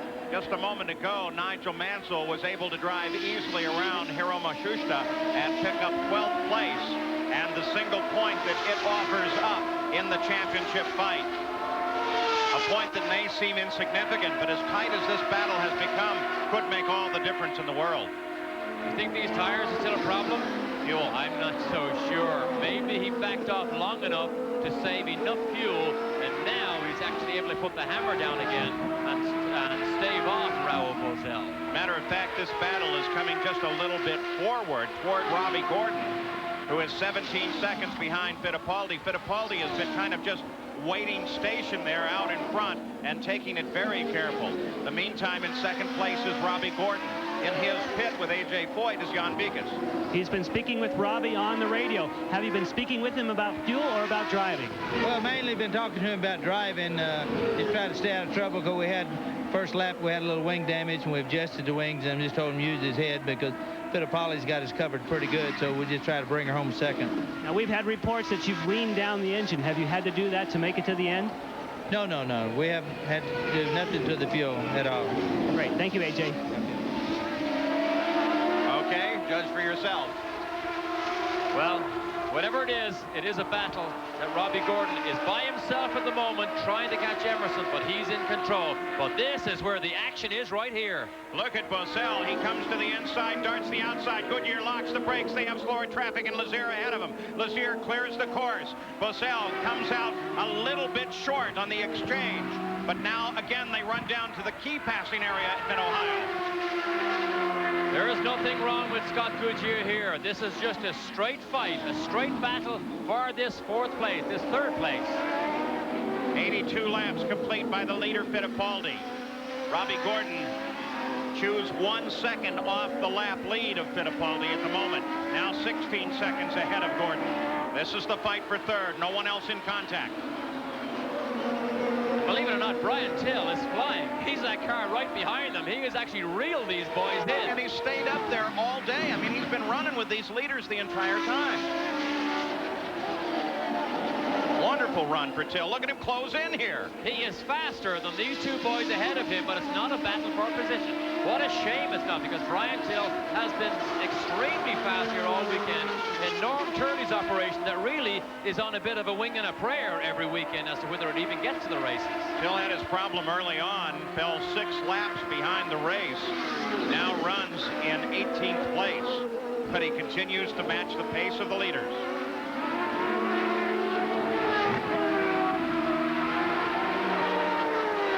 Talk about how quick Brian Till is. Have some information for you on that here in a second as they head down in. Let's go to Gary Gerald. Well, we wonder about this fuel situation. A couple of radio reports. Jimmy Vassar may have to be in the next lap for a splash and go. We also hear that Nigel Mansell may have to get a splash and go. So he's battled forward to a points-paying position at number 12, but he may lose it if he has to get that splash. That's making Emerson Fittipaldi and the Penske team very happy. The front is still Fittipaldi. In the meantime, Nigel Mansell, we go on board. Clear road ahead. But ahead of him is Willie T. Ribbs, and that is who he would like to catch up to, but Willie is well ahead of Mansell. It is not likely that he will move any further than 12th place. So here at Mid-Ohio, Emerson Fittipaldi continues his lead and will pick up a bag full of points if he can stay there toward the end.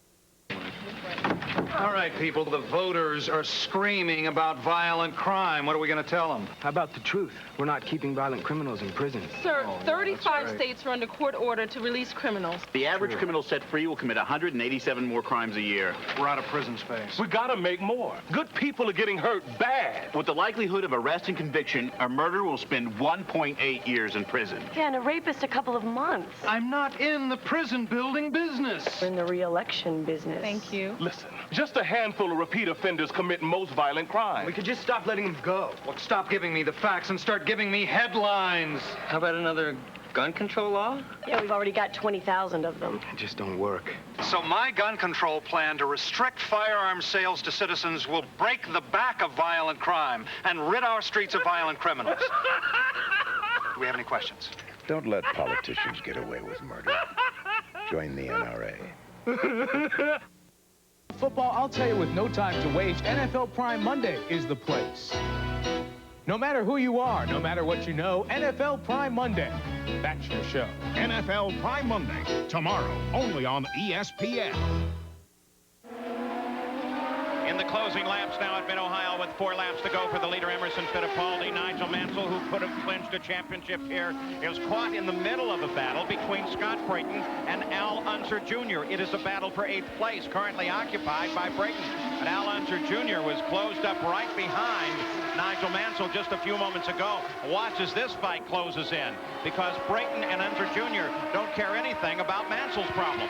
And Al Jr. has been in this catch-up mode all afternoon, but he's constantly in a fight. That is a position that he needs with Brayton. But Ray Hall, he's at the top of the picture there, is only just a little bit ahead of him. Look at Mansell, around the outside of Brayton. Almost drops a wheel off. I'm not so sure that he didn't as he comes around the outside, and Brayton has clear track ahead. Of course, Mansell's objective is Willie T. Ribbs ahead on the course, because he'd like to pick up at least one more position, pick up a few points. It doesn't seem likely at the moment, but then Mansell's known for doing unlikely things.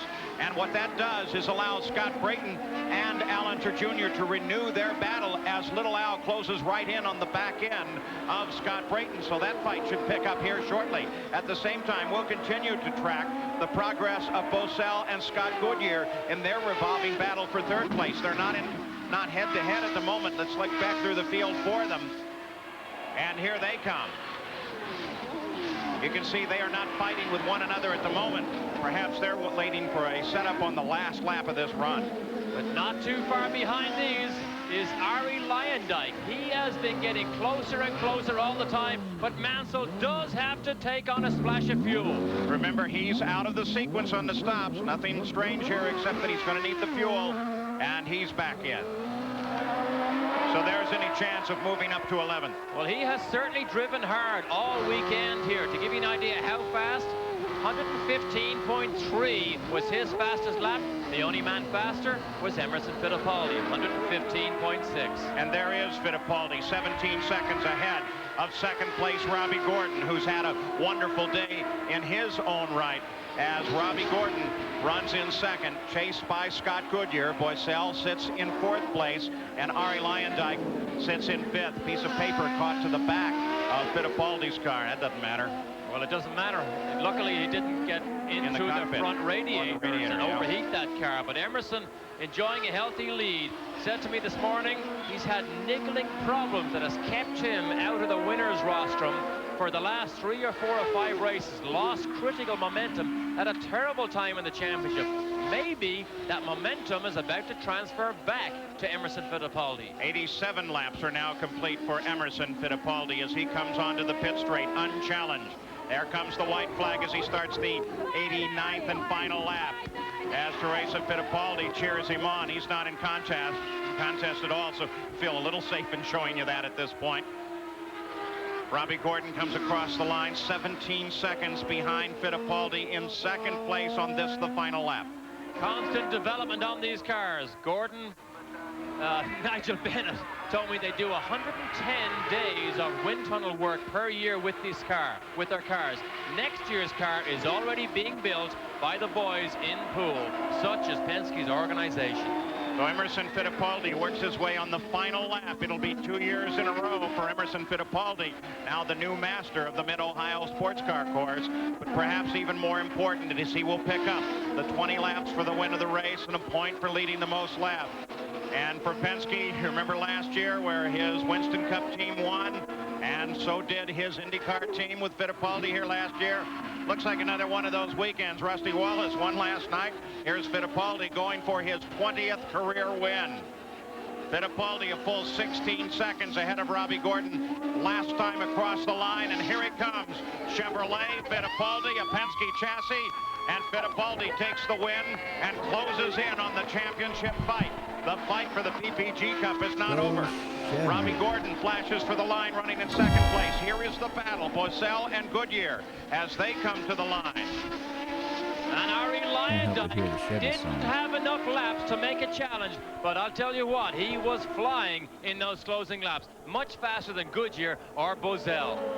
A wonderful run on the Mid-Ohio Sports Car Course. A day that held so much promise for Nigel Mansell ends up rewarding Emerson Fittipaldi with the win and a closure in the points fight. We'll be talking with Emerson Fittipaldi and others in just a moment. Car, go far. Is this a PPG certified collision repair center? Yes, ma'am. Oh, the color match expert? Yes, ma'am. Can you paint my car to match my dear little Fifi? With PPG premium paint, we can match any color, and we offer a 3-year guarantee. Here you go, Flamingo paint. Oh, look, Fifi, how lovely. PPG Automotive Finishes, sponsor of the PPG IndyCar World Series. Open your coat, please. Take that thing out slowly and open it. You got some kind of device. We have a possible situation. No, we have a situation here. Not a situation. Don't just touch the button, sir. Quiet, please. It's just a car stereo. Pioneer car stereos offer you a detachable face for the ultimate in security. You see, it's a detachable face for the car stereo. What's the matter with these people? Why use Valvoline motor oil? For their race cars and their own cars, Valvoline is the #1 choice of race mechanics, from Indy 500 to Daytona 500 to NHRA to Baja to SCCA. Remember going 1, 2, 3, 4. Watch it. BC battles Northwestern, plus Florida State takes on North Carolina, and Colorado travels to Stanford. Saturday on ESPN. Today's coverage of the Pioneer Electronics 200 is brought to you by PPG, world leaders in automotive finishes. By Pioneer Car Electronics, our customers made us the #1 choice for car audio products. And by Valvoline, people who know use Valvoline. And the battle for the PPG Cup stays alive at the conclusion of the Pioneer Electronics 200 at the Mid-Ohio Sports Car Course. In the points, Nigel Mansell will continue to lead the points with 170, but he has lost in the flow 20 points to Emerson Fittipaldi, who closes in now. Let's go to Gary. Well, here's Emerson Fittipaldi out of the cockpit, the hugs and the kisses from the family. Emerson, they talked in recent races about maybe the fire had been dimming about this whole championship. And the look in your eye says the fire is back. Well, I think it's back, Gary. I'm very pleased. The car, I had a great performance. I'm so happy that, you know, everything that happened today happened perfect. And the championship's still open. It'll be tough, only 2 races to go, but you know, we still can be dicing Nigel. Those last few laps on the radio, I understand they were saying 21 points, 21 points. What were you thinking about at that point when they're reminding you of how much you were gaining on Nigel? Well, I mean, that's great. You know, it happened to me before in Formula One. I think the championship is open to could be open to the last race, and we still can do it. At mid-race, Al Unser Jr. came up and was giving you a terrific challenge, and then he had an incident that put him far back in the pack. Were you concerned about he having enough muscle to get by you? Well, every time I was on full tanks, my car was very loose, and he was going faster than I was. And I was really concerned that he could go by, yes. I know he's anxious to get to Nazareth. We wish you well next week, Emerson. Thank you, guys. Thanks. All right. And Jan?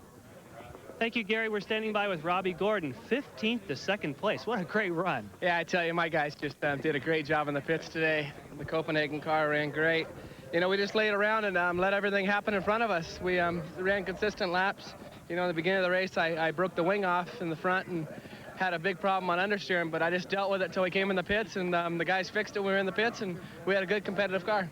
Now tell us what happened, because you got together with Johansson, is that right? Yeah, well, what happened was I was trying to pass Goulderman, and he ran into me, and I bounced over the curb, and I basically landed in Johansson.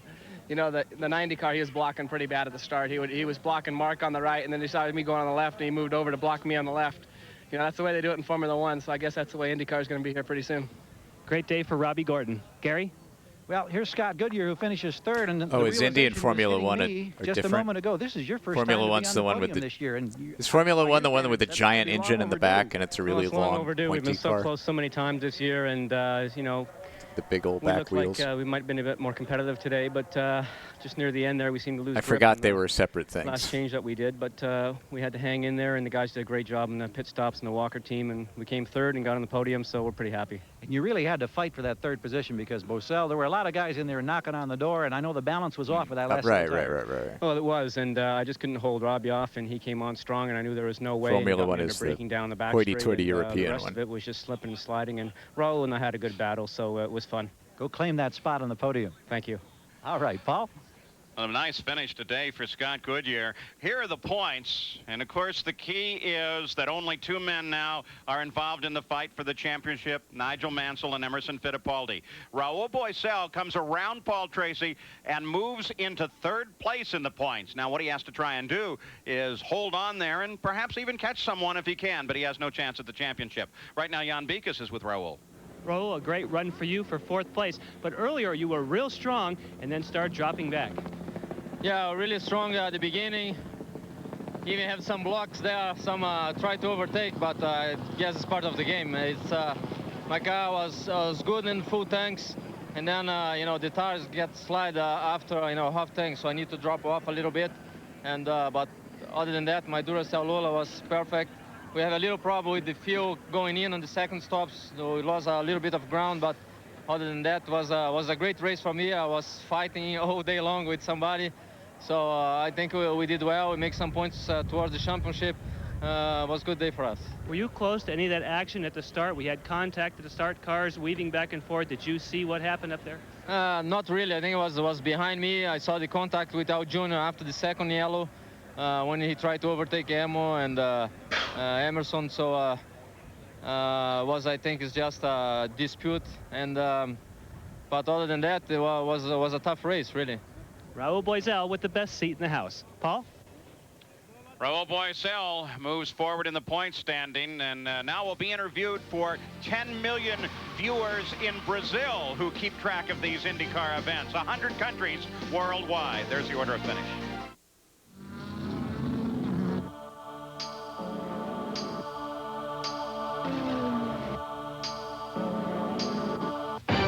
Don't wait. Get the news weekly of motoring, Auto Week. Don't wait for driving impressions. Auto Week drives them all and tells you about them those first. pop-up headlights. Don't wait for car news. Auto Week covers the world. Auto shows, the new, the old, and brings it to you fast.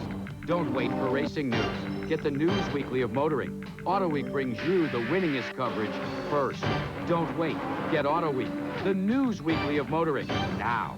Call 1-800-828-4100 for this ESPN Race Weekend special. Get Auto Week at the lowest price ever, $17.95 for 52 issues. But don't wait. This offer expires midnight on Monday. Get Auto Week at the lowest price ever. Call 1-800-828-4100. We thought we'd been everywhere, seen everything. We were wrong. We're back to the bone. We're back to the bone. These guys were weird, and we liked it. Later, they took us to the Tower of Bud. Brother, tomorrow we ride again. God, Budweiser had so much money for advertising. In front of the largest crowd ever here at the Mid-Ohio Sports Really makes me want to play Full Throttle, the LucasArts adventure game. Mario Andretti, Gary It's Gerald one of my favorites as a kid. Indeed, Paul, a 7th place finish today for Mario, and this whole weekend I know has been a bit of a struggle, and I know you're anything but a happy man as you sit here. Any particular problem during the course of this race, Mario? Well, I never could find a balance. We tried to work on it as conditions were changing. We made one call on tires when it was drizzling not to change tires, and in retrospect, I think it would have been a brilliant call if it would have kept on drizzling. But it stopped, and then so I went that double stint with the same set of tires, you know, and 60 laps on the tire is a bit much, so that sort of hurt me a little bit. And I just could never find really the balance to, you know, to do very much. You know, if I had any kind of track position, I might have been able to just hold it, but that's all. On a brighter note, certainly you must be pleased that your son Michael today got his first podium finish at Monza. Yeah, I'm obviously very happy for him. It was a long time coming, and watching the race, he had a little bit of quite a bit of a go there, because he too had some unscheduled stops, and he came back, so I'm really happy for him. He did a good drive. Any word about his future and what he'll be doing next season, Mario? Well, it's all going to come down in the next week or so, so right now it's all up in the air. A lot of things to weigh heavy on the Andretti mind. We'll see you at Nazareth. You bet, thank you. Let's go to Jan. Ari Leindyke, a 5th place for you today. You were really flying at the end there. Well, I had a good start, and then, you know, Nigel had his problem with I don't know who, and I must have picked up some debris or must have got hit from behind. I never really felt it, and I picked up a puncture, so I had to start dead last, and car's really working well today. The crew did a great job in the pits, and, you know, if it weren't for a few guys that I really couldn't get by quick enough because I had to work my way through the field, I would have had a lot high finish. So I'm really happy with the 5th place finish today with a target car. You're very close to the top 3, and let's get back quick up to Paul Page. Oh, Ari Leindyke with a run that is commendable here today. But what does this set us up for the end of the season? We're going to see maybe some team play now? Well, I think so. We now move to Nazareth, Roger Penske's racetrack. They know that and understand it. They will be very fast there. Paul Tracy no longer in the fight. Maybe now he will help Emerson Fittipaldi all he can to try and catch Nigel Mansell. Take a look down now through the entire final standings in this race, which has given us so much unusual entertainment. The day started where Mansell could have taken the championship. Instead, we will find him fighting now probably to the end of the season in his battle to try and back a world driving title to an IndyCar title. And this man, today's winner, Emerson Fittipaldi, is going to now give it everything he's worth. 2 world champions head-to-head. And he almost let the championship slip from his grasp because he lost the momentum in the last 3 or 4 races. Perhaps he's grasped it again, and he may make a charge and give us some entertainment. In a season 2 in which the officials and black flags have figured prominently into Emerson Fittipaldi's run. But now here on ESPN, we go to the final 2 races of the season. A week away, it's Nazareth, Pennsylvania. They call it an oval. It's set up like a road course. And then the final race of the season, the first weekend in October, you'll have coverage here on ESPN of the Laguna Seca run. The battle for the championship in the PPG Cup continues. I'm Paul Page saying so long from Mid-Ohio.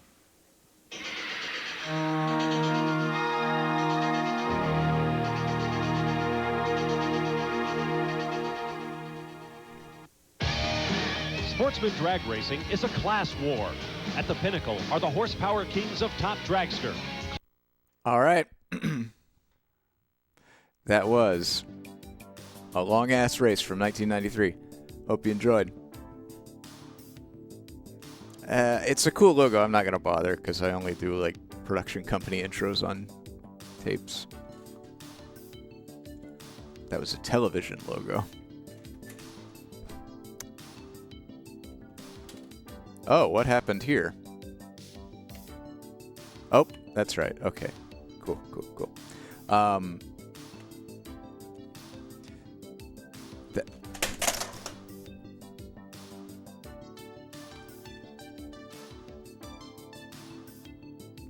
That's not even halfway through this tape.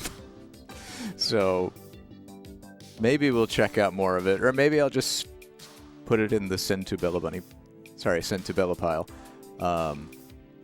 Yeah, it's probably around 6 hours.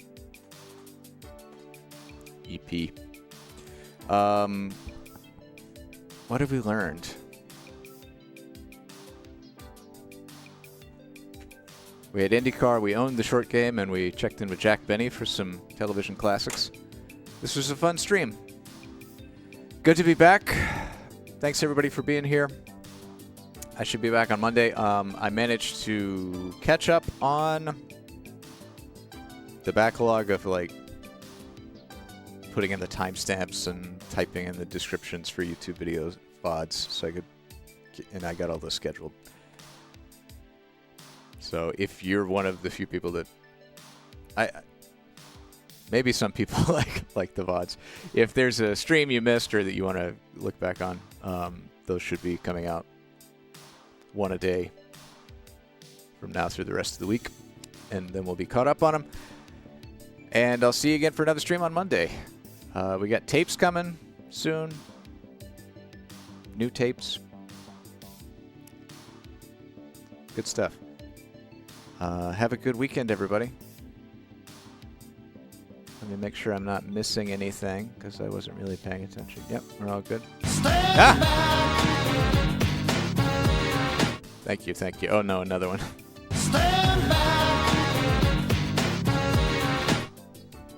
All right, take it easy, everybody. I will see you on Monday, and have a good weekend.